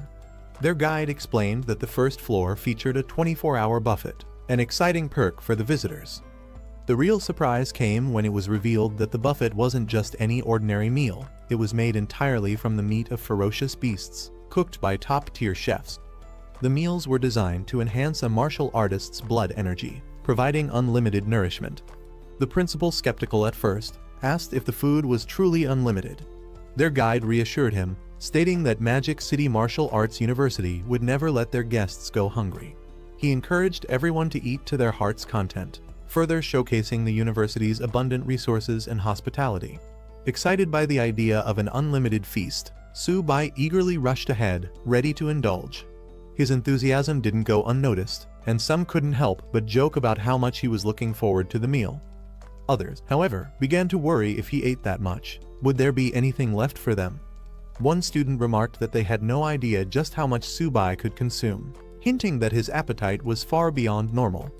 The concerns grew as some feared they might go hungry if they didn't hurry inside. Meanwhile, the principal and the guide observed the energetic younger generation with amusement. Laughing it off, they acknowledged their boundless enthusiasm, apologizing for their liveliness before finally heading toward the dining hall themselves. The next day, the focus shifted from feasting to competition. The stadium roared with commands as an intense training or battle event was about to begin, marking the next phase of their experience at Magic City Martial Arts University. As the students stepped into the massive competition venue, they were in awe of its sheer scale. Many had only seen such a grand arena on television, and experiencing it in person left them amazed. The principal, however, quickly brought them back to focus, telling them to stop acting like they had never seen the world before. With that, he began explaining the competition rules. He revealed that this final tournament would feature martial arts universities from 13 different schools, competing for the top ranks. However, one school had a distinct advantage: the Great Wall Guard's Military Academy, directly under the military, was automatically placed in the top 4. This ensured there would be no buys in the tournament. Hearing this, some students immediately voiced their frustration, questioning why the military academy was given a free pass while the rest had to fight for their positions. The principal calmly explained that the Great Wall Guard's Military Academy was a specialized training ground for military geniuses, justifying their advantage in the competition. The principal continued his explanation, revealing a key reason why the Great Wall Guard's Military Academy held such a privileged position. Unlike other universities, it was the only martial arts institution situated directly on the front lines of battle, constantly engaged in defending against multiracial invaders. This revelation stunned the students. The idea of a university doubling as a military training base on the battlefield was almost unheard of. Su-bai and his peers couldn't help but acknowledge the intensity of such an environment, realizing that those from that academy were forged in real combat. The principal warned them not to underestimate anyone in this competition, as the national finals were filled with hidden talents. He then assigned Su-bai as the lead competitor for Jeongju Martial Arts University, with Hu Qingshu anchoring the team. Their group rallied behind them, shouting their determination to win. As excitement built in the arena, an announcement echoed across the stadium. A large screen displayed a woman calling for teachers and students to settle down. The 100-school competition finals were about to begin. The first round matchups were announced, with Jeongju Martial Arts University set to face Yokohama Martial Arts University. Meanwhile, other battles were lined up between Imperial City and East China Martial Arts Universities, as well as Magic City against Nanjing Martial Arts University. All three matches would happen simultaneously, raising the stakes for every team. Jeongju's group breathed a sigh of relief, realizing they had avoided drawing any of the top 3 universities in the first round. Their opponent, Yokohama Martial Arts University, was about on par with them, making it a fair challenge. One eager teammate immediately volunteered to fight first, wanting to take the lead. However, Subai wasn't about to let anyone steal the spotlight. He stepped up, insisting that he would go first to set the tone for Jeongju and show their strength. With that, the battle commenced. Stepping into the arena, Subai faced off against his opponent, who immediately recognized him. Subai's acknowledging Jeongju Martial Arts University's impressive achievement in reaching the finals. Unfazed, Subai wasted no time. Summoning his beast, he called out to Xiaoba, preparing to finish the fight as quickly as possible. With a burst of energy, flames erupted as his attack launched toward his opponent. Xiaoba, a massive turtle, emerged in the arena, shocking the audience. Many in the crowd were surprised that Jeongju had sent a beast tamer to compete, especially one using a turtle. Yet, some spectators noticed that the creature looked much larger than before, making them eager to see what would unfold. Subai's opponent was in complete disbelief. Staring up at Xiaoba's massive form, he struggled to accept what he was seeing. The beast was far too large, far too powerful, it had to be cheating. Before he could process it any further, the battle was already over. With a single, overwhelming attack, he was sent flying out of the arena, screaming in frustration. Meanwhile, Subai barely seemed interested in the match's outcome. Casually sitting down, he remarked at how weak his opponent was. He hadn't even started eating his peanuts yet. Lying on the ground in defeat, the martial artist couldn't believe it. He had always thought beast tamers were weak, but this battle proved otherwise. Spectators were baffled by Subai's carefree attitude. Bringing a small stool to the national finals seemed outright disrespectful, making some question if he was even taking the competition seriously. Others, however, understood his confidence. Those familiar with Subai's previous battles explained that his turtle, Xiaoba, wasn't just any beast, it possessed overwhelming defense and strength, easily reaching silver level. Meanwhile, a new challenger stepped forward, angered by Jeongju Martial Arts University's casual approach.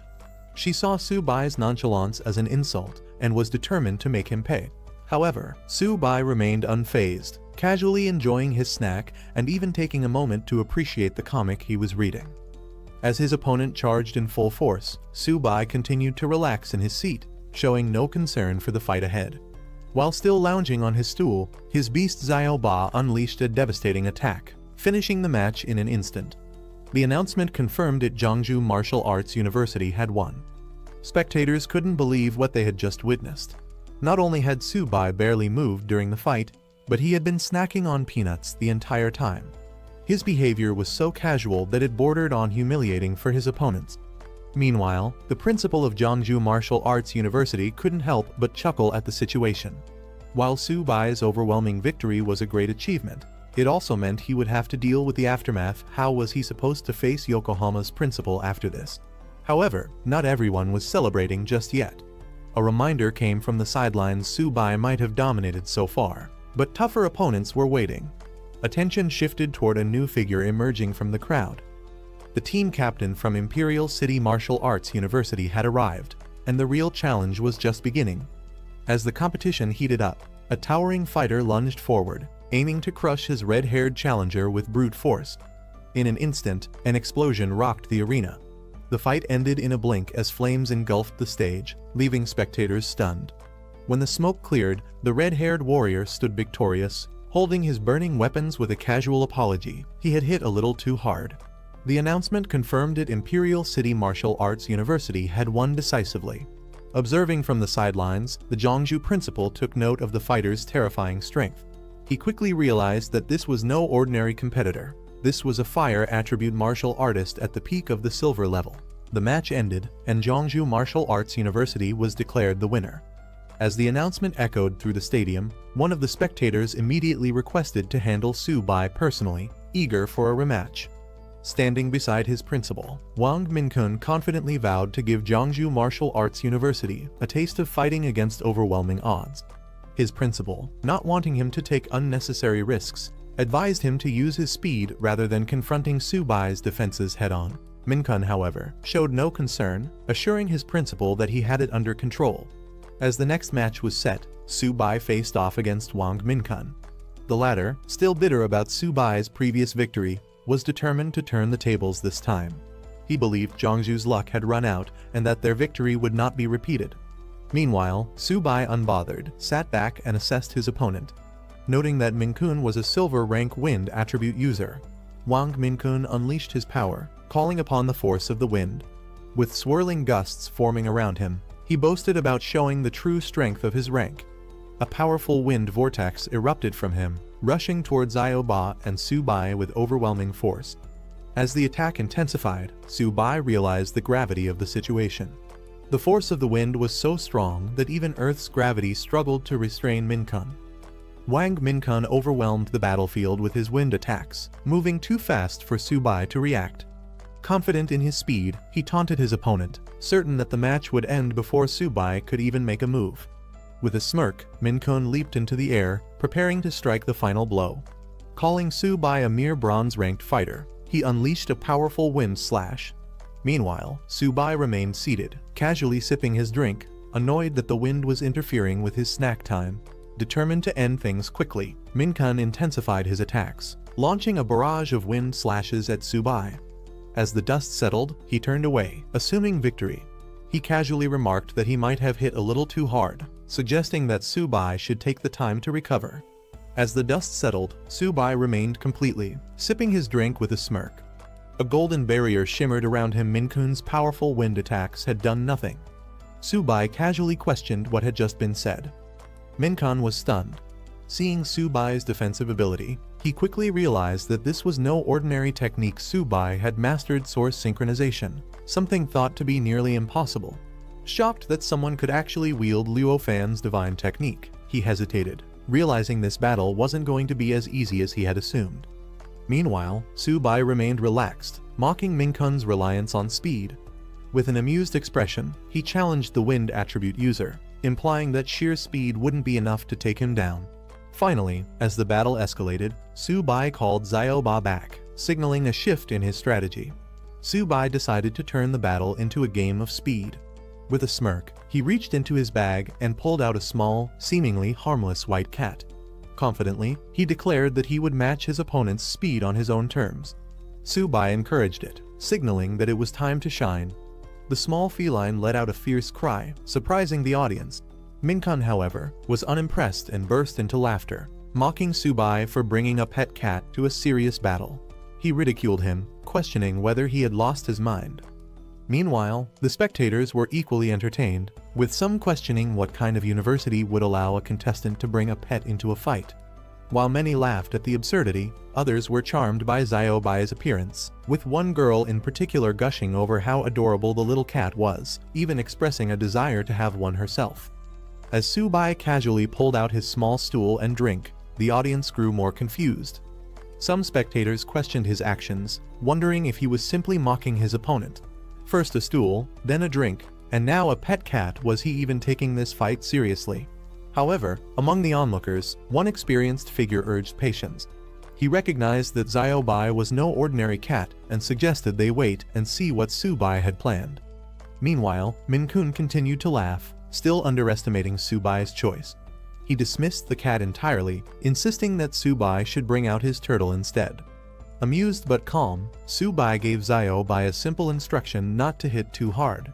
In the next instant, Bai roared, unleashing a monstrous energy that took Minkun completely by surprise. The small cat transformed into something far more terrifying, forcing Minkun to reconsider everything he had assumed about his opponent. Minkun stood in shock, still trying to process what had just happened. The deafening roar and the massive shadow that appeared behind Bai made him question if he had imagined it. Before his eyes, the small cat had grown into a massive, imposing white tiger. The sheer size and power radiating from it sent a chill down his spine. Minkun could hardly believe it. The spectators were just as stunned. What they had assumed to be a harmless pet had transformed into a majestic, towering white tiger. Some compared it to the ones they had seen in zoos, though none had ever witnessed one this massive. Among the observers, questions arose. Had Xiaobai always been a tiger in disguise, or was this another one of Subai's tamed beasts? The audience was left in disbelief. For a silver rank beast tamer, having one strong beast was already an achievement, but taming a second one was nearly impossible. Yet, Subai had just revealed another powerful creature, making it clear that he was far more capable than they had assumed. He quickly gathered his strength and unleashed a powerful wind-based attack, determined to regain control of the fight. Minkun's eyes widened as he realized what had happened. He wasn't seeing the real beast, but only an afterimage. Subai's so-called pet wasn't just a trick, it was a beast powerful enough to dominate the battlefield, and Minkun was now forced to fight on its terms. Minkun was in complete disbelief. No matter how much he relied on his wind abilities, Xiaobai was simply too fast. He refused to accept that anything could surpass the speed of wind itself. But the reality was unfolding right in front of him. Xiaobai's. Frustrated and desperate, Minkun changed tactics. If he couldn't keep up with Xiaobai, then he would take down Subai directly. Ignoring his opponent's beast, he fixated on the one controlling it. With all his strength, he launched himself at Subai, determined to end the fight in one decisive move. However, just as he was about to strike, Xiaobai intercepted him with overwhelming force. The massive beast loomed over him, its power undeniable. Minkun was now completely outmatched, and he knew it. Minkun was in complete shock. He couldn't accept what was happening. How could Subai's beast be this powerful? Before he could react, Xiaobai struck with devastating force, sending him flying across the battlefield. The impact was brutal, and he crashed hard, unable to regain control. As silence fell over the stadium, the final announcement echoed through the air. Jeongju Martial Arts University was victorious. Subai had won, leaving his opponent defeated and sprawled across the ground, unable to continue. The match was over. The crowd erupted in disbelief. Subai, a mid-tier bronze rank, had just defeated a prestigious silver rank captain. Among the spectators, people murmured about Subai's white tiger. Some felt it was even fiercer than his turtle, wondering how he could have tamed such a powerful beast. The intensity of Xiaobai's presence was undeniable. The stadium soon shifted from shock to admiration as chants of Subai's name filled the air. The audience cheered, rallying behind the unexpected champion, fully acknowledging his incredible strength. Meanwhile, the judges were just as perplexed. None of them had ever heard of Subai before. Yet his performance was beyond anything they had seen, even compared to students from elite universities or the military academy. The judges were astonished by Subai's performance. Jeongju Martial Arts University had produced an absolute powerhouse, someone they never expected. They recognized that with Subai leading the way, the university's reputation was about to skyrocket. Meanwhile, in the Imperial City Martial Arts University rest area, some students dismissed the match. They considered Minkun's loss a reflection of his weakness rather than Subai's strength. To them, Luoyi Martial Arts University had simply sent an unworthy opponent.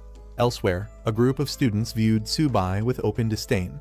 They mocked him, calling him a country bumpkin who had the audacity to bring two tamed beasts just to freeload off the high-end accommodations. At the center of this brewing hostility was Cao Zixuan, the captain of Imperial City Martial Arts University. Lounging confidently, he declared that if they met Subai in the semifinals, there would be no holding back.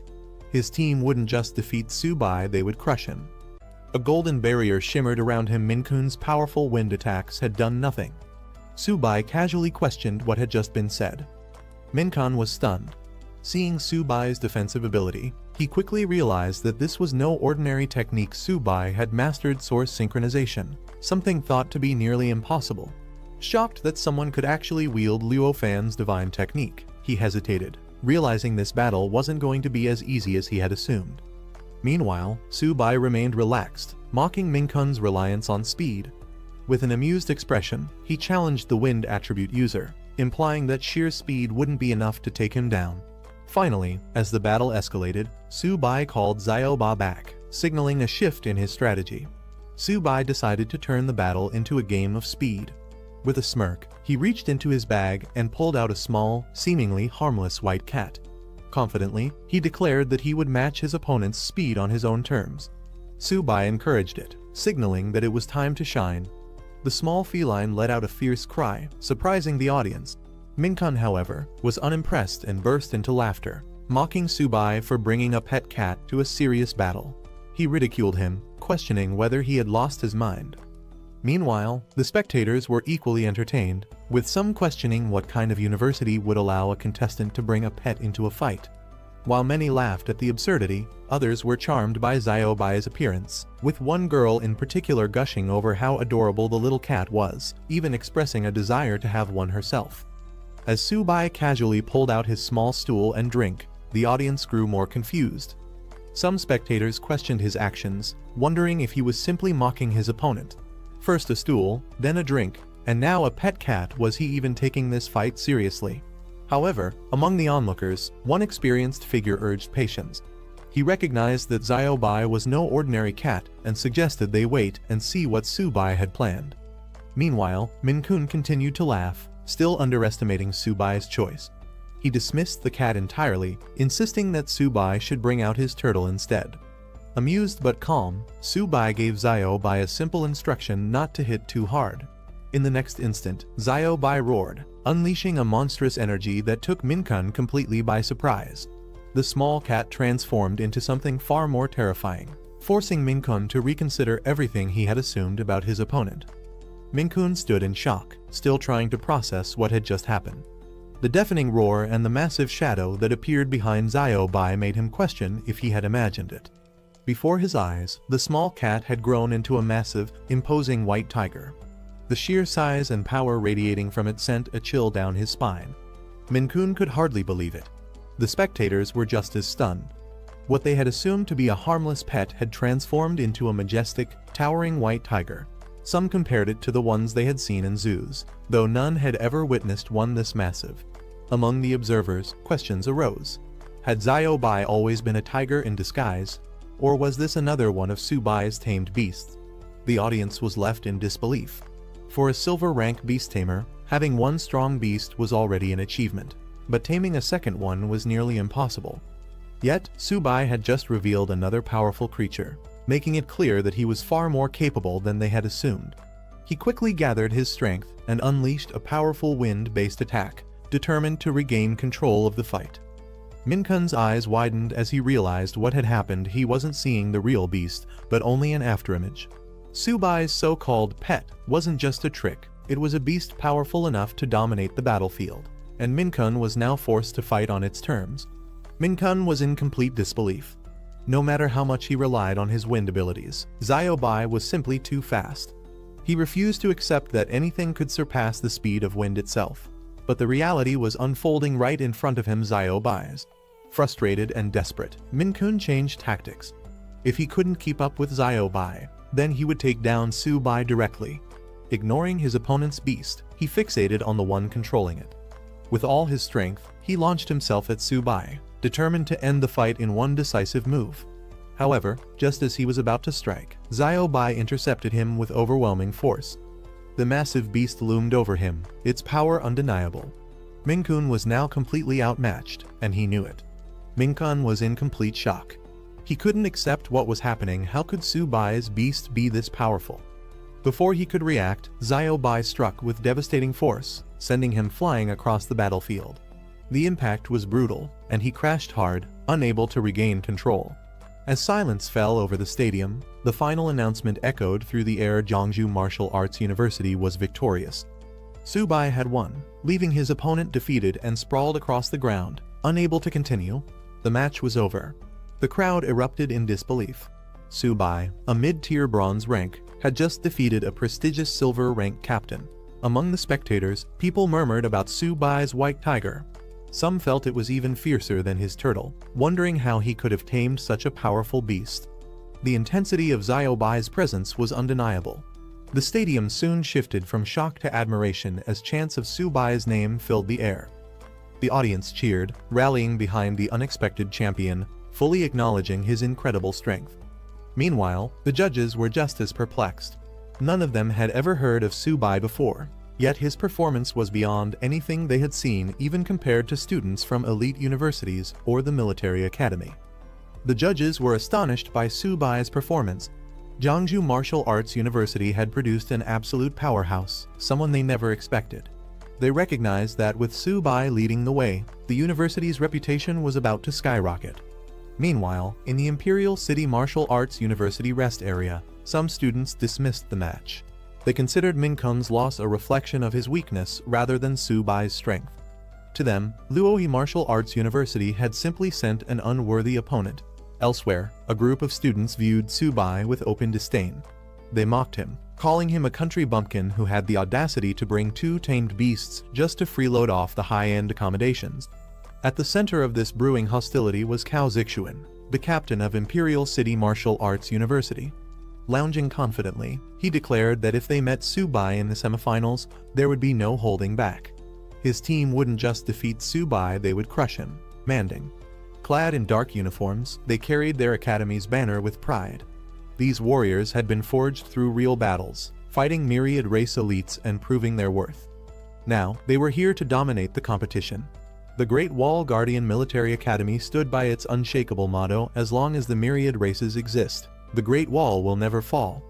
A legacy built on war and resilience, the academy was home to warriors forged in real battles.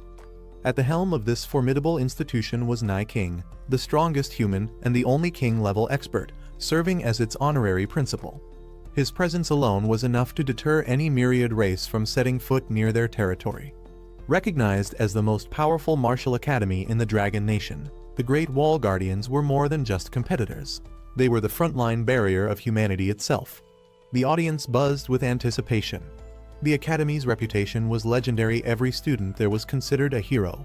If Madu Martial University and Capital Martial University were already terrifying, the strength of the Great Wall Guardians was unimaginable. Some spectators questioned why the academy only had 5 team members and no substitutes. However, others quickly dismissed the concern. An academy of their caliber didn't need replacements. As the competition intensified, the legendary king-level expert, Nai King, was praised as the ultimate protector of humanity. For Jeongju Martial University, merely competing against an academy of such prestige was considered an honor. Watching from the sidelines, Su Bai couldn't help but wonder when would he reach such a level of strength. The official draw results for the semifinals were announced. The first battle would be between the Great Wall Guardian Military Academy and Capital Martial University. The second match would pit Madu Martial University against Jeongju Martial University. Meanwhile, at Madu Martial University's camp, their fighters were unimpressed. One of them, Cao Zixuan, showed complete disinterest in their upcoming match, claiming Jeongju Martial University was too weak to be worth his time. Other members echoed his sentiment, mocking Jeongju for making it this far. To them, facing such an opponent wouldn't even be a challenge. One of their team members eagerly volunteered, confident that they could single-handedly defeat Jeongju in a single round. The first battle of the semifinals began as the Great Wall Guardian Military Academy sent out their captain, Han Zhan, a lord-level expert and grandson of the legendary General Han Dang. He was clad in purple-gold armor forged from diamond-level cores, exuding an overwhelming presence. The crowd watched in anticipation, wondering who Capital Martial University would send to face him. Without hesitation, Han Zhan called out his opponent Wang Yang, the captain of Capital Martial University, challenging him to settle their rivalry on the battlefield. Excitement erupted among the spectators. A direct clash between 2 captains at the start of the match. This was shaping up to be a king versus king battle, a fight between top-tier powerhouses. The battle commenced with lightning-fast action. Han Zhan's overwhelming strength sent Wang Yang flying across the arena, leaving the crowd in shock. Wang Yang, the captain of Capital Martial University, stepped onto the battlefield with an air of confidence. He downplayed the situation, treating Han Zhan's challenge as unnecessary, but his smug demeanor hinted at his arrogance. The crowd erupted with cheers, particularly from Wang Yang's admirers, who saw him as the ideal warrior. Su Bai, however, remained unimpressed, questioning what was so special about him. As the match continued, Su Bai turned to his team, instructing Luo to go first. Luo hesitated, unsure if he was up to the task, but Su Bai reassured him it was time to prove themselves. Meanwhile, Han Zhan prepared to fight, standing tall in his battle armor. With overwhelming confidence, he gave his opponent the first move. As the match intensified, Wang Yang unleashed his Howling Wind technique, summoning powerful blue energy waves that tore through the battlefield. The crowd watched in awe as Han John countered with his diamond-level battle armor, a technique refined to perfection. His purple energy clashed against Wang Yang's storm, creating a dazzling display of raw power. Despite Han John's defensive mastery, his opponents charged at him, attempting to overwhelm him with numbers. However, his energy barrier deflected their attacks with ease, proving that sheer strength alone wasn't enough to break through. Watching from the sidelines, Su Bai observed the fight closely.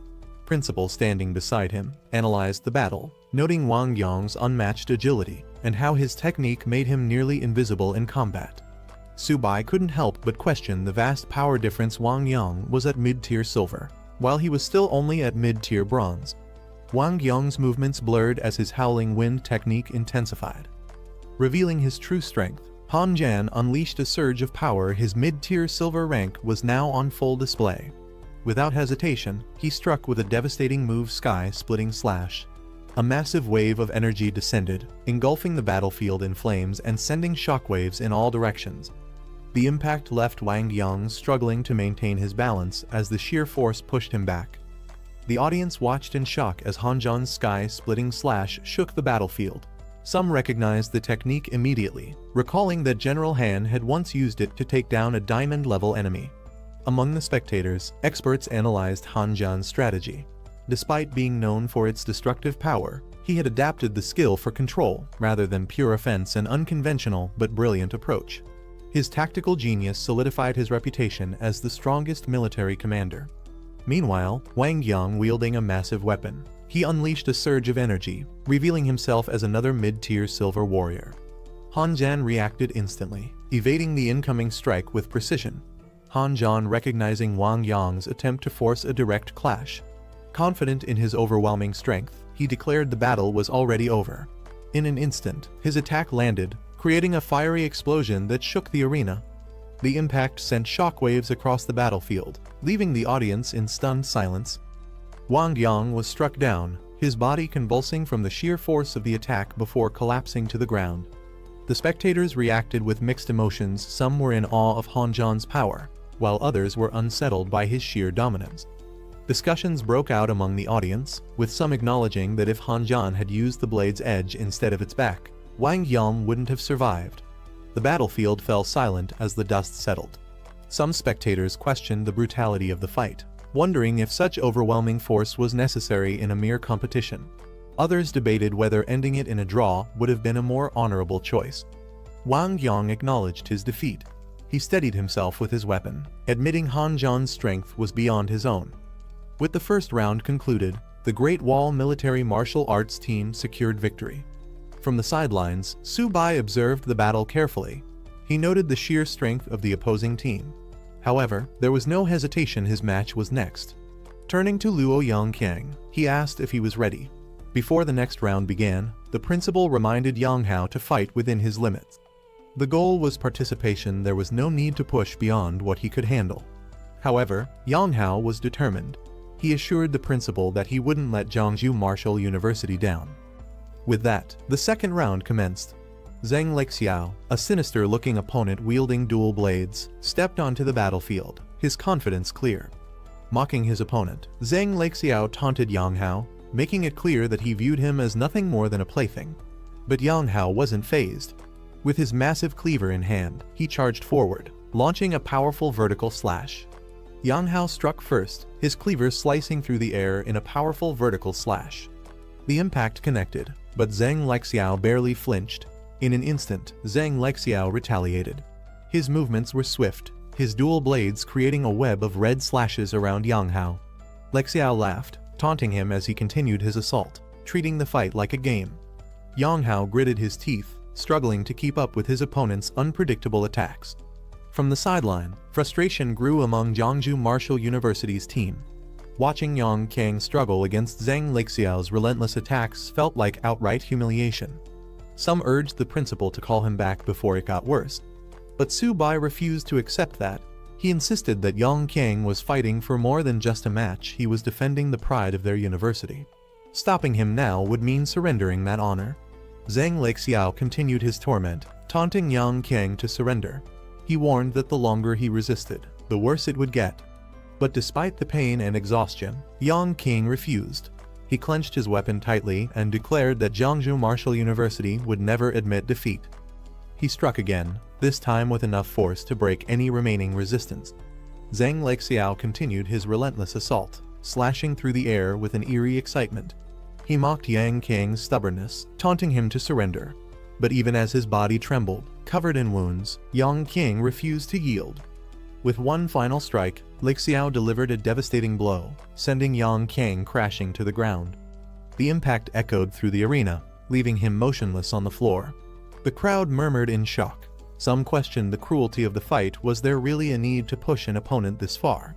Others wondered if Lexiao had any humanity left, as his actions went beyond mere competition. The match ended with Zhang Lexiao's victory. Jiangsu Martial University's team was furious, seeing their comrade humiliated.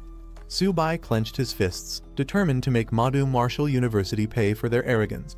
Before he could step forward, Bai Ningbing took the stage.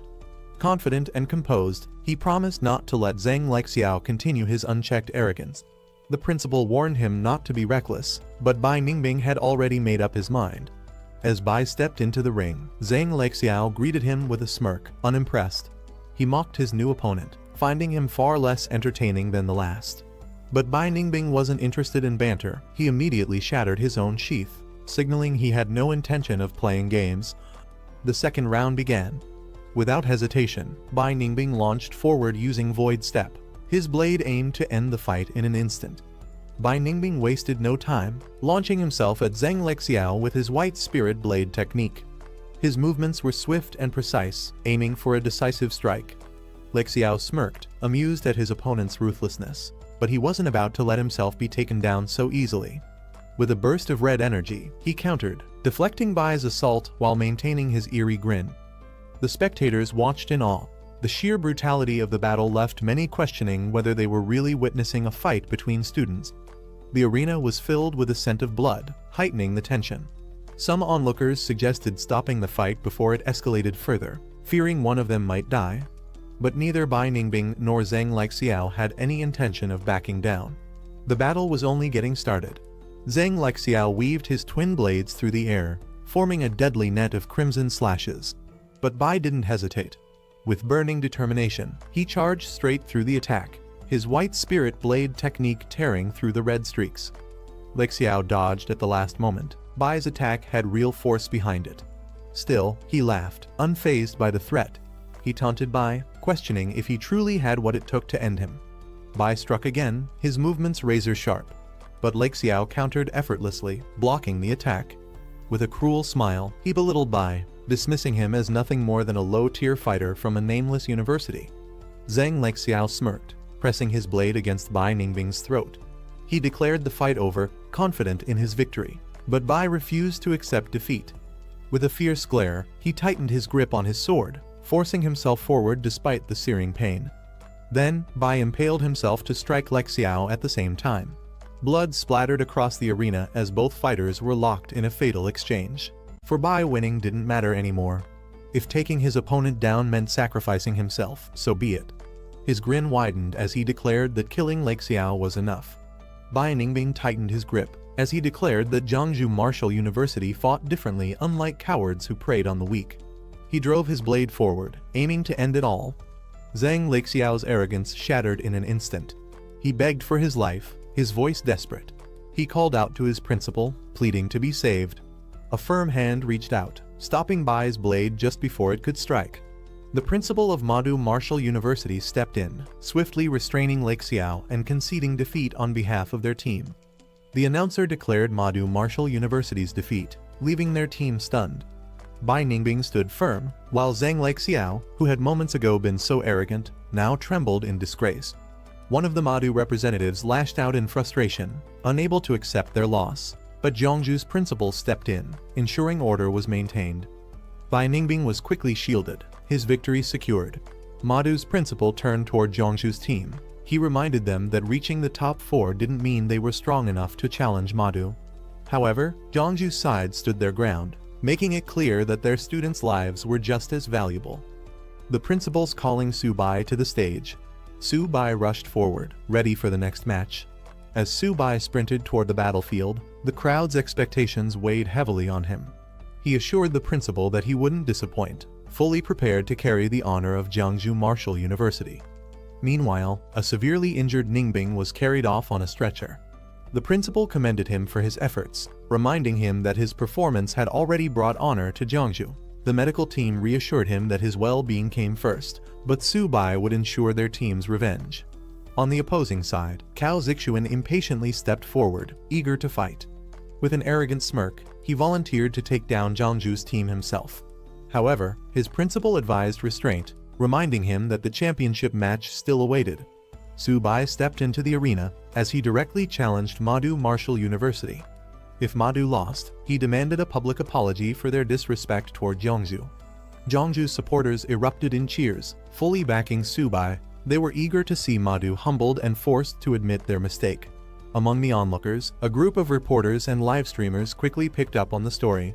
They saw it as the perfect headline: Jiangsu Martial University boldly calling out one of the top-tier schools, demanding an apology in front of everyone.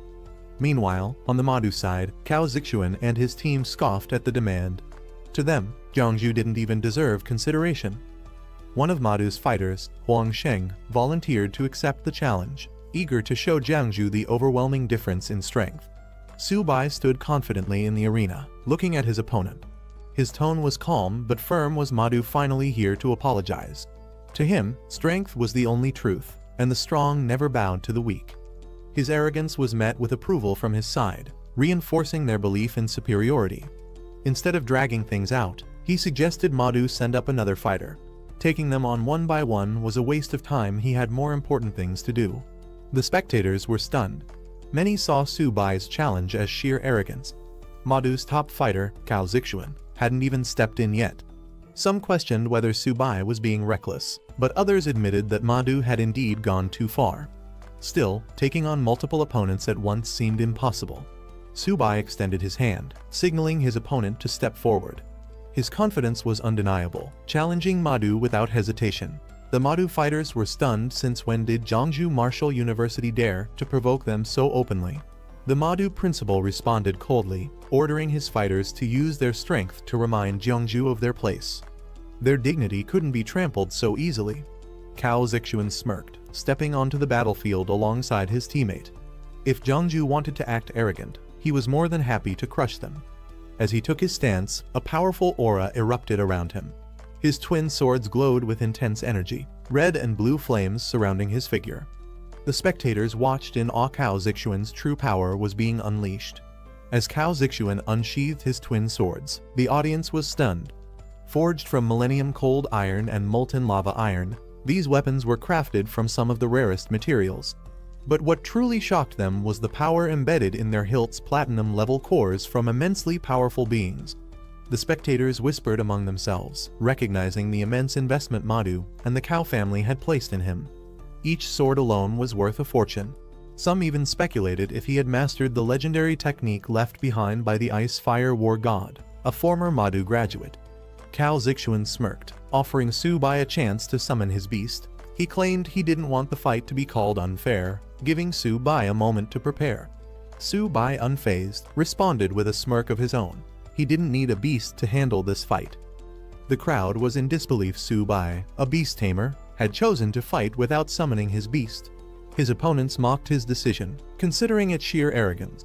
But among the spectators, some quickly realized the truth. He had activated origin synchronization, merging his power with his beast's abilities.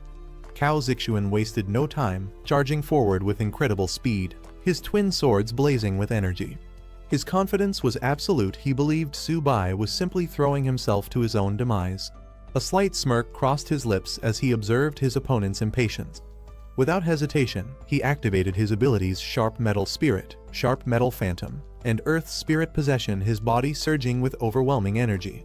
Su-bai's eyes locked onto his opponent's, his energy surging. This was the moment. With a powerful leap, he launched himself forward, ready to settle the score with Madu. Cao Zixuan and his teammate rushed in, weapons drawn, confident in their overwhelming strength. But in an instant, everything changed. Su-bai moved faster than they could react. His enhanced abilities sent shockwaves through the battlefield as he struck with immense force. The spectators were in shock. Subai's speed had already reached gold tier, a level unheard of for a beast tamer fighting without his beast. Some doubted if he could truly compare to past legends like Luo Fan, but the display of power was undeniable. Standing before Cao Zixuan, Subai spoke calmly, questioning if he had ever felt powerless. Cao Zixuan tightened his grip on his swords, acknowledging Subai's strength. He admitted Subai had earned his respect, but that was all. Without hesitation, he unleashed lava breath, a massive wave of fire meant to end the fight instantly. Just as the flames reached him, his body blurred. Vanishing void step activated, allowing him to slip through the attack effortlessly. Subai effortlessly dodged Cao Zixuan's fiery attack, his movements too fast to track. With a smirk, he dismissed his opponent's speed as still too slow. Seeing an opportunity, the bald fighter called out to Cao Zixuan, suggesting they flank Subai together. Cao Zixuan barely had time to warn his teammate before the assault began. Subai delivered a devastating barrage of strikes, each landing with precise force. He struck once, twice. By the time he reached the seventh blow, the bald fighter had been completely overwhelmed. His body slammed into the ground, unable to keep up with Subai's speed and power. The bald fighter crashed to the ground, completely defeated. His body was motionless, his face twisted in pain. Subai turned his attention back to Cao Zixuan, challenging him to step forward if he dared. Seeing his opponent still eager to fight, Subai smirked. This was perfect. He wasn't done playing yet. Cao Zixuan stood firm, gripping his twin elemental swords as flames and frost swirled around him. With a powerful swing, he unleashed a devastating attack. Watching the incoming assault, he sighed, unimpressed. In an instant, Subai closed the gap, appearing right behind Cao Zixuan with a smirk. His speed was overwhelming, catching his opponent off guard. Cao Zixuan barely had time to react before Subai struck, sending him hurtling into the air. With one final, decisive blow, Subai knocked him back, dismissing him as unworthy of standing on the battlefield. Subai stood confidently, his body engulfed in a blazing aura as he watched Cao Zixuan struggle. His amusement was evident. He couldn't understand why a so-called prodigy was barely putting up a fight. Without hesitation, Subai launched himself into the air, closing the distance in an instant. His movements were ruthless, forcing Cao Zixuan to defend himself, but each strike made it clear that he was being completely overwhelmed. With a powerful downward smash, Subai sent Cao Zixuan flying. The impact was devastating. As the dust settled, Subai scoffed, finding the match far too easy. Subai stood over Cao Zixuan, his foot pressing him down with ease. Amused, he mocked his opponent, clearly enjoying the one-sided battle. Cao Zixuan, humiliated and enraged, swore revenge, his fury boiling over. A sudden surge of power flared around him, catching Subai's attention. Watching the outburst, he acknowledged the increase in power, but dismissed it as nothing more than uncontrolled aggression. Engulfed in a fiery aura, Cao Zixuan roared, his energy spiraling out of control. His rage had reached its peak. He was no longer fighting with strategy. As the principal and others watched in shock, Cao Zixuan had completely lost control, unleashing a deadly move.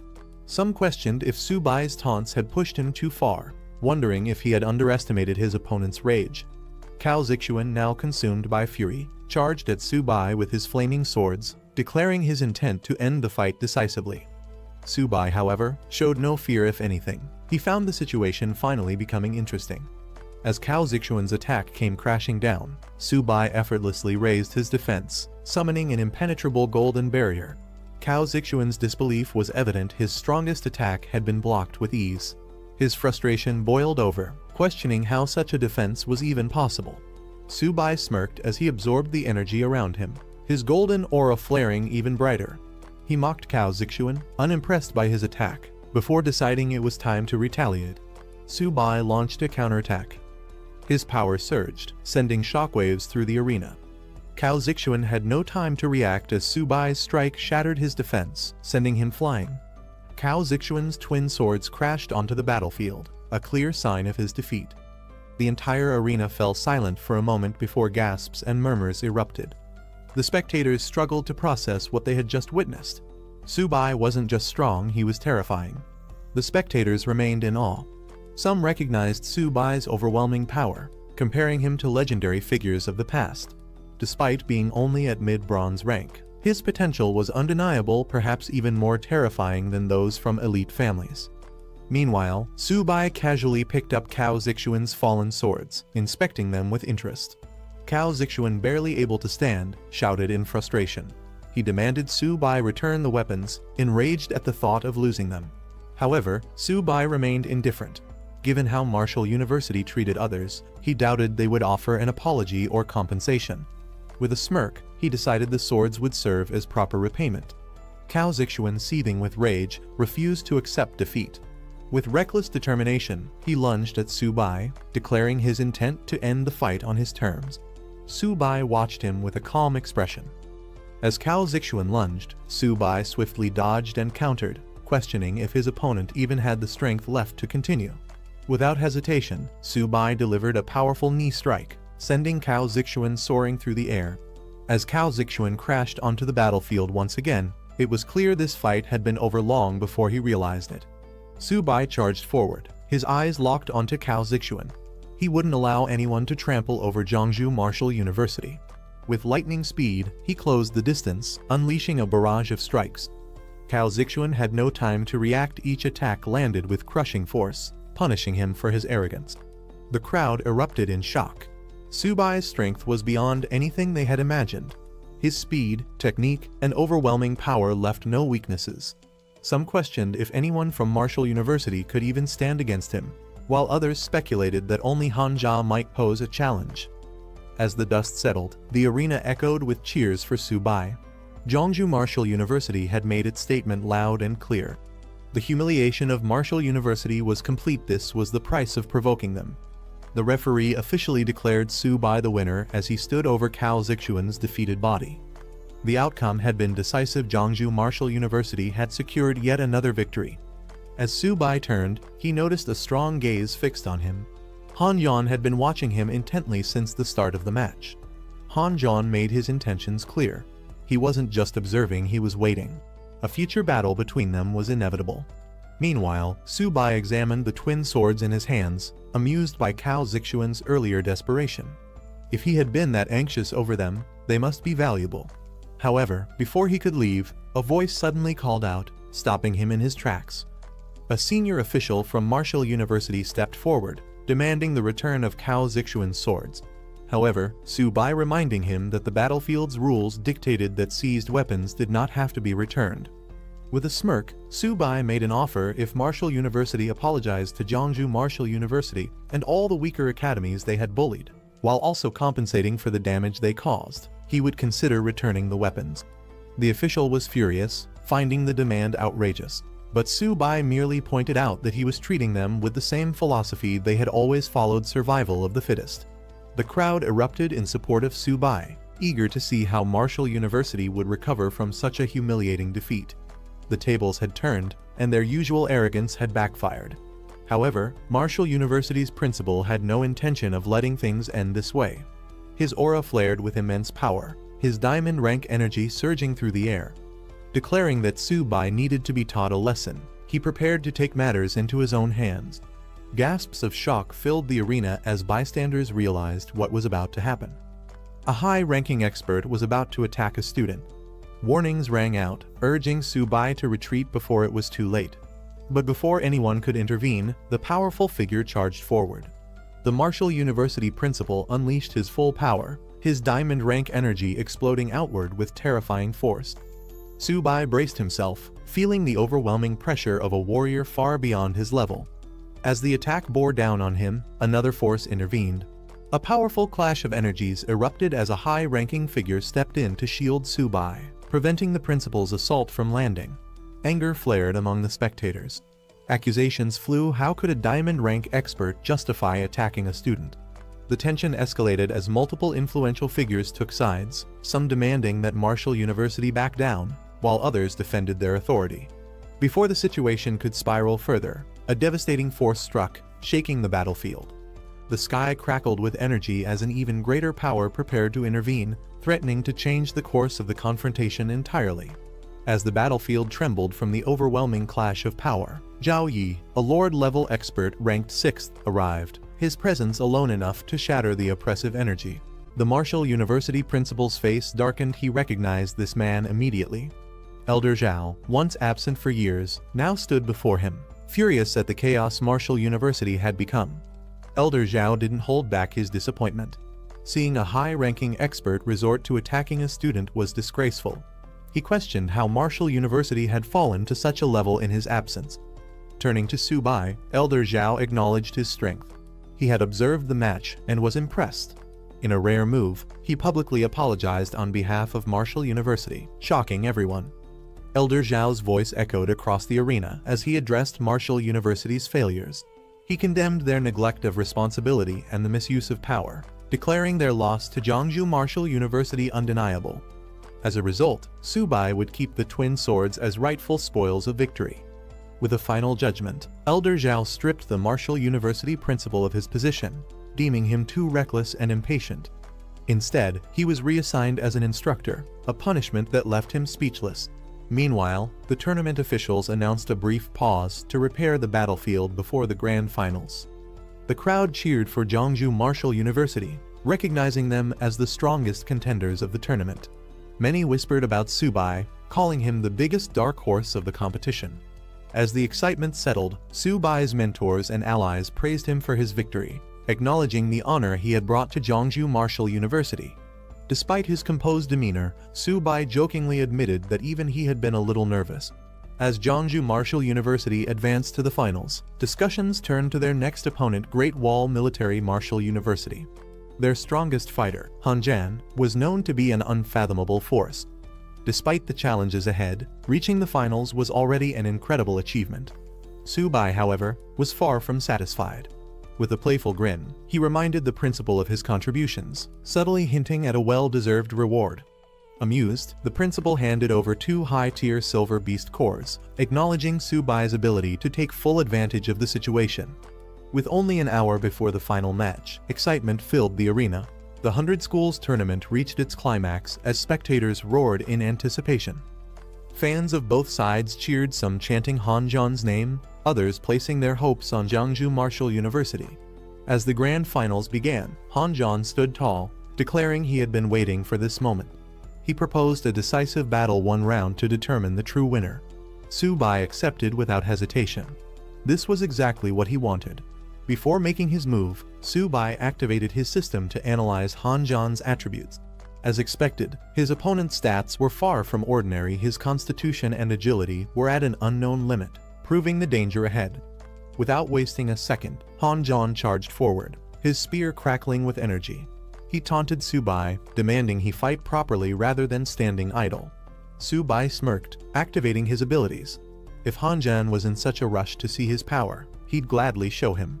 Han Jan moved at blinding speed, his afterimages surrounding the battlefield. He taunted Su Bai, challenging him to show his full strength. Su Bai reacted instantly, weaving through the attacks, narrowly avoiding each strike. Watching closely, Su Bai realized Han Jan had been holding back in previous fights. His true speed was only now being revealed. Han Jan swung his staff with precision, forcing Su Bai to stay on the defensive. The commentators were in disbelief. They had assumed speed was Han Jan's weakness, but now it was clear he had no weaknesses. His agility, strength, and defense were on an entirely different level. Among the younger generation, Han Jan was an unstoppable force. Unless someone with far superior power challenged him, no one stood a chance. The conclusion was evident: Jiangsu Martial University could only aim for second place.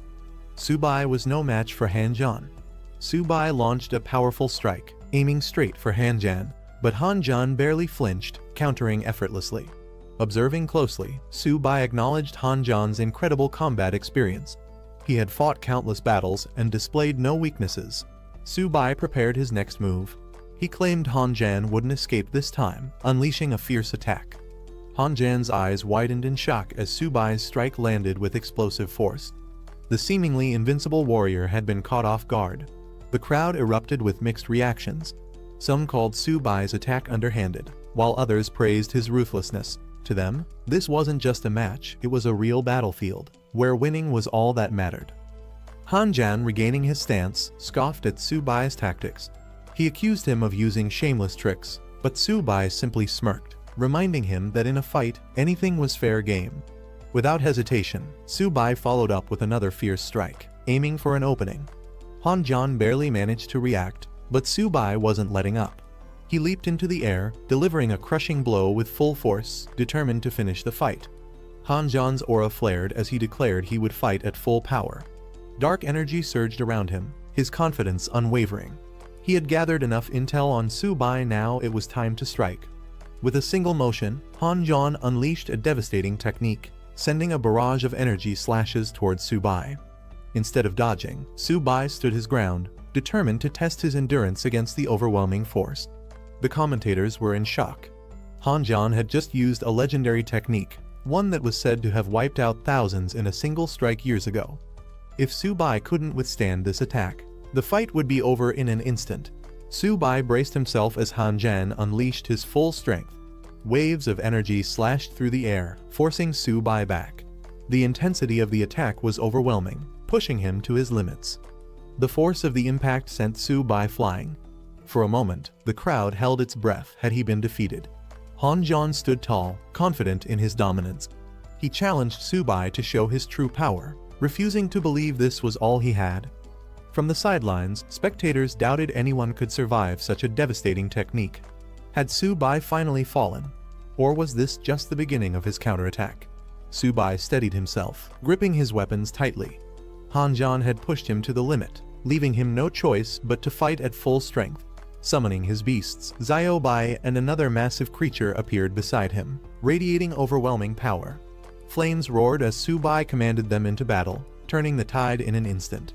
Han-jan acknowledged Su-bai's true strength, realizing he had been holding back all along. But it was too late. Su-bai charged forward with his beasts, unleashing an all-out assault. Su-bai went on the offensive, his powerful allies at his side. Su-bai wasted no time, launching a fierce attack with Bai by his side. Han-jan barely managed to block as Su-bai's relentless assault pushed him back. The impact shook the battlefield, forcing Han-jan to brace himself. Refusing to go down easily, Han-jan retaliated with a powerful counterattack. But Su-bai's beast struck with overwhelming force. Han-jan stumbled, his strength wavering. The battlefield had shifted. Su-bai now had complete control. Han-jan staggered, his armor shattered, yet he still held his weapon tightly. Su-bai warned him that continuing to fight was pointless. Accepting defeat wasn't shameful. But Han-jan refused to back down. He activated a hidden technique, energy surging violently around him. This was a power he had hesitated to use, one he couldn't fully control. With no other choice, Han-jan unleashed it. A massive burst of dark energy erupted, shaking the battlefield.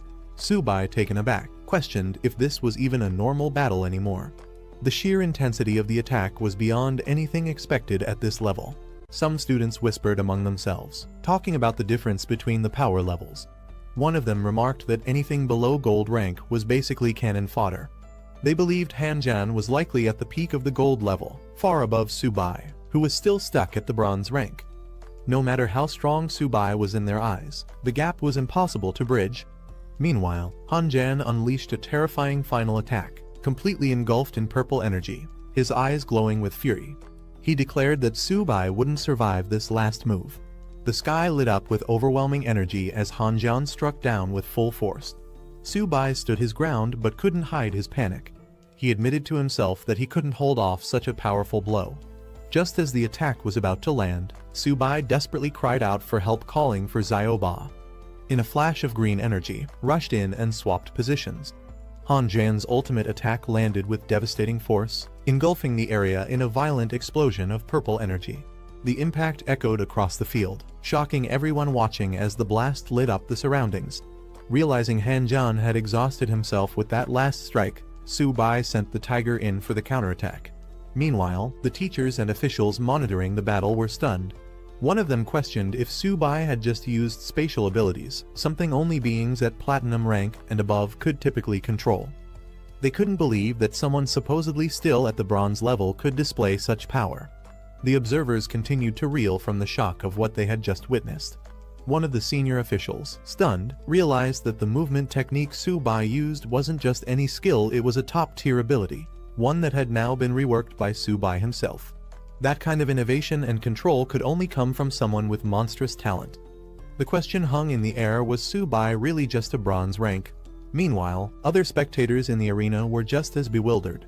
Some questioned whether this was still a gold rank tournament or if they were watching a demolition of their entire martial stage. The dust and smoke clouded the arena, and someone wondered if the battle's outcome had already been decided. As the smoke cleared, the result became undeniable. Han Jian lay defeated on the ground, badly injured, while Su-bai stood tall beside his massive white tiger companion. With a sigh of disbelief, someone admitted Su-bai's victory. The principal clenched his fists in excitement. Eyes wide in disbelief, Su-bai had really won. The crowd watched as the announcer confirmed it. The overall champion of this tournament was none other than Su-bai from Jeonju Martial University. With blood still on his face and a calm wave to the audience, Su-bai stood tall, battle-worn, but victorious. Cheers erupted from the sidelines. His classmates jumped up in celebration, praising him as both a champion and a legend. The principal, overcome with emotion, dropped to his knees, proudly declaring he had placed his faith in the right person. From the audience to the stands, Su-bai's name echoed across the arena. Everyone shouted in admiration, hailing him as the strongest of the younger generation, invincible, unbeatable, and now, their crowned champion. The celebrations didn't stop at the arena. All across the city, Su-bai's victory was being broadcasted live. Students and citizens watching on the big screens shouted his name, amazed by his overwhelming performance. Jeonju Martial University had just produced a true star. Somewhere in the crowd, his girlfriend's eyes sparkled with admiration. She clutched her hands to her chest, overwhelmed with joy. To her, Su-bai wasn't just a winner, he was the best. Back in the Su family living room, excitement exploded. Su-bai's sister jumped with pride, declaring that her brother had become the national champion. Their parents cheered beside her, overwhelmed and proud, barely able to believe what they were seeing. It was a moment of pure happiness for the whole family. Not long after, Su-bai found himself surrounded by reporters. Microphones and cameras were shoved toward him as they bombarded him with questions. How did it feel to become the champion of the 100-school tournament? What did he want to say to Han Jian, the opponent he had just defeated? After the victory, reporters swarmed around Su-bai, hungry for interviews and sound bites. The principal had to step in, shielding the exhausted champion while urging the crowd to back off. Su-bai needed rest, questions would have to wait. With a proud arm around Su-bai, the principal guided him away from the crowd, telling him to return to the hotel to recuperate. He assured Su-bai that he'd take care of everything else. After all, as the champion, Su-bai had just secured a mountain of rewards. At the mention of rewards, Su-bai's tired expression lit up. Curious, he asked just how much he'd earned. The principal threw out some numbers, tens of millions. No, actually, at least 600 million in total. Su-bai's eyes nearly popped out of his head. Energized by the thought, he jokingly shouted he was ready to fight 10 more Han Jians if it meant more winnings. Later, news of the tournament finale spread far and wide. On the streets, giant screens displayed Su-bai's face. The Martial University Hotel, hosting the event, became a hotspot for celebration. The tournament had come to a close, and students from across the nation had showcased their strength and pride. But of all the rising stars, none shined brighter than Su-bai, Jeonju Martial University's unstoppable champion. Following his courageous display during the championship, Su-bai was officially commended by the military.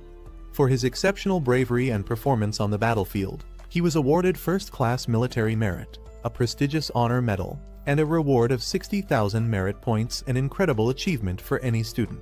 At the same time, the new national rankings of the martial universities were announced. Jeonju Martial University, Su-bai's school, soared to the top, receiving an annual military investment of 50 billion, putting it shoulder to shoulder with the most elite academies in the country. The buzz around Su-bai was unstoppable. News reports praised Jeonju Martial University for its rising prominence and predicted it would soon become the premier training base for beast-taming ability users. The streets were filled with citizens watching the giant screens, and even songs were being written about Su-bai, turning him into a legend. In the crowd, people continued to talk about how Su-bai had single-handedly battled and defeated the strongest contenders from top martial universities. Some whispered about how close he'd come to collapse from his injuries, amazed he had held on. After everything that had happened, Su-bai finally woke up, stretching with a groan as he sat up in bed. His first thought, how had he ended up sleeping for so long? It was Manny, holding a tray with food. She smiled and told him that the principal had instructed everyone to let him rest undisturbed. Now that he was awake, it was time to return to Jeongju together. The school's car was already waiting downstairs. Su-bai got up, ready to pack. But before they left, he said there was something he had to do first. Manny looked at him curiously. With a grin, Su-bai pointed upward and declared that he wanted to take Xiaoba and Xiaobai to the buffet at the Demon Marshal cafeteria for one last feast. After everything they'd been through, they deserved it. Manny couldn't help but laugh, realizing that after the chaos, Demon Marshal was about to suffer another round of devastation, this time at the hands of Su-bai's appetite. Back at Jeongju Marshal University, a massive welcome ceremony awaited Su-bai and the returning heroes. The campus was decorated with banners, and the crowd gathered in full force. Jokes flew about how Su-bai loved Demon Marshal's Grand Gate, but Jeongju had now outdone it with an even more impressive display, thanks to their 50 billion investment. Cheers erupted as voices shouted, "Welcome back, heroes!" The atmosphere was electric, the pride of victory echoing through every chant. The speaker took the stage, announcing to all students that Jeongju Marshal had won the championship, truly a sky-splitting moment in the school's history. Soon, the principal invited Su-bai to speak. As the standout captain of the tournament, he stepped forward, the spotlight now his. Su-bai addressed the crowd. What he wanted most to share, he said, was that no so-called legend or invincible opponent was unbreakable. No matter how strong the enemy, as long as they refused to give up, they would always have a chance to win. With the spotlight on him, Su-bai was asked if he had any suggestions for improving the school, now that it had gained such a massive funding boost after winning the championship. Su-bai thought for a moment before speaking seriously. He pointed out that what truly separated top-tier schools from the rest wasn't just prestige, it was the quality of cultivation resources. He suggested hiring professional alchemists to help produce training potions for the students. That, he said, would fill the gap in resources and help everyone grow stronger. The crowd responded with applause, and Su-bai wrapped up his speech by encouraging everyone to work together to bring glory to Jeongju Marshal University. His words earned praise from the staff, who hailed him as a true role model and the pride of their academy. Later, in a private meeting, the principal handed Su-bai a reward, reminiscing about when Su-bai first earned his Golden Merit Badge. He'd known back then that Su-bai was destined for greatness. Su-bai accepted the praise humbly, saying it was all his duty, but cheekily reminded the principal not to forget the promised 500 million reward. After giving his victorious speech, Su-bai sat down with the principal to discuss a little unfinished business. Su-bai brought up the reward he was owed, cheekily reminding the principal that the school had earned a whopping 50 billion thanks to him.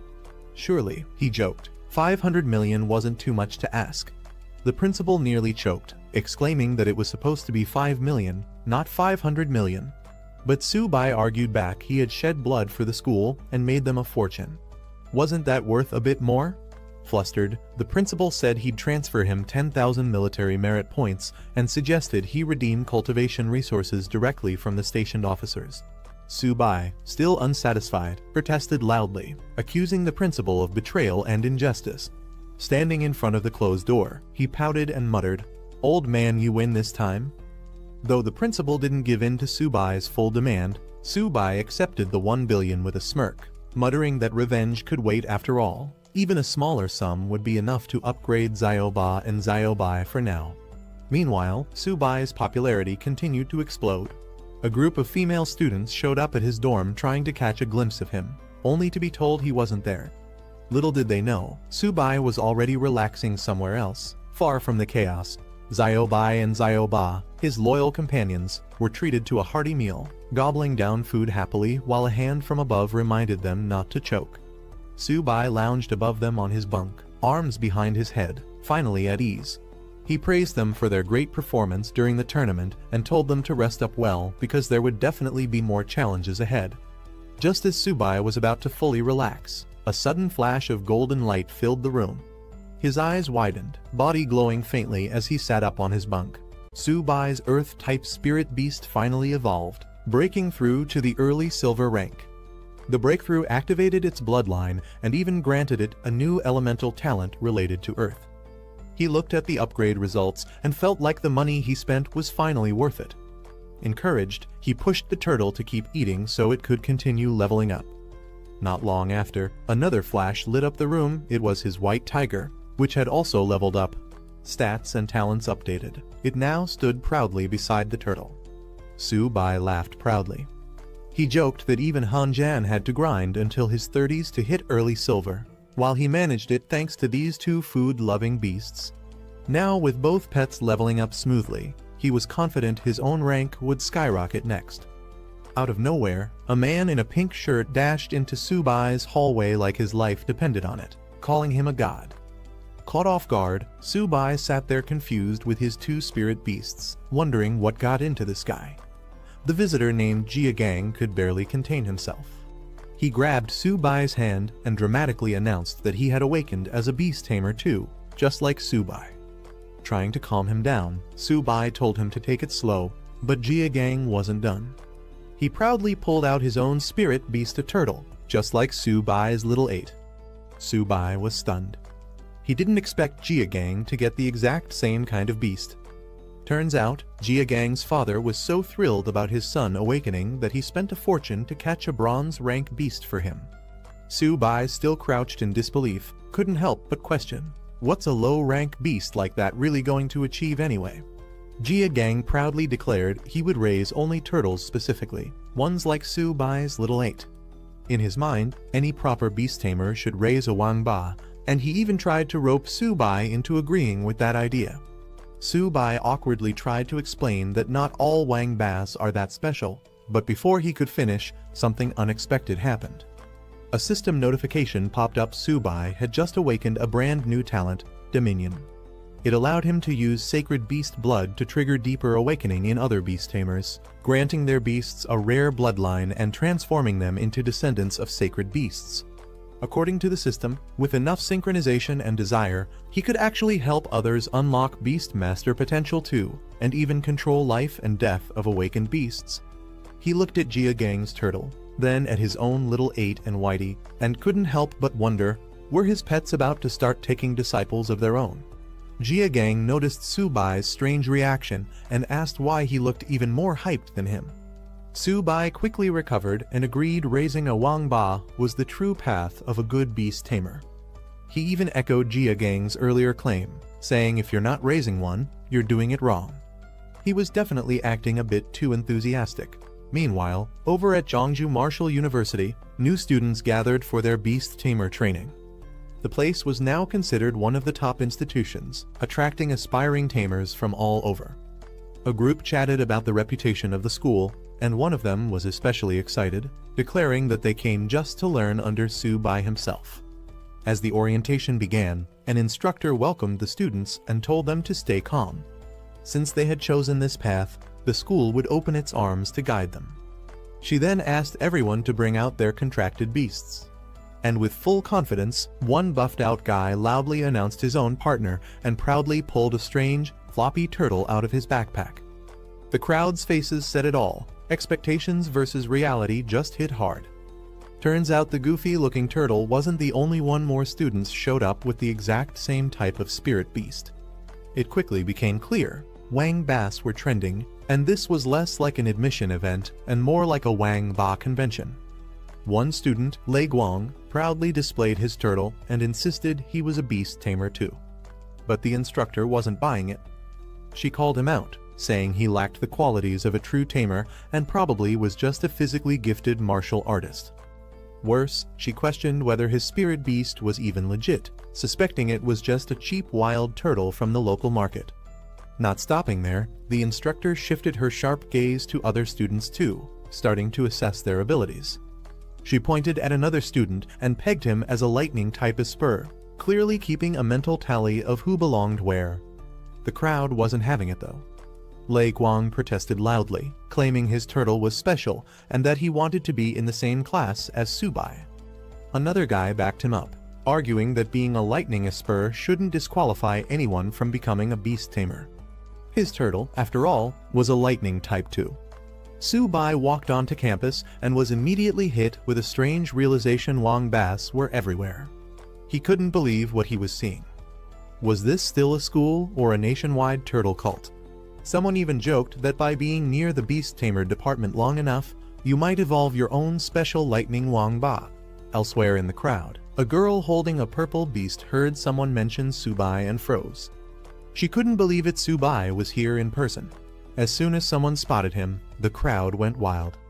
People started shouting his name, drawing attention from all directions. Subai barely had a moment to react before waves of excited fans surged toward him. Dozens of students started shouting their admiration. Some claimed they were inspired to become beast tamers after watching his battles, while others wore outfits mimicking his style. One guy even declared Subai's life goals had become his own. Another, not even a beast tamer, ran forward just to be near him. Subai looked around, stunned. How did stepping onto campus suddenly feel like crashing a fan convention? While the campus buzzed with excitement over Subai's appearance, somewhere else, panic broke out. A cloud of smoke exploded in the courtyard as someone frantically yelled for the principal's help. Meanwhile, on the front lines, a high-level military meeting was underway. Officers gathered in a war room, reporting recent intelligence. Surveillance had picked up movements from multiple enemy tribes. Their actions suggested they were paying close attention to human deployments. 13 powerful enemy factions, including spectral cats, six-eared wolves, and diamond bears, were gathering near the human base. Though their intentions weren't clear yet, the threat was too big to ignore. One commanding officer firmly stated that regardless of the enemy's plans, they must strike preemptively. He revealed he had already given the order. 3 elite students selected from the upcoming inter-academy tournament would be sent ahead to Bihui Marsh to carry out a reconnaissance mission. That sparked protest. Another officer stood up, alarmed at the mention of Bihui Marsh, an infamous forbidden zone. He questioned the decision, worried that these students hadn't even graduated yet. Sending them into such danger sounded reckless. Back in the war room, one of the officers hesitated. He suggested they reconsider sending students to such a dangerous mission. But the man in charge, Mr. Yan King, stood firm. As warriors of the human race, the students would eventually face the front lines anyway. This would just be sooner than expected. He had full confidence they'd carry out the task. He stressed that the only thing keeping enemy royalty from moving recklessly was his own presence holding the line. That's why the upcoming recon mission was critical and must be executed immediately. Everyone nodded in agreement. Orders were clear. Meanwhile, Subai burst into the room, yelling that things were getting out of hand. The school was slowly turning into a Wang Ba breeding ground. The timing couldn't have been more perfect. The principal welcomed him and introduced a guest, Cow Man, the head of the prestigious Cow family. Apparently, he'd come specifically to discuss the return of the Cow family's sacred soldier, and that sacred soldier just happened to be tied to Subai. Subai entered the room to find several men waiting guests of the prestigious Cow family. It quickly became clear what they were here for. They wanted the return of the legendary twin blades tied to the Cow clan's legacy. Subai casually pointed out that even the principal said those weapons were being entrusted to him. If they were here to reclaim them, they were a step too late. The Cow representatives weren't having it. They shouted that those divine weapons rightfully belonged to their family. If it weren't for the respect they held for Principal Zhao, they wouldn't have even bothered negotiating. Trying to mask their arrogance with formality, they claimed they had come in good faith to retrieve the weapons, but Subai's attitude wasn't helping. Before tensions could explode further, a loud slam echoed through the room. The principal slammed his hand on the desk. Everyone immediately fell silent. The principal made it clear, Jiangwu Academy was not the Cow family's playground. Whether Subai wanted to return the twin divine blades was his personal choice. It was his right to keep them if he wanted. Trying a different angle, one of the Cow family men shifted tone and asked Subai to name his conditions. But Subai just smirked, saying the weapons had been serving him quite well lately, making no sign of letting them go. A woman from the group then stepped in, playing the logic card. She reminded Subai that once on the battlefield against the myriad tribes, strength was everything. Instead of holding on to 2 useless blades, wouldn't it be smarter to trade them for cultivation resources he actually needed? Subai paused, nodding slightly, acknowledging that her reasoning had a point. But the sly look in his eyes said it all. This wasn't over yet. With a sly smile, Subai finally named his price 10 billion. The Cow family reps were floored. 10 billion for 2 weapons. That was outrageous, even by divine gear standards. They argued the weapons weren't worth that much even if completely reforged. Subai, playing it cool, admitted the blades didn't hold much value in his own hands either, but for the Cow family, they were vital heirlooms. He pressed the point further. If these blades were given back to the Cow heir, they wouldn't just be weapons, they'd be his life-saving tools in future battles. Wasn't that worth 10 billion? Not to mention the time and cost it would take to recreate them from scratch. The room boiled over. One rep snapped, saying Subai was blatantly extorting them. Another groaned that Subai's shameless face was finally being revealed. His business tactics were worse than robbery. Just when it seemed like the negotiation might fall apart, the calmest man in the room, the Cow family patriarch, spoke up and agreed to the deal. 10 billion it was. Deal closed. Subai played it smooth, praising the patriarch's decisiveness and maturity. The Cow head said the money would be transferred that very day and expected the weapons returned immediately after. The others confirmed money first, goods after. Subai reassured them with a confident smile, promising a clean and honest transaction. Everyone exited the room with tense smiles and subtle nods. After they left, Subai turned to the principal with a question. Why were the Cow family suddenly so desperate to get their weapons back, throwing money like it was nothing? After the Cow family matter was settled, the principal shared some serious news with Subai. The military's official orders had arrived. All students and instructors who were summoned had to report to the front lines within 3 days. Not only that, Subai and King Shu had been assigned a special mission on top of the regular deployment. Subai was surprised but ready to listen. The principal turned solemn. This upcoming campaign was no ordinary operation. It would be humanity's first counterattack against the myriad tribes in over a century. He reminded Subai that once they stepped onto the battlefield, titles no longer mattered. There would be no students, no teachers, no principals, only warriors. They had to face the mission with fearless resolve. At the Imperial Capital Martial University, a senior stepped up, proudly declaring the school to be the home of the nation's finest warriors. Holding up a formal document, he proclaimed that in times of war, it was their duty to be the first to respond. He rallied the students to fight for the nation, for the people, and to stand unshaken through any hardship. Meanwhile, over at Magic Capital Martial University, the new headmaster took the stage. He reminded everyone that whenever disaster strikes, their school had always stood at the forefront. He urged the students to repay the country with their strength and resolve, even if it meant risking everything. The students responded with passion, declaring that their names would be etched in history as protectors of their race, undefeated in battle. 3 days later, at the Great Wall military base, preparations were in full swing. Soldiers were hard at work, tightening inspections and running final checks. The large-scale operation was about to begin the next day, and there was no room for error. Weapons needed to be tested again and again, especially the magic crystal cannons. Officers reminded everyone to ensure energy supplies were stable, and warned them not to overlook even the smallest detail. They emphasized the importance of watching enemy movements closely. No enemy should come within 50 miles of the wall. If they did, they were to be eliminated on sight. Meanwhile, among the students from Jiangnan Martial University, a few of them voiced concerns. They noticed how students from other top schools were fully equipped with armor, while their own group only had school uniforms. In such a dangerous environment, this felt like a death sentence. They complained to the head of their school, wondering why, despite having money, they weren't given proper protection. After all, hundreds of suits of armor shouldn't be that hard to afford. The teacher responded calmly. He admitted that under normal conditions, the school could buy resources from the military freely.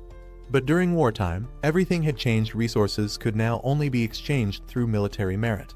If they wanted armor, they'd have to earn it through real battlefield achievements. Alarms blared across the base. The enemy was approaching fast.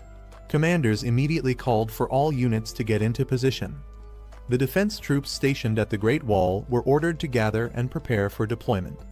Amid the urgency, military officers quickly briefed the school leaders and students, explaining there was no time for formal introductions. Their task was simple: assist in defending the wall alongside the stationed army. However, strict orders were in place. No one was allowed to engage unless given a direct command. Suddenly, a burst of energy surged from the mustached headmaster as he took charge. He called on all warriors from Magic Capital Martial University to follow him to the wall and assist with the defense. Not to be outdone, the representative from Imperial Capital Martial University issued a similar rallying cry, ordering all his people to the front lines. The momentum built fast. As students and staff rushed toward the wall, one rookie admitted to feeling nervous. But the headmaster, leading the way without hesitation, simply reminded him. Their mission was clear: defend the Great Wall at all costs. As the students reached the top of the Great Wall, their eyes widened in shock. The ground shook, and a dark tide of beasts surged over the horizon like a wave crashing down. The students could hardly believe what they were seeing. It was a full-scale beast tide. One of them, overwhelmed by the terrifying sight, muttered in disbelief. Facing such a massive onslaught, he couldn't help but panic. The students watched as countless savage beasts charged forward. Wolves, armored monsters, and winged creatures filled the battlefield. The scale of the horde was staggering. With numbers reaching into the tens of thousands, it looked more like a slaughterhouse waiting to happen than a battle. Back inside, the headmaster addressed the students calmly. He explained that the military would be leading the charge in this war against the 10,000 Race Alliance. The students' role was to support and gradually adapt to the battlefield environment. Su-bai raised a question, since the new command restricted them from taking offensive action on their own. Did that rule also apply to their tamed beasts? Seeing the overwhelming number of beasts charging in, Su-bai couldn't help but get excited. This was a perfect opportunity for fast leveling. But the headmaster reminded him firmly. This was a battlefield, not a game. Fooling around could get someone killed. The magic crystal cannons stationed along the wall roared to life. Blue energy blasts rained down like a storm, crashing into the incoming tide of monsters. Even the students watching were shaken.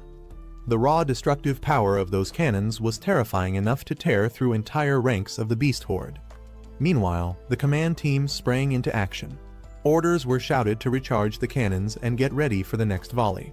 As the savage beasts broke through the outer perimeter, Su-bai was the first to shout the warning they were charging in. The commanding officer issued another directive. The platinum-ranked elites were to move out and intercept. In a flash, several top-tier fighters surged forward, cloaked in powerful auras and elemental energy, ready to unleash devastating attacks on the incoming tide. Their combined power exploded in a stunning barrage of color and destruction, raining chaos on the battlefield and halting the beast wave's momentum. But the fight wasn't over yet. Moments later, even the gold-ranked elites took action, soaring into the air to back up the front lines. Orders went out across the wall. Everyone had to hold their position and guard the stronghold with everything they had. With a thunderous roar, human warriors charged from the Great Wall, while waves of vicious beasts stormed forward from the other side. High-level fighters launched into the sky, engaging monstrous creatures mid-air, while others fought tooth and nail on the ground. Meanwhile, back on the observation deck, the students couldn't stand watching any longer. Fired up by the fight, they pleaded with the headmaster to let them join the front lines and fight alongside the Great Wall defenders. But the headmaster shut them down immediately. He reminded them sternly that this wasn't a game or training, it was real war. The headmaster continued to hold firm, telling the students that the military's orders were meant to protect them. Throwing them into a battle of this scale without proper experience would be nothing short of reckless. Their time would come, but only after they'd proven themselves as real warriors. Meanwhile, the platinum-ranked elites launched a devastating coordinated strike. A massive energy blast erupted onto the battlefield, leaving a powerful shockwave in its wake. A purple-haired mage noticed something strange. The magic crystal cannons had supposedly stopped firing, but a massive energy beam had just gone off. Back in the control room, the officers were equally confused. One of them demanded to know who had authorized the cannon to fire again, especially since the official command was to cease fire. Back on the wall, Su-bai continued his unique strategy, using his beast, Zio-ba, as a living artillery weapon. With a grin on his face, he commanded it to keep firing at the enemies below, excited to rack up more military merit. The others around him were stunned. Even the headmaster was caught off guard, jokingly scolding Su-bai for always finding unexpected ways to bend the rules. One observer was left speechless, questioning if beast tamers were even supposed to fight like this. Su-bai directed Zio-ba to specifically target low-ranking enemies, aiming for maximum merit gain. But when the beast mistakenly blasted a high-tier enemy, Su-bai immediately corrected it, yelling that elite enemies were too tough and wouldn't count toward their credit if they weren't defeated. He stressed again, go for the bronze-tier beasts only. Take them out quickly, and above all, don't mess it up or hurt yourself in the process. Subai called out to his white tiger, Ziobai, demanding it to fight harder and stop slacking. He teased that if it didn't pick up the pace, he'd feed all the beast cores to Zioba instead. Meanwhile, the two powerful beasts rampaged across the field, cutting down enemies with incredible strength. Observers on the ground were shocked. Who did these beasts belong to? Someone said they were the tamed beasts of a student from Jongnan Martial University. No one could believe it. The idea that a student who hadn't even graduated could train such terrifying creatures was unbelievable to many. As the smoke of battle began to fade, the cleanup operation was underway. The command issued orders. All platinum-ranked warriors were to pursue and eliminate the remaining fleeing beasts, while the gold-ranked elites were tasked with finishing off any survivors left on the battlefield. Back at the observation post, the headmaster couldn't help but laugh, patting Subai on the shoulder and praising his creativity. Subai had once again come up with something unexpected and effective. The students, curious, asked how his two summoned beasts had grown so strong in such a short time. Subai grinned and humbly credited the school for providing him with the necessary resources. He jokingly teased the headmaster, asking if this counted as enough merit to earn a little extra support from the military next time.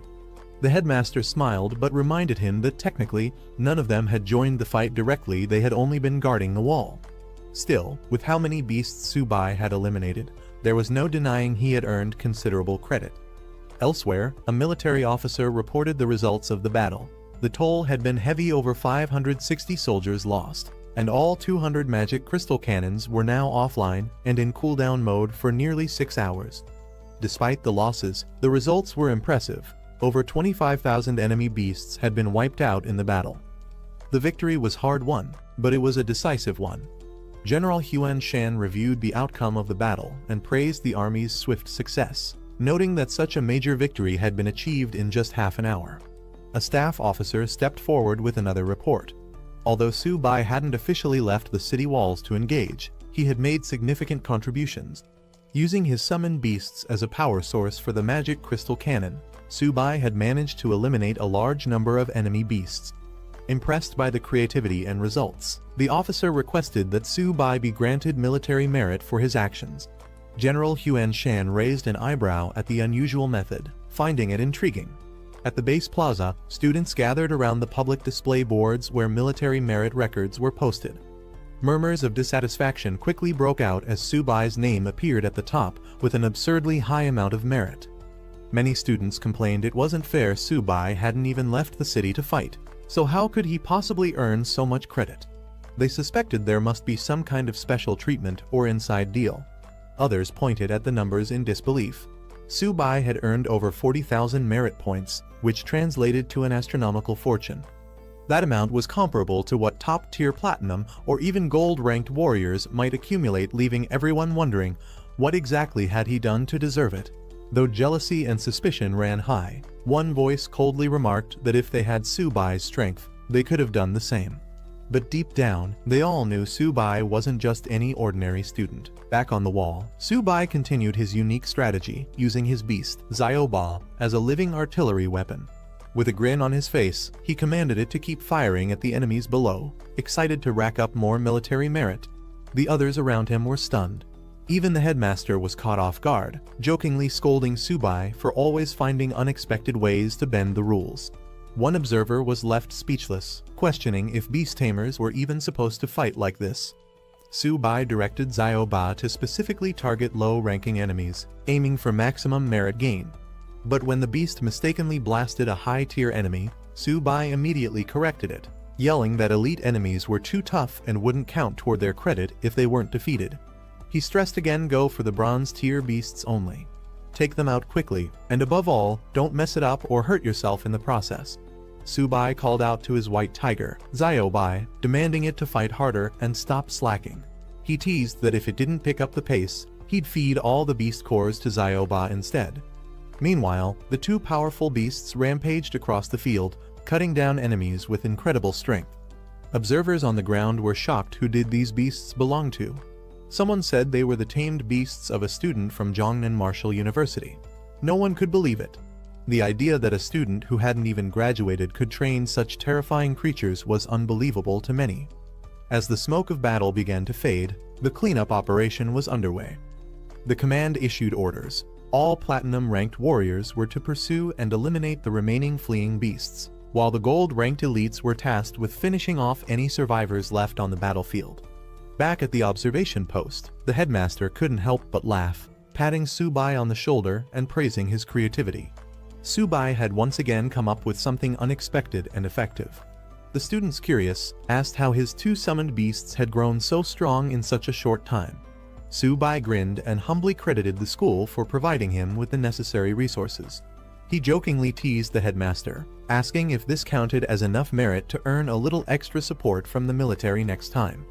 The headmaster smiled but reminded him that technically, none of them had joined the fight directly, they had only been guarding the wall. Still, with how many beasts Subai had eliminated, there was no denying he had earned considerable credit. Elsewhere, a military officer reported the results of the battle. The toll had been heavy, over 560 soldiers lost, and all 200 magic crystal cannons were now offline and in cooldown mode for nearly 6 hours. Despite the losses, the results were impressive. Over 25,000 enemy beasts had been wiped out in the battle. The victory was hard-won, but it was a decisive one. General Huan Shan reviewed the outcome of the battle and praised the army's swift success, noting that such a major victory had been achieved in just half an hour. A staff officer stepped forward with another report. Although Subai hadn't officially left the city walls to engage, he had made significant contributions. Using his summoned beasts as a power source for the magic crystal cannon, Subai had managed to eliminate a large number of enemy beasts. Impressed by the creativity and results, the officer requested that Subai be granted military merit for his actions. General Huan Shan raised an eyebrow at the unusual method, finding it intriguing. At the base plaza, students gathered around the public display boards where military merit records were posted. Murmurs of dissatisfaction quickly broke out as Subai's name appeared at the top with an absurdly high amount of merit. Many students complained it wasn't fair. Subai hadn't even left the city to fight, so how could he possibly earn so much credit? They suspected there must be some kind of special treatment or inside deal. Others pointed at the numbers in disbelief. Subai had earned over 40,000 merit points, which translated to an astronomical fortune. That amount was comparable to what top-tier platinum or even gold-ranked warriors might accumulate, leaving everyone wondering, what exactly had he done to deserve it? Though jealousy and suspicion ran high, one voice coldly remarked that if they had Subai's strength, they could have done the same. But deep down, they all knew Subai wasn't just any ordinary student. Cao Zixuan was suddenly approached by Subai, who greeted him warmly, clearly excited to see an old acquaintance. He jokingly asked if Cao was still getting used to wielding dual swords, then casually credited his own recent military success to Cao's past help. Trying to act familiar, Subai threw an arm around Cao, insisting they were good friends and that Cao should come to him for anything he needed in the future. But Cao Zixuan wasn't having it. He coldly rejected the idea of being friends, making it clear he had no intention of getting close to someone like Subai. Subai kept up his cheerful demeanor, teasing that maybe Cao was having trouble handling his weapons. He even offered to help take care of Cao's spirit weapon, claiming he'd been reading up on the topic and knew how to maintain one properly. Cao, completely done with the conversation, simply walked away with a sharp retort. As Cao left, Subai called out, telling him to take care, still as shameless and carefree as ever. The next day, something major was about to happen, marked by a loud alarm blaring from the facility. A high-ranking officer arrived, descending with a glowing aura as soldiers stood at attention. One of them reported that the Great Wall Guard's preparatory forces had finished assembling. The man, introduced as Principal Zhao of the Martial Academy, stepped forward to address the troops. He explained that the previous day's attack by 100,000 beasts was merely a probe. Today, they were expecting a much larger wave. But Zhao made it clear they would not sit back and wait. This day would mark the beginning of humanity's all-out counterattack. With fierce determination, he called for every soldier to raise their blades and defend their homeland. The troops responded with thunderous energy, rallying to his call, chanting their readiness to fight. Then, with a powerful cry to march, Principal Zhao led the army himself, soaring ahead as the soldiers charged forward behind him, ready for war. A massive wave of beasts surged toward the fortress, darkening the landscape. Inside the command room, Subai and another student confronted their school director, frustrated. They asked if they'd be sent out this time or forced to keep hiding behind the walls like before. The principal reminded them that military orders were absolute and their time to shine would come. Meanwhile, a commander called for the Asura Corps to begin their attack, specifically authorizing the elemental free fire tactic. In a dazzling display of power, multiple Asuras unleashed their abilities, blasts of energy, fire, lightning, and more, lighting up the sky and crashing into the incoming beasts with overwhelming force. The battlefield lit up in a storm of elemental destruction. Flames, lightning, and energy blast tore through the beast horde. Watching from above, Subai and the others were stunned by the scale of devastation. Even the academy director, usually composed, admitted how terrifying the assault was. It was no wonder the battlefield was considered hell on earth. Survival under such conditions seemed nearly impossible. Suddenly, a wave of powerful beasts led by armored drill bears broke through the front lines. A field commander shouted a warning, calling for the heavy infantry to engage. The heavy armor corps answered the call. Their leader barked orders, demanding they intercept the enemy's first wave no matter what. The soldiers, wielding massive spiked shields, roared their commitment, charging forward as the frontline defense, ready to clash head-on with the monstrous invaders. The front line erupted into brutal combat as the armored drill bears collided with the heavy armor corps. The bearded squad leader roared for his troops to hold the line, ordering them to stop the beast wave at all costs. Elsewhere, more beast forces advanced, larger and more imposing creatures marching toward the battlefield. One of the beast leaders, a muscular drill clad in spiked armor, was furious. He couldn't believe their elite warriors were being held back by humans. Slamming his fist on the table, he barked in order to break through the line and crush the defenders immediately. Back at the observation platform, Subai was surprised to see that even the leader of the enemy beast tribe appeared in humanoid form. The principal calmly explained that once beast warriors reached a certain level, platinum tier or above, they gained the ability to transform. At even higher ranks, they could live among humans without being noticed unless their power leaked. Subai was stunned. He hadn't realized the enemy was capable of such human-like evolution. Meanwhile, one of the students asked the principal when they would finally receive their mission. The principal reassured him that as the battle heated up, their orders would arrive soon. Sure enough, moments later, a new order came in. The prep squad was instructed to work with the main force to clear the battlefield and assist the wounded. Team assignments were also announced. Subai, along with Hu Qingshu and Han Zhan, were assigned to the first squad. As squad leader, Subai was given flexibility. They could either assist with battlefield clearing or head to the Misty Mountains to join the main army. The second squad was announced, with Wang Yang as leader and members including Cao Zixuan, Guan Jin, and Zheng Lei. Their assignment: assist the military in scouting the Misty Mountains. Later, more squads were named, including a 12th team led by Bai Ningbing, whose mission was to support the city guard in clearing the battlefield. Soon after, an officer called all squads to gather immediately and begin carrying out orders. This sudden urgency left some students shocked and confused. Many weren't expecting to be separated. Some of the students began to question what was going on. Wasn't this supposed to be a mission for classmates to move together? Instead, their schoolmates were scattered across various squads. Others were even more surprised that Subai, Han Zhan, and Hu Qingshu ended up grouped together as a separate team. In the middle of this chaos, Han Zhan was approached by a confident figure in purple armor who greeted Subai and challenged him to another match. Subai casually dismissed the invitation, saying they could settle it later. Right now, they had a mission to figure out. Subai and his two teammates discussed their strange team assignment.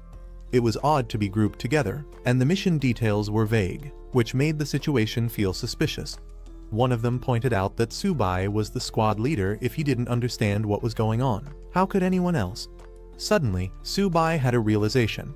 Something clicked in his mind as he recalled the earlier briefing.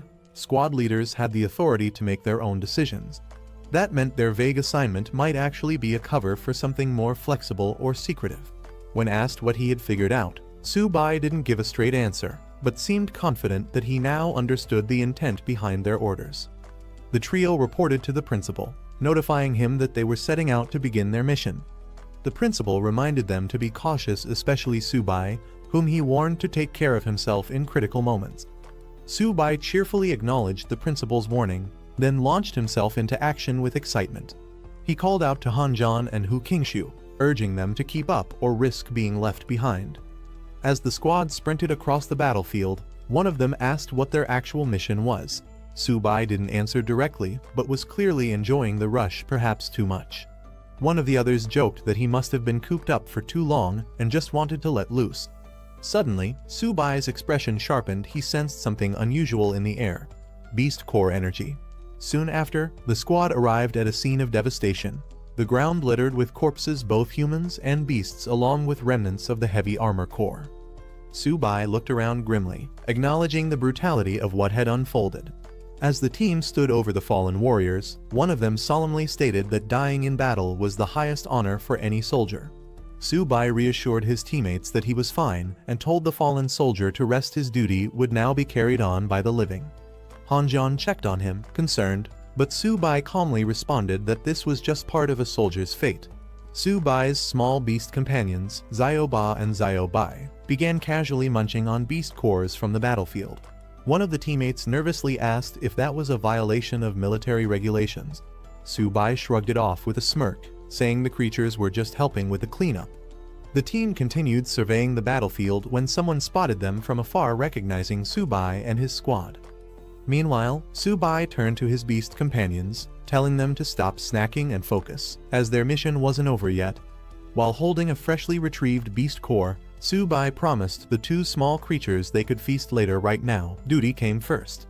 Then, rallying his teammates, Subai signaled it was time to move out. Hanjan and Hu Qingshu asked where they were heading, and Subai casually answered that their destination was the Misty Mountains. As the trio ran off into the distance, Hu Qingshu guessed their heading. One of them teased him for lagging behind, joking that even Hanjan was faster, and if he didn't hurry, the main army would catch up to them. As armored vehicles rolled out, members of the second squad watched Subai and his team rush ahead into the Misty Mountains without waiting for the other scouting teams. Cao Zixuan, observing their eagerness, noted how impatient they were to get started. Without wasting time, the second squad began mobilizing too. Cao gave the order to move out and head into the mountain range. Their objective was clear: assist in terrain scouting. While the Misty Mountains held dangers, as long as they avoided the high-risk areas, the mission should go smoothly. Eager for action and the chance to earn more merit, the group picked up their pace. The team leader encouraged everyone to move quickly. Early arrival could mean more opportunities for military achievement.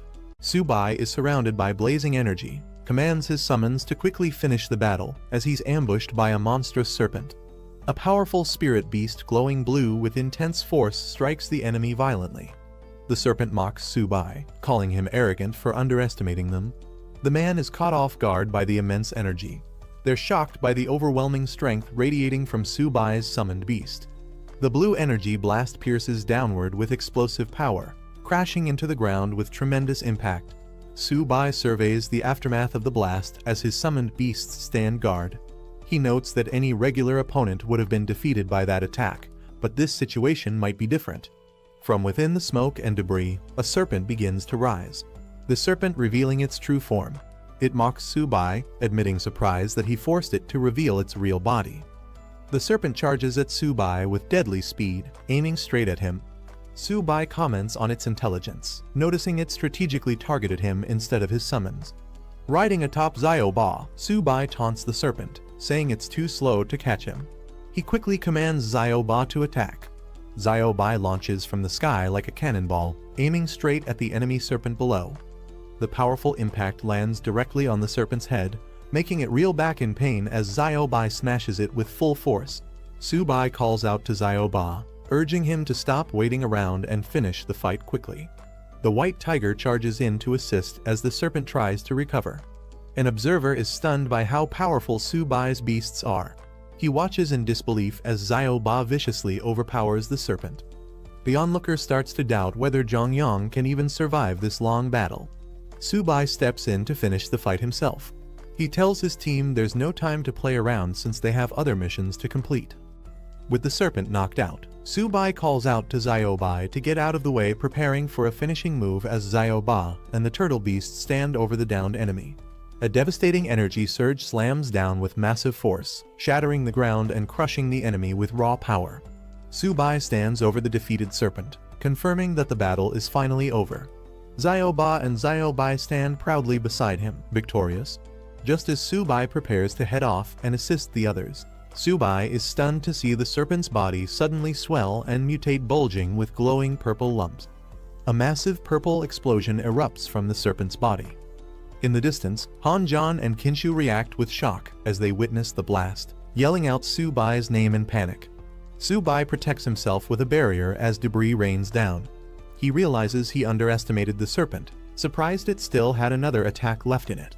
Su-bai spots the serpent crawling away. Shocked, he questions how it's still alive despite the damage. Han-jan tells Su-bai to stop the chase, reminding him that the serpent is already crippled and their priority is rescuing Elder Wang. Han-jan commands Kinshu and another to hold their position while he heads out to save Elder Wang, urging them to secure the area in his absence. The man faces off against two powerful ape beasts. He realizes he underestimated their speed and physical strength, especially that of the larger white ape. Doubt creeps in as he questions whether this might be the end for him. Despite his injuries, he refuses to give in. With blood on his face and determination in his eyes, he decides to take at least one beast down with him if he's going to die. With a burst of fiery energy, he launches himself forward using a powerful spear technique, aiming straight at the enemy group. He pierces through one of the apes mid-air with a fierce cry, locking weapons in a brutal close combat strike. The man, already wounded and exhausted, is caught off guard as two fierce apes leap toward him with aggressive momentum. One of the apes lands a devastating blow directly to his side, sending him staggering from the impact while the other closes in. Before he can recover, he's struck again, this time from the other side, violently tossed into the air, blood flying as he takes severe damage. He is crashing into the battlefield with a powerful force. The man collapses to his knees, battered and bleeding. He realizes that this might really be the end for him.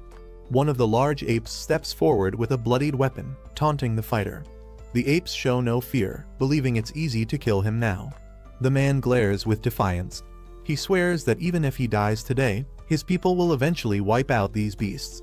As one ape raises its weapon to finish him off, the red-haired fighter mutters a final thought, acknowledging that he won't get the chance to fight alongside Han-jan or Su-bai again. Two spears suddenly cross in mid-air. Su-bai blocks the attack with his shield and rushes to his wounded comrade's side, checking on his condition. The man weakly jokes if Su-bai came to collect his body.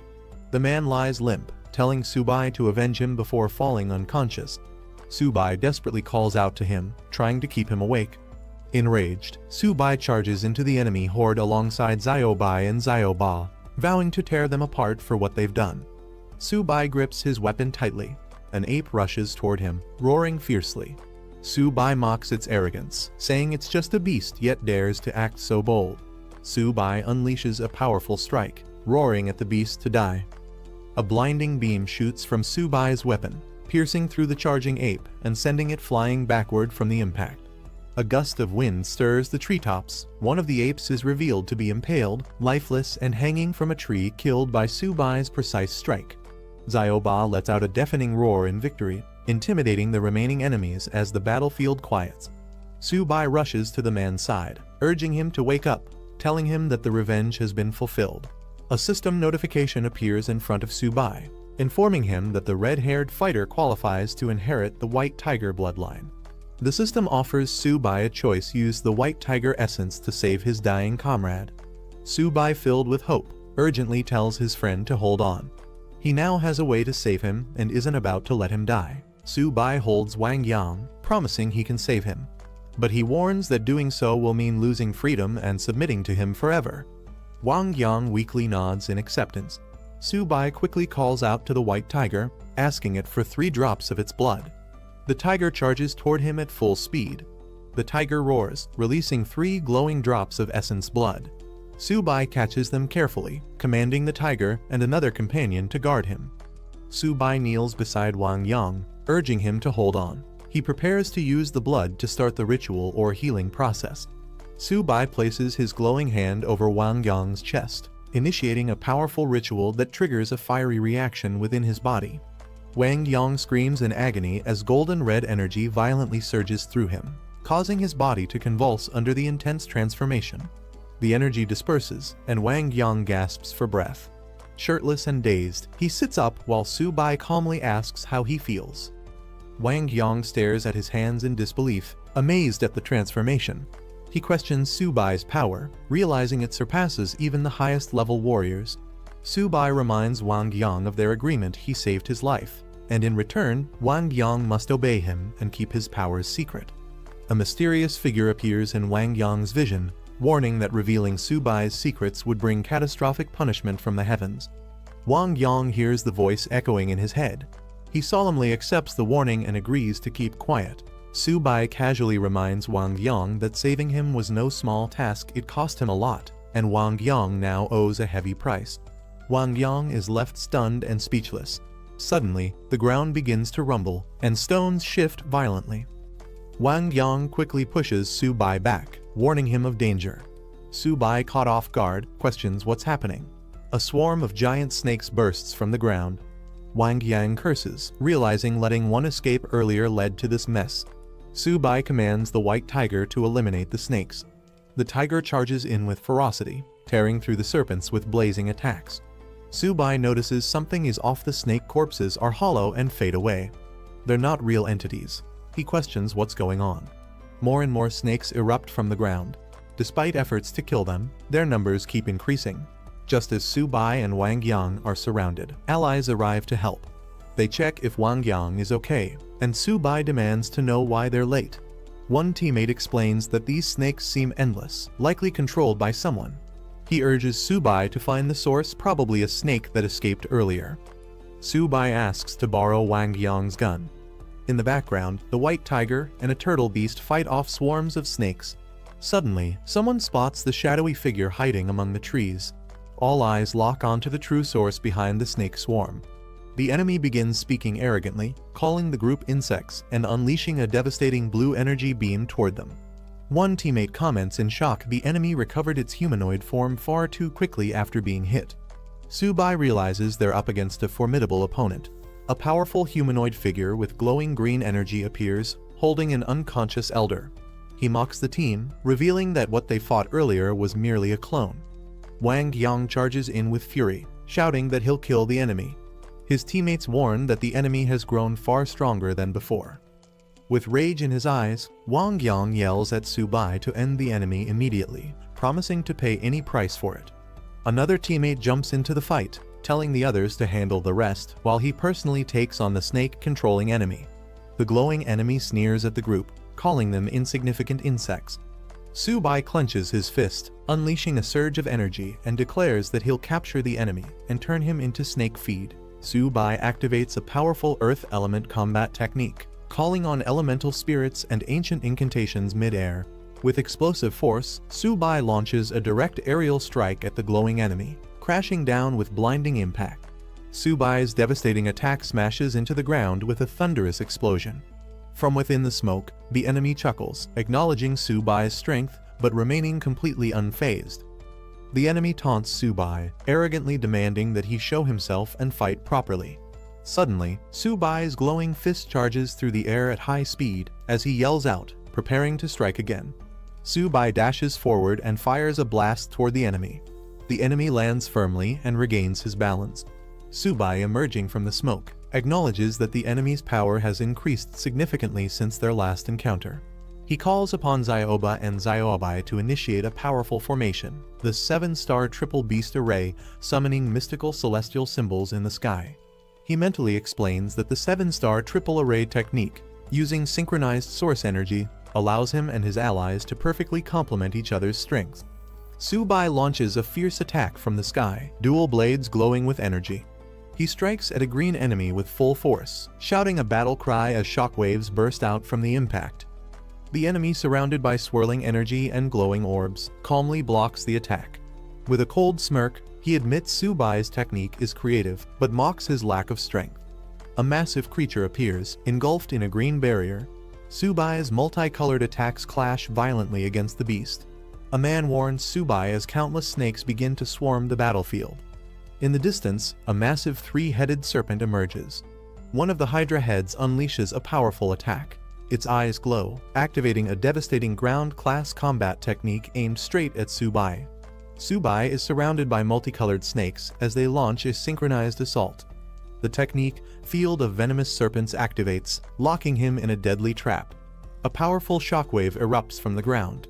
Wang Yong stares in shock. He can't believe the destructive power he just witnessed. Desperate, he calls out to Subai, demanding a response. Fearing the worst, Long Ao floats mid-air, charging an intense energy blast. Huanshan glances back calmly, seemingly distracted. Long Ao mocks him, questioning where he's looking. Long Ao unleashes his full power. A giant energy beam crashes down toward the earth, calling out Hu Huanshan's name. The attack roars through the sky like a pillar of destruction. Hu Huanshan stands firm, bracing to receive the strike head-on. Meanwhile, Subai and the others spot a wave of giant serpents charging their way. He immediately calls the team into formation, shouting for everyone to prepare for battle. Hu Huanshan calmly tightens his tie and says it's time to stretch a bit. Subai and the others watch in awe as Huanshan activates his ultimate technique. Subai realizes this is the legendary Phoenix Tree technique they've only heard about before. A massive golden explosion radiates from Huanshan, a towering divine tree under a glowing moon. Long Ao stares in shock as the energy surges toward him. He's stunned that Huanshan has actually comprehended the power of divine laws. Long Ao realizes the power of Huanshan's divine law is disrupting his life force. He questions why it can't be defended against. He tears open a rift in space and admits defeat for now. But he warns that Huanshan can't protect Subai forever. Before vanishing, Long Ao vows that his clan will hunt Subai relentlessly. The moment Subai leaves the city's protection, they'll send assassins to kill him. Huanshan, standing tall before the radiant phoenix tree, simply tells him to leave. Wang Yang and the others remain awestruck by the divine power they just witnessed. They wonder aloud if this is what true combat between the strongest looks like. Subai quietly reflects, longing for the day he can achieve that same level of strength. His teammate praises Huanshan's technique, comparing it to the force of nature itself. Huanshan reminds everyone that no matter how powerful someone becomes, there will always be stronger opponents. The only way to keep up is through constant self-improvement. The team listens respectfully. As they gather inside a glowing teleportation array, Huanshan calls out that it's time to return. The team arrives through a golden teleportation portal. Subai is amazed by how easily it was activated with just one person's power, impressed by the level of mastery. Subai and his team admire the feat, joking that if they had such power, everything would be easier. He quietly wishes he could be that strong. A powerful official appears, congratulating Subai for unlocking the sacred beast armor. Huanshan stands nearby, and Subai is unsure of the man's identity. The official instructs Huanshan to bring Subai to the conference room.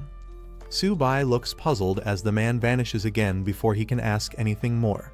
Subai, surprised, asks who the mysterious man was that vanished earlier. Huanshan is surprised he doesn't recognize him. Huanshan explains that the man was Yan King, a heroic figure of the human race and a king-level powerhouse. Subai reacts in disbelief. As they walk together, Huanshan recounts how Yan King once stood beside the legendary Luo Fan, awakening martial spirit during a dark time. His bold declarations earned mockery at first, but history proved him right. Huanshan describes Yan King's vow to rise for martial justice and the glory of humanity, devoting his life to it. In a bustling hall, a female staff member announces Subai's name with excitement, highlighting him as the one chosen by Luo Fan's legacy, a new wielder of the sacred beast armor. Others around her mention how things might have been different had Luo Fan not fallen years ago. Two women observe Subai entering. One expresses hope for the future if Subai rises successfully, even if their own generation must endure hardship. They remark on the immense pressure he must feel. Huanshan advises Subai not to rush, he still isn't ready to shoulder the nation's burden. He urges Subai to focus on improving his strength. Inside a dimly lit strategy room, Huanshan introduces Subai to a table of high-ranking officials and elites. Subai, a bit nervous, admits to feeling pressured by the sheer presence of so many big names.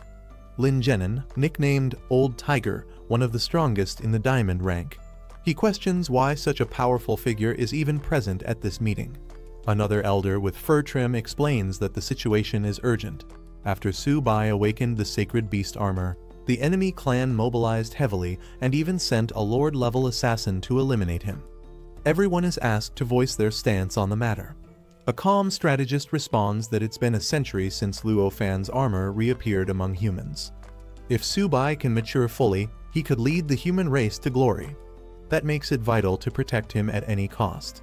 A man in a suit proposes assigning Su Bai the best instructors and resources enough to help him reach Lord level, or even King rank. He jokes that Su Bai's life is now worth more than all of theirs combined. Su Bai emotionally declares that he must be protected at all costs to avoid assassination by the enemy. He innocently calls everyone good people and asks if there are any other suggestions. Lin Zhenin steps forward with a contrasting opinion. He believes Su Bai should continue training on the battlefield against the enemy clan. Real strength is forged in the crucible of life and death, not in comfort. Lin Zhenin emphasizes that true warriors are forged through hardships, not by shielding them. Su Bai needs to sharpen his will and achieve invincibility through trial. A more cautious official counters that sending Su Bai to the battlefield now is too risky. The enemy clan views Sacred Beast armor as a serious threat. If something happens to Su Bai, the only one in 100 years to awaken this power, who will bear that responsibility? Su Bai stands up and boldly declares his support for Lin Zhenin's opinion. Real warriors must be honed on the battlefield. He uses a metaphor: eagles don't retreat from storms, and wolves don't fear the long night. Doctor Who nods in agreement, recalling how Luo Fan himself nearly died many times fighting at the front. He believes if Luo Fan were still alive, he would also support Su Bai's decision to fight. Su Bai quietly adds that he wouldn't mind using infinite resources if it meant endless enemy slaughter. Commander Yan solemnly finalizes the decision. Su Bai will go to the battlefield, but under maximum protection.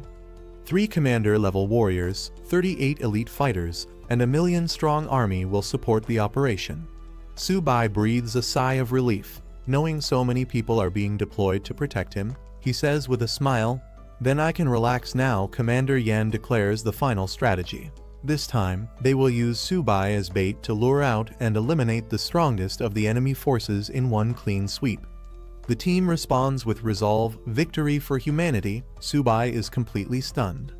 His jaw drops as he yells in disbelief, "Did I hear that right? I'm the bait?" In the 9 Nether Royal Castle of the enemy race.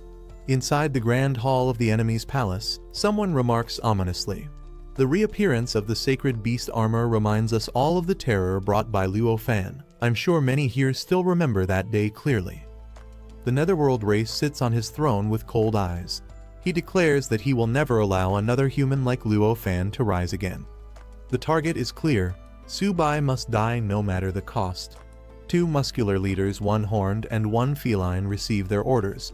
They are told to lead 8 Lord-level warriors and 42 elite Diamond-level fighters to the Misty Mountain frontline. The elder of the ancient Phoenix clan coldly announces that her clan will not send a single soldier to this operation. Seated elegantly, the elder of the 9-tailed Fox clan agrees.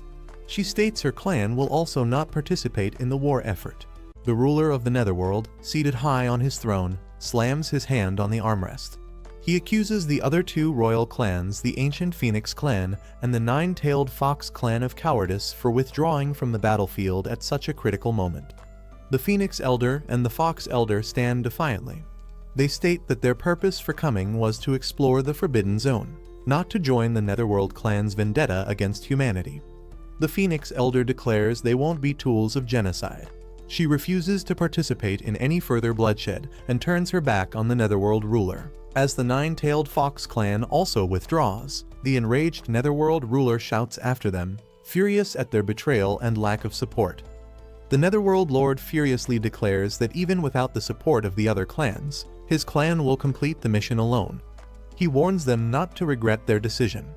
The Phoenix matriarch questions if the Sacred Maiden has been located yet, noting that both humans and their own forces are already mobilizing for war.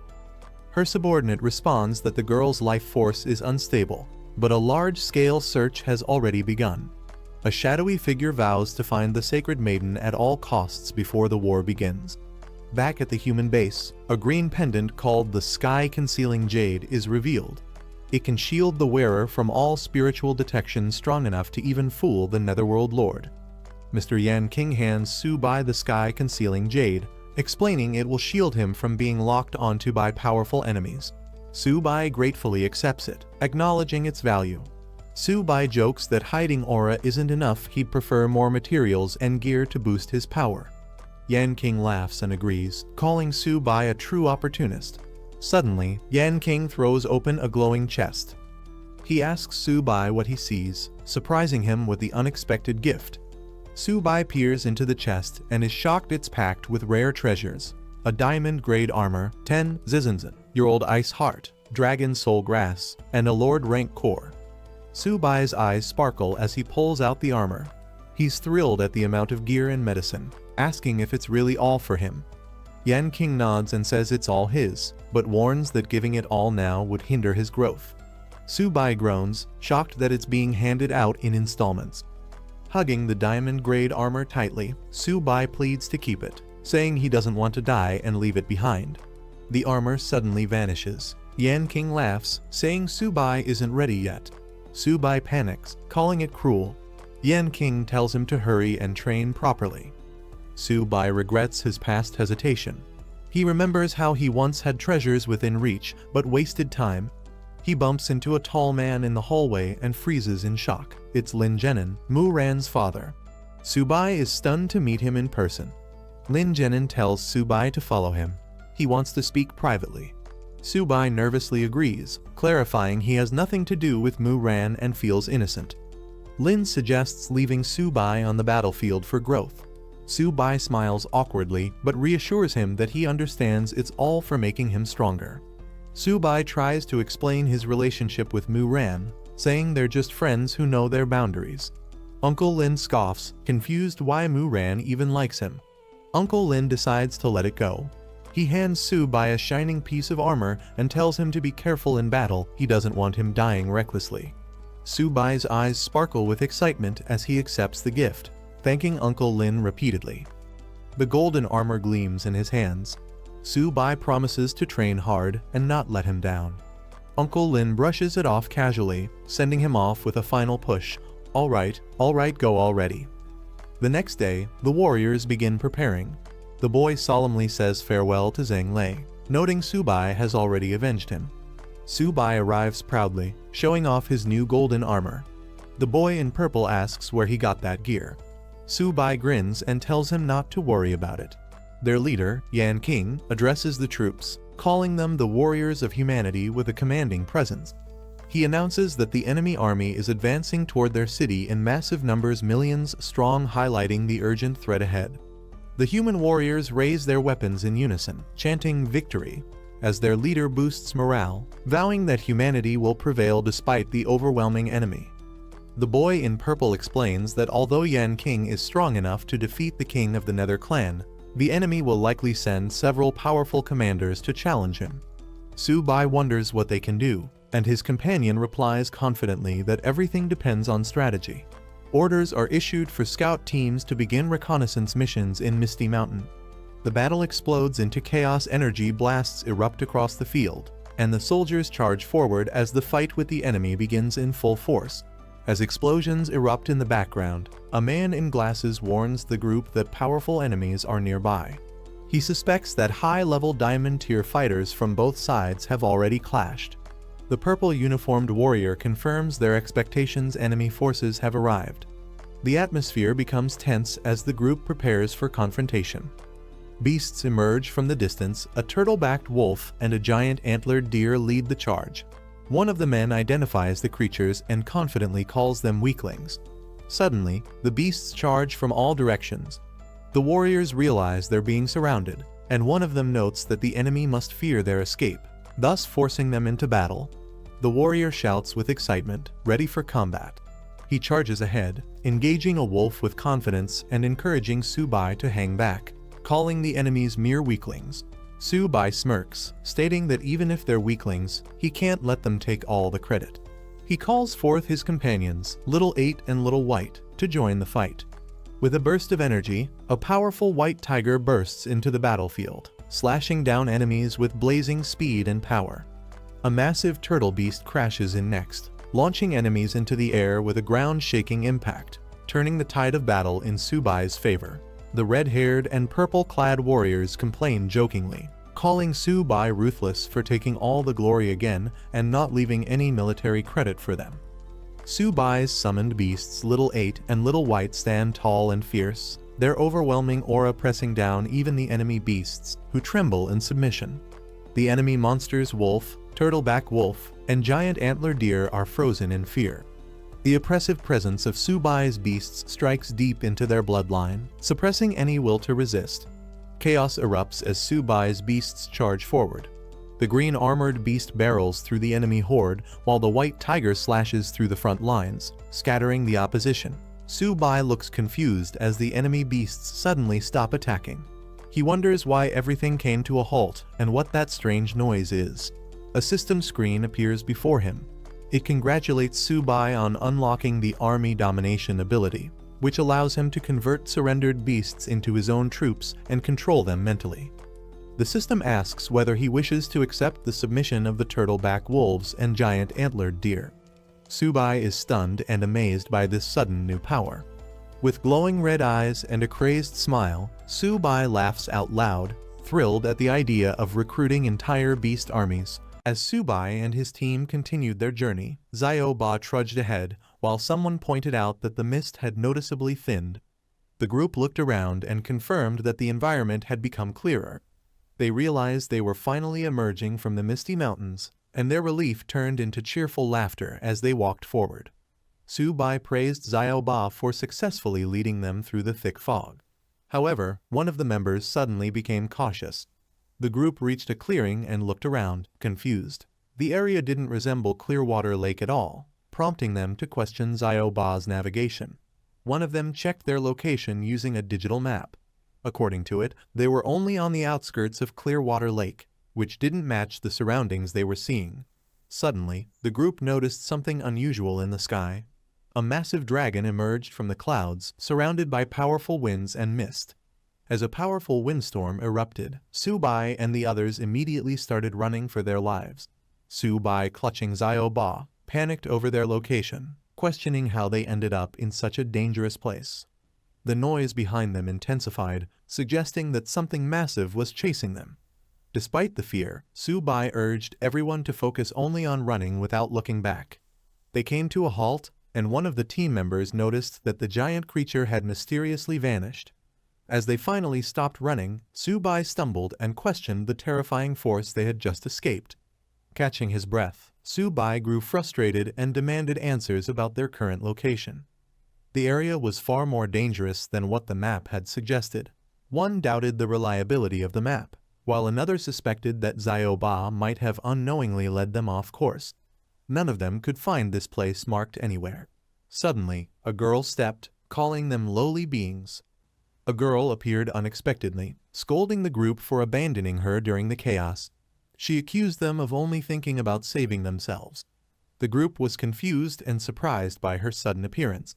Su-bai admitted he was too focused on escaping to notice her earlier.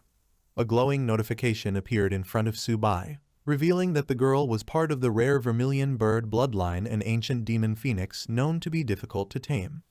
Detailed stats confirmed her incredible potential. Though her powers were not fully awakened, she possessed sealed talents that could drastically increase her fire abilities, defense, and recovery once unlocked.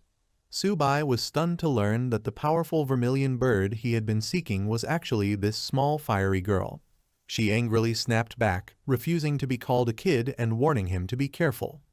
While wondering how to tame her, Su-bai jokingly considered a rough approach. But the girl immediately flared up, furious that he dared disrespect her title of saintess. She erupted in flames, shouting her intent to punish Su-bai. Her aggressive stance made it clear she wasn't going to be handled easily. Watching from the side, one of the others was shocked by the intensity of her power. It was obvious now this little girl was no ordinary opponent. Su-bai observed her furious outburst and casually noted that she definitely had a fiery temper. Using his speed skill, he quickly grabbed the little girl, insisting that kids needed discipline if they didn't listen. Infuriated, she couldn't believe a lowly creature dared to put his hands on her. Exploding with anger, she declared him dead meat and swore vengeance. Her energy flared violently. This so-called saintess wasn't going to let him go easily. Su-bai forced the little girl to the ground, determined to discipline her. She protested and lashed out, but he ignored her fiery threats and kept going. Su-bai continued scolding her, demanding that she submit. He warned her that reckless behavior like spitting fire in a forest could get her into serious trouble. Watching from the sidelines, the others were unsure how to react. One of them questioned if Su-bai was going too far, but the other reminded him that she was no ordinary girl, she was a beast from the myriad clans. Eventually, the girl broke down crying, swearing revenge. She shouted that once she grew stronger, she'd get back at Su-bai, and even promised to spank him in return. Su-bai, growing frustrated with the girl's refusal to submit, demanded she beg for mercy. Even after repeated warnings, she continued to resist stubbornly. Her cries echoed through the forest as she refused to give in. Later that night, the group rested by a campfire. One of the men offered Su-bai a chicken drumstick, suggesting they eat and regain strength for future fights. Though Su-bai agreed to pause the fight for now, he warned the girl that things weren't over yet. She tearfully vowed revenge and mentioned her clan's elders, threatening that they would deal with him when they arrived. As the girl continued to throw a tantrum, Su-bai told her that if her clan elder appeared, he'd beat them too. While holding the struggling girl, Su-bai was handed a roasted chicken. The girl arrogantly claimed that she'd eaten all kinds of rare delicacies and that bronze-level chicken meant nothing to her. She couldn't hide her amazement. The girl curiously asked what seasoning was used on the roasted chicken. The smell had caught her off guard, and she started questioning why it was so appetizing. Su-bai teased her, wondering if she had never eaten cooked food before. He offered her a taste and hinted that seasoning made it even better. He confidently sprinkled some extra seasoning on the meat, assuring her it would taste even more delicious now. Unable to resist, she reached out for the chicken. The rich aroma overwhelmed her pride, and she quietly admitted that it smelled amazing. The girl finally took a bite of the roasted chicken and was immediately enchanted. She couldn't believe how good it was. Overwhelmed by flavor, she declared the drumstick unbelievably delicious, far better than anything she'd ever eaten. As she continued eating, she confidently stated she would now eat this every day, claiming it was tastier than even her elders' so-called spiritual food. Seeing the opportunity, Su-bai offered her a deal. Follow him and do as he says, and she'd get drumsticks with every meal. Without hesitation, she agreed, completely won over by the food. The girl reminded Su-bai to keep his promise. He confidently assured her he would. Right then, a system notification appeared, confirming he had successfully tamed the ancient demon phoenix and advanced to silver high rank. Su-bai grinned to himself, amused that all it took to tame such a powerful being was a single chicken drumstick. Later, as they rested by the fire, Su-bai called out to Xiaoba and Xiaobai, inviting them to come and greet their new companion. Su-bai introduced Xiao Hong to the group, declaring that she was now part of their family. Excited, she admired Xiaoba and Xiaobai, calling them adorable. Xiaoba growled, reminding her that he was her elder brother, not a pet. Xiaobai also chimed in, demanding respect. But Xiao Hong simply giggled, thinking they were too cute to be scary. As she hugged the turtle and cat together, Su-bai gently reminded her to show respect. They were her big brothers now. Watching from the side, the others wondered if Su-bai was truly raising a powerful beast or just playing around. One of them even suspected Su-bai's intentions weren't entirely noble. The group sat around the fire, surprised at how Su-bai had suddenly tamed the girl and leveled up. One of them even jokingly accused him of being a lolicon, while another grew suspicious of his sudden progress. They asked Su-bai directly if he had really advanced to high silver rank. Su-bai casually confirmed it, acting as if it wasn't a big deal. But the others weren't convinced. They pressed him, asking if he had some kind of secret technique that helped him level up so quickly. Su-bai hesitated, playfully dodging the question by saying he had a system, but couldn't reveal more. Still, he hinted that maybe, just maybe, he might share it with them someday. Su-bai hinted that some secrets, especially about reaching king level, shouldn't be shared casually. He referenced a saying from the Dragon Kingdom to emphasize the importance of discretion. Hanjan quickly caught on and acknowledged the hint. Trying to impress, Hanjan offered a gold-tier beast core. The group watched as he nervously hoped to gain something valuable in return. Su-bai encouraged him playfully, claiming he was about to reveal something Lord Nai King personally passed down. He told Han to listen carefully. When asked if martial cultivation was truly about training the realm, Su Bai firmly denied it. He explained that what truly mattered was cultivating a Taoist heart. He continued, saying that with a determined heart and unwavering will to grow stronger, one could surpass others and achieve faster breakthroughs. Pointing to a distant mountain, Su Bai used it as a metaphor. While the whole mountain looked intimidating from afar, focusing only on reaching the peak made the journey more manageable. Though his words sounded profound, the others were unsure if he actually said anything meaningful or just cleverly took the golden beast core. Still, Su Bai insisted he was revealing the true path to reaching king level. Han Zhan excitedly thanked Su Bai, claiming he had finally understood the path to advancement. But when asked what he actually understood, his answer was overly simplistic, just repeating positive affirmations to reach king level. Fueled by confidence, Han Zhan ran off shouting his newfound philosophy, misinterpreting Su Bai's teachings. One of them even sighed, admitting that while Han Zhan's enthusiasm was impressive, his understanding was far from deep. Meanwhile, Su Bai asked Xiao Hong to stop relaxing and help Xiao Ba and Xiao Bai awaken their second elemental power. But she looked confused, admitting she had no idea how to do it. Su Bai explained to Xiao Hong that she now had the ability to help others awaken their second elemental power. He told her to focus her spiritual energy inward to sense the changes. Xiao Hong closed her eyes and began gathering energy. Flames flared up around her as she tapped into her power for the first time. Suddenly, she lit up with excitement. She could actually feel the energy flowing through her hands. Smiling with enthusiasm, she called Xiao Ba to go first, ready to help him awaken his hidden power using her newly realized ability. As Xiao Ba underwent the awakening process, he began to scream in pain. Despite the agony, his body started changing dramatically. The others were stunned by the massive energy surging from within him. His true form was beginning to emerge. A glowing light burst from his tail, signaling the activation of his second elemental power. With a mighty roar, Xiao Ba's form erupted in brilliance. The others watched in awe as his transformation neared completion. After enduring the painful transformation, Xiao Ba successfully awakened his second elemental talent, Water Origin. His new stats revealed his incredible growth. Now a mid-silver rank beast, he possessed dual earth and water elements, massively boosting his defense and healing abilities. The boy praised the evolution, noting that the combination of earth and water made Xiao Ba's defense nearly impenetrable. Without wasting time, the boy turned to the white beast. He announced that it was Xiao Bai's turn next to awaken a second power. Xiao Hong channeled energy into Xiao Bai. He roared in agony. Its body trembled, fangs bared, and claws struck the ground with force. Then suddenly, something changed. With a powerful burst of black-blue aura, Xiao Bai fully awakened. Su Bai celebrated joyfully as Xiao Bai successfully awakened the shadow element, surprising everyone with its rare elemental evolution. The white tiger let out a fierce roar. With shadow energy coursing through its veins, its presence became more lethal and intimidating.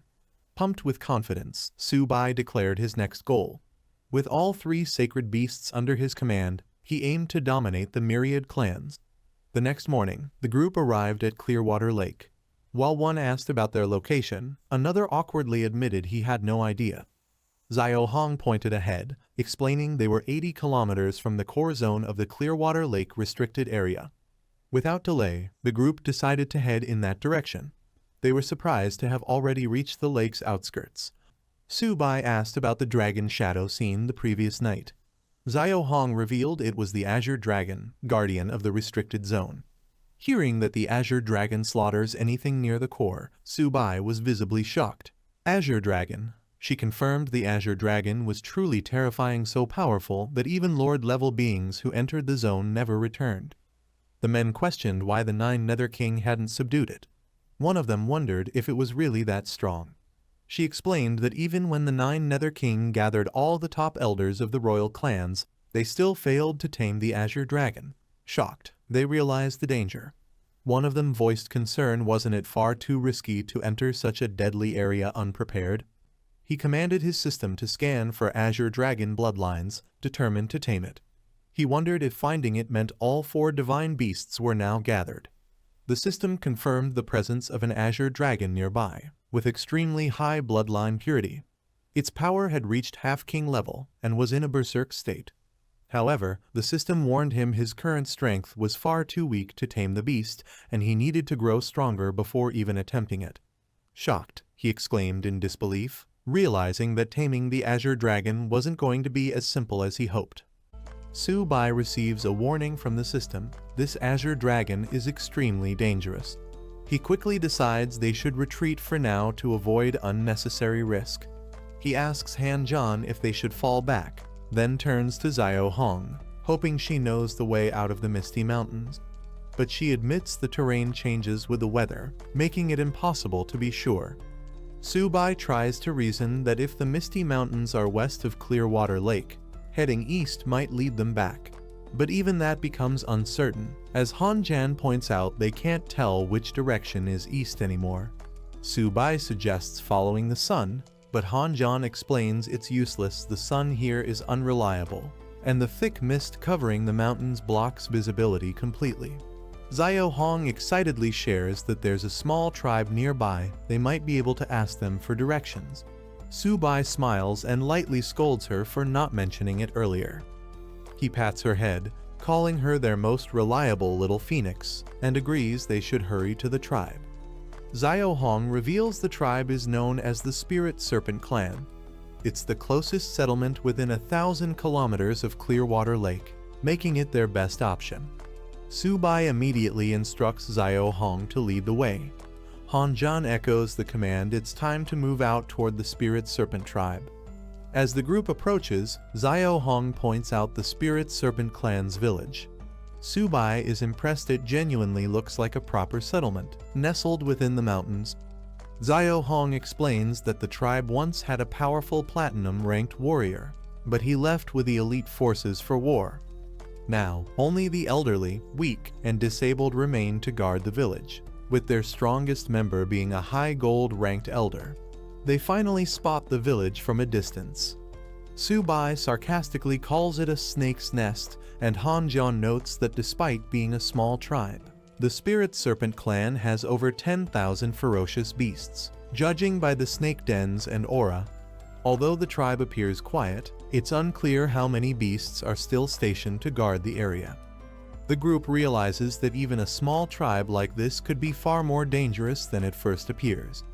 Han-jan suggests launching attacks from multiple directions to lure the beasts out of their snake dens and defeat them once their forces are scattered.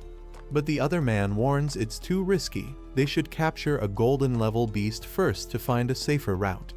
Xiao Hong scolds them both, saying all they think about is fighting.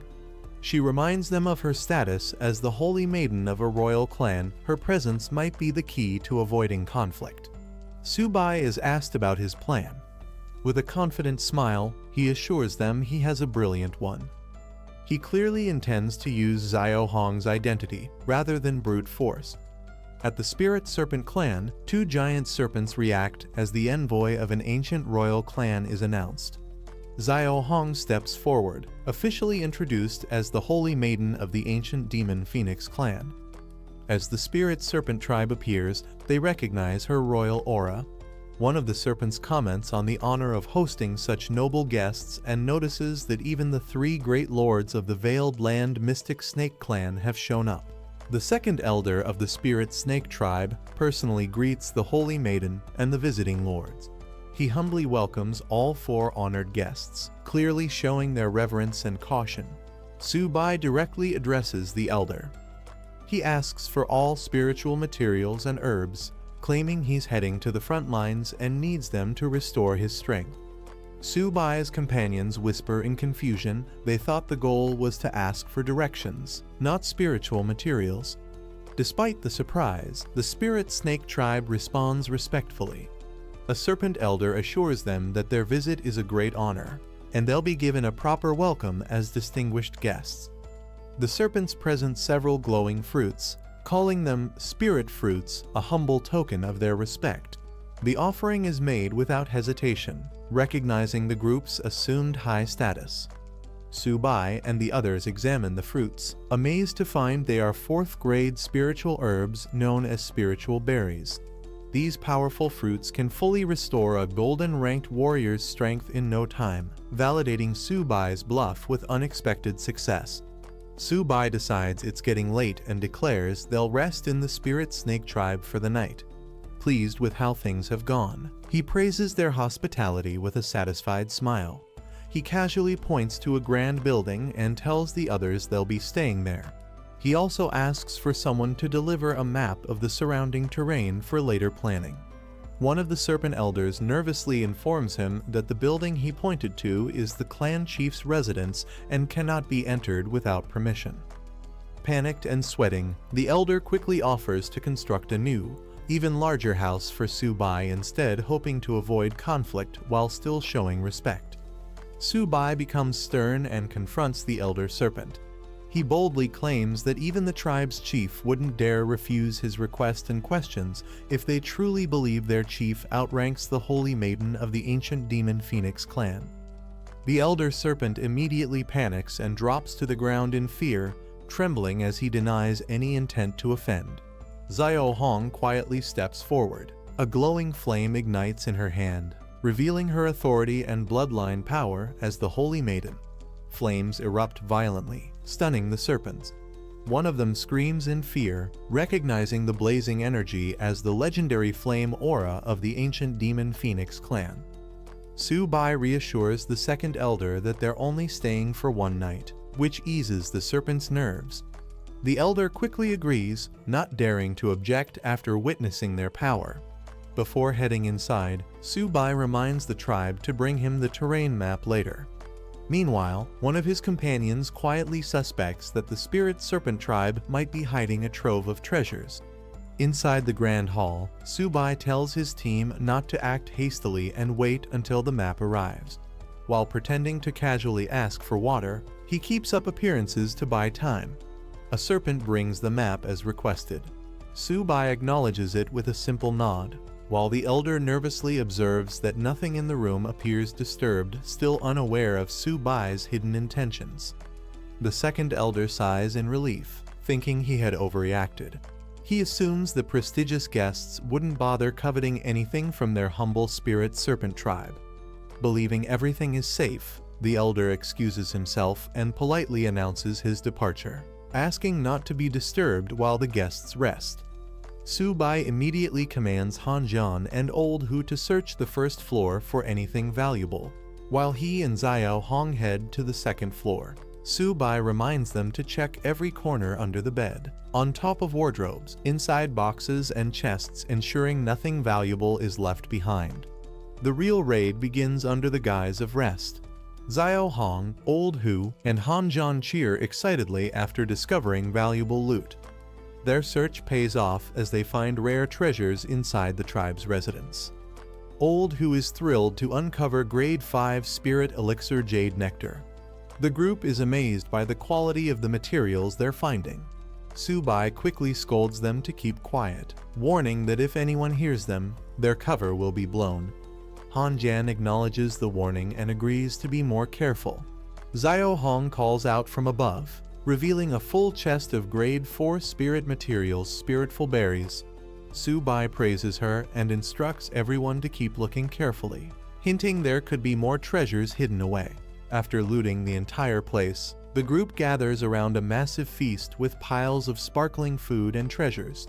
Su-bai asks if everyone is ready. Han Jian, Xiao Ba, and the others respond eagerly, full of energy and anticipation. With a loud cheer, they dive into the feast together. Laughter and chaos fill the room as they celebrate their success, surrounded by food, loot, and good spirits. After feasting, the group relaxes on the floor. One of them jokes that his soul feels awakened from the top-tier food, but Su-bai reminds them it's time to study the map seriously. Han Jian suggests they gather all the snake clans when they head out and summon their mounts for an escape. The team begins planning their next move based on the map. Su-bai delegates tasks. He assigns the silver-ranked spirit snakes to Xiao Hong, who confidently accepts the responsibility. The gold-ranked enemies are left to Han Jian and Old Hu. Su-bai finalizes the plan, instructing everyone to strike once night falls. Han Jian jokes about being full of energy, while Su-bai teases him for being more food than fight. Night falls over the Spirit Serpent Tribe's stronghold. Subai steps forward and shouts the command. He orders the second elder to immediately gather all the ferocious beasts of the Spirit Snake clan. In response, massive snake beasts begin to stir and emerge. Surrounded by powerful spirit snakes under the moonlight, Subai calmly observes the golden-ranked enemies closing in. He notes that 3 of them have encircled him. Subai pulls down his hood, muttering, "What a joke." He lunges forward with a powerful claw technique, aiming directly at one of the serpent's heads, catching them completely off guard. One of the snakes shouts in shock about a human attacking alone. But Subai's ambush lands hard, while another voice commands the Spirit Snake clan to kill without mercy. A furious spirit snake roars that it will tear the intruders to pieces. Hanjan and Old Hu charge in with full force, shouting to kill as they strike back without hesitation. Zioba transforms into a massive form and crashes down on one of the enemy snakes, crushing it with overwhelming power. At the same time, his white tiger spirit explodes into action, wrapped in a blue aura, as it tears through the battlefield. Zio Hong calmly grips her weapon as flames begin to rise around her. With blazing phoenix fire surrounding her, she leaps into the air and unleashes a scorching inferno, shouting about roasting snake meat. Subai watches from afar, stunned by her overwhelming power. He remarks that Zio Hong's phoenix bloodline is terrifyingly strong. A massive explosion of fire engulfs the mountain. The Spirit Serpent tribe cries for help, chaos spreading as they're consumed by the inferno. Zio Hong's attack turns the tide with devastating impact. Subai turns to Hanjan and tells him to handle the last remaining beast. Hanjan smiles confidently and readies his weapon, saying to leave it to him. A giant serpent spots them and angrily asks who they are. Subai answers coldly they're the ones here to take its life. In a flash, Hanjan hurls his weapon like a blazing spear, striking with precision and explosive force. The serpent is defeated instantly. Hanjan stands over the body, remarking that it was too weak to even fight back. Subai reminds him not to get careless after all. This is still the dangerous territory of the myriad clans. Zioba and the White Tiger spirit glow with energy after the battle. They both exclaim that they feel on the verge of breaking through to the gold rank, impressed by how fast their strength is improving. As the team regroups, Subai looks over the map and signals that it's time to meet up with the rest of their allies.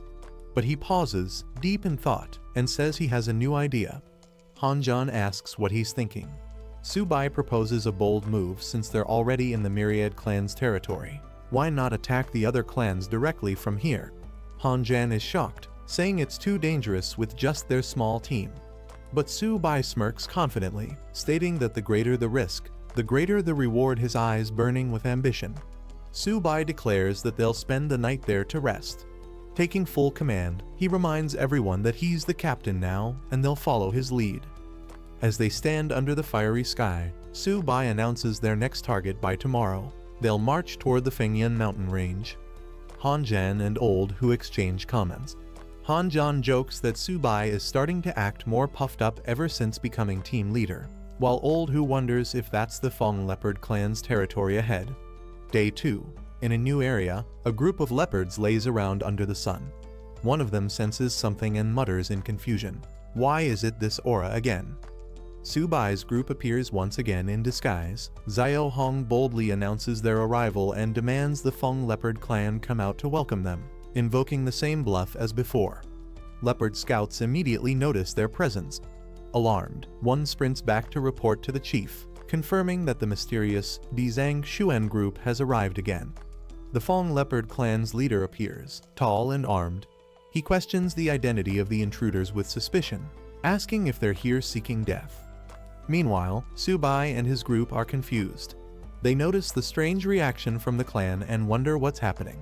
They have no idea what the leopards are panicking about yet. The leader of the Feng Leopard clan snarls with rage, declaring that they have an irreconcilable grudge against Dizang Xuan's group. Today, he vows, is the day for revenge. Without warning, the leopards charge fiercely. Their leader roars for his warriors to kill the intruders. A barrage of attacks rains down on Subai's team. Hanjan yells at Subai that his trick didn't work this time. As he swings his weapon, he adds in frustration that no one told him the Leopard clan had a vendetta with Dizang Xuan. They walked right into unexpected danger. Su Bai sees no point in holding back anymore. He shouts to Xiao Ba and Xiao Bai, ordering them to go all out and bulldoze everything in their path. His companions charge ahead. Xiao Ba smashes through with brute strength, while the white tiger's spirit slashes down enemy leopards with speed and precision. Su Bai turns to Xiao Hong, assigning her the task of handling the swift-moving leopards. She nods confidently and accepts without hesitation. Flaming energy surrounds Xiao Hong as she shoots into the sky. While she handles the aerial offense, Su Bai and Han Zhan continue the ground assault, overwhelming their enemies with sheer force and coordination. Xiao Hong unleashes a devastating blast of phoenix fire from above, engulfing the battlefield. One of the Fong leopard warriors is caught in the flames, screaming as the fire consumes him. With the battle over, Han Zhan cheers loudly. He feels a breakthrough coming and declares he's about to level up. Su Bai looks over with a smirk, smoke curling around him. He jokes confidently, asking if the method he taught wasn't incredibly effective after all. A system message appears. Su Bai's turtle companion has advanced to the gold rank, along with the white tiger spirit. As their summons rank up, Su Bai's own strength also improves. He smiles proudly, noting this boost is no small feat. Su Bai stands before his massive turtle, impressed by how much it has grown. He inspects Xiao Ba's upgraded stats through a glowing screen. It now possesses dual element abilities water and earth with powerful traits like Aobing armor and ice domain. The combination allows Xiao Ba to reduce enemy stats, boost its own attack and defense, and create a wide area freeze barrier. Su Bai is amazed at the drastic improvement in Xiao Ba's abilities.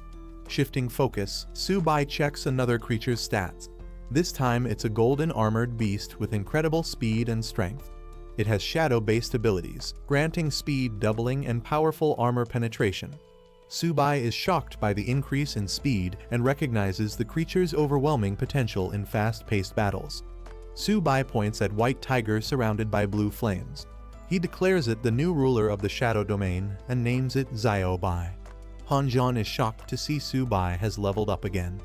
Despite Han Yan's own efforts and having a sincere heart toward cultivation, he wonders why he still can't advance. Su Bai calmly responds, implying that Han Zhan's belief in himself isn't firm enough. Su Bai continues to smile, hinting that true advancement requires unshakable conviction. Han Zhan stands puzzled, realizing that strength isn't just about effort, it's about mindset too. Xiao Hong, full of energy, asks where they're heading next. Holding a map, Su Bai and Han Zhan study their path. Xiao Hong mentions there's only one place they haven't explored yet, suggesting that the next destination might be crucial. Xiao Hong points toward a distant mountain shrouded in mystery and strange energy. She identifies it as the main city of the hidden mysterious clan. Su Bai confidently suggests heading to the hidden mysterious clan's main city. Han Zhan is stunned and questions if he's serious, while Old Hu worries the plan sounds too reckless. Su Bai, holding the map with a smirk. The city surrounded by shadows and guarded by powerful figures. It's clear this isn't just any city, it's a stronghold of the 10,000 races, likely protected by high-level warriors. Han Zhan raises concerns, comparing their plan to suicide. He believes storming such a city with just a few of them is too risky. He insists it's not feasible, calling the idea outright dangerous. Old Hu supports Han Zhan's warning, emphasizing that if their human identity is exposed, they won't even have a chance to escape. He admits that with just the three of them, infiltrating the main city is far too reckless. Su Bai turns to Han Zhan and Old Hu, questioning if they've forgotten their original beliefs and desire for cultivation. Raising his fist toward the sky, Su Bai declares that if they want more resources to grow stronger, then heading to the main city is the only option. Su Bai passionately paints a future where they stand before the enemy's fortress as king-level warriors. He imagines the respect and admiration they'll receive for defending humanity and defeating the 10,000 races. Su Bai shouts that even if they can't return, what they're doing is something truly noble.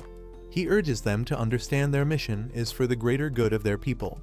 Inspired by Su Bai's speech, Han Zhan clenches his fists and declares that he will fight for the greater good of humanity. He sees glory in both living and dying for this noble cause, his spirit reignited with purpose.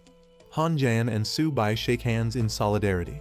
Old Who watches in disbelief, surprised by how quickly Han-jan's hesitation turned into determination. Su-bai proudly calls him a true son of humanity. Su-bai raises his hand and instructs Xiao Hong to lead the way. She cheerfully responds, ready to guide the team. Even a black bird perched nearby echoes their rallying cry, "For the sake of humanity." 3 days later, the group continues their journey. Xiao Hong joyfully leads the way, skipping ahead as she tells them they're almost at their destination. Su-bai and the others follow closely behind. Su-bai scans the horizon and finally spots their target, the hidden mysterious clan's main city. Xiao Hong confirms it, pointing toward the towering structure ahead. The massive city comes into view. It's not just a fortress, it looks like a gigantic black mountain piercing the sky.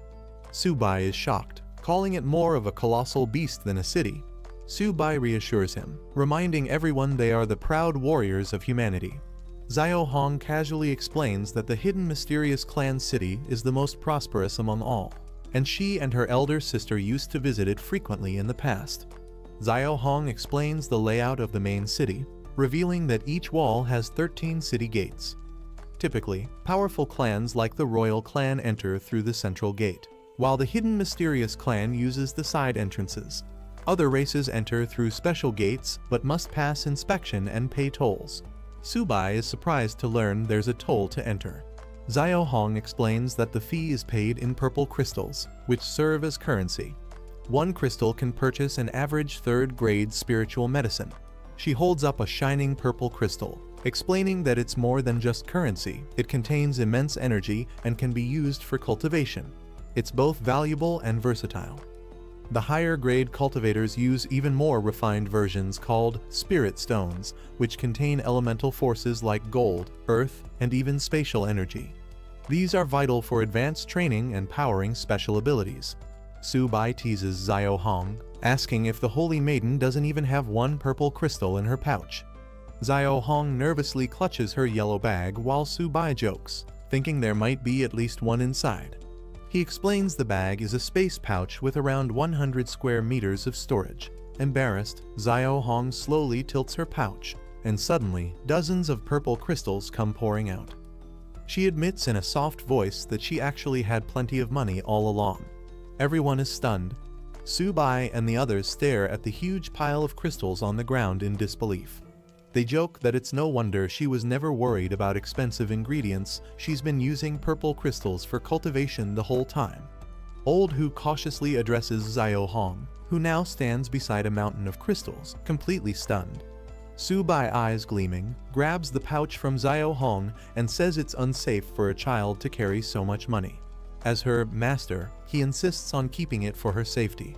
Xiao Hong tries to resist, but he's already taken it. Su-bai happily declares it settled while holding the pouch high. Old Who watches in disbelief, and Han-jan stands proudly. Xiao Hong, still reaching up, reminds Su-bai it's probably time to enter the city. Before they go in, Xiao Hong adds a layer of disguise by infusing them with the aura of the hidden mysterious clan.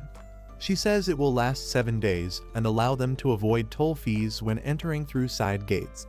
Su-bai agrees with the plan. Meanwhile, inside the forest, the group is surrounded by beasts. Observes something. He proudly notes that his camouflage method is flawless and points out how the beasts are. As the massive gates of the main city creak open, Snake guards bow and welcome the disguised group. Welcome back to the main city. Xiao Hong leads confidently, asking if they're heading directly to the main city. Su-bai confirms with a nod. Su-bai looks around in awe, noting how dangerous the place feels, like a stronghold for beasts. The city is teeming with all kinds of fierce beast clans, giants, dragons, and other intimidating figures. Old Who remarks to Su-bai how unexpected it is to see so many beastkin living within the city walls. Old Who and Han-jan observe the beast race residents and realize their strength is far greater than expected. The foundation of the 10,000 races runs deeper than they imagined, and the 3 major clans wield serious influence. Xiao Hong explains that the 3 royal clans tightly control the lower bloodline members. Most of the so-called million-strong army are weak cannon fodder, while the true threat lies with elites like the Jiayu clan and the hidden mysterious clan's royal bloodlines. Subai and the group now understand why some powerful figures didn't even consider the army a threat. With so many elites hidden among them, a direct battle would be impossible for humanity to win. Subai suggests they blend in and explore more of the city. Suddenly, Subai receives a message from Xiaoba through his system. Xiaoba reports discovering something unusual about 10 kilometers southwest. Subai suggests that since the city is huge, splitting up will be more efficient. He proposes that they each investigate separately rather than moving as one group. Hanjan and Old Hu agree.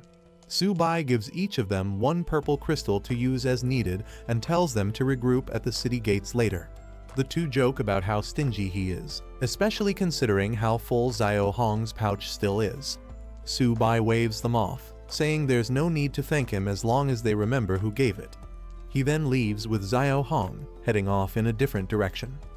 Old Hu says he wants to find a place to study ancient clan records and asks if Hanjan wants to join. Hanjan declines and instead decides to check out the local armor and weapons market inside the city. Following the signal Xiaoba sent earlier, Subai and Xiao Hong arrive at a mysterious, guarded gate deep within the city. Subai confirms this is the location they were guided to. With a confident smirk, Subai wonders aloud what kind of treasure or secrets lie inside. Subai and Xiao Hong arrive at a towering structure and wonder if this could be the main city's treasury. Subai notes how low the wall looks and thinks he could easily jump over it. But Xiao Hong points upward urgently, something's off. Suddenly, ominous purple runes flash across the sky, forming a massive dragon barrier. Subai is startled and thankful he didn't try anything reckless. He would have triggered a powerful defense. He examines the glowing runes and finds them oddly familiar. He recalls seeing symbols like these in an ancient book. They're not just decorative, there's deep magic at play. His eyes widen in realization. This isn't just any barrier, it's a forbidden space seal. Subai exclaims that with such a formation, even someone at the diamond level wouldn't be able to cross undetected. The hidden mysterious clan security is far more terrifying than expected. Subai curiously wonders what kind of secret this powerful barrier is protecting. Xiao Hong senses someone approaching and warns him. Calmly, Subai decides to temporarily step back and conceal his presence.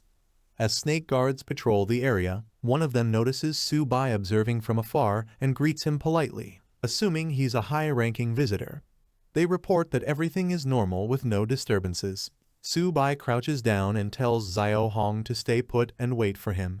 She nods with determination, ready to follow his instructions without question. Subai decides to test Xiaobai's newly awakened ability. Activating the skill Shadow Cloak, his figure begins to vanish. Xiao Hong watches in amazement as he fully disappears, praising the perfect invisibility. Subai sneaks past the snake guards as they open the door. The female guard reminds her team to shut the gate after she enters. As soon as the opportunity strikes, Subai quickly knocks out the snake woman with a precise hit before she can react. Standing above the unconscious guard, Subai deactivates his cloak and remarks how effective the Shadow Cloak ability is in stealth attacks. Subai steps confidently into the large hall. He stares into the darkness ahead and says he's ready. Inside the treasure vault, Subai excitedly rushes forward, stunned to find piles of purple crystals stacked in chests. He shouts in disbelief, realizing he's stumbled upon a fortune.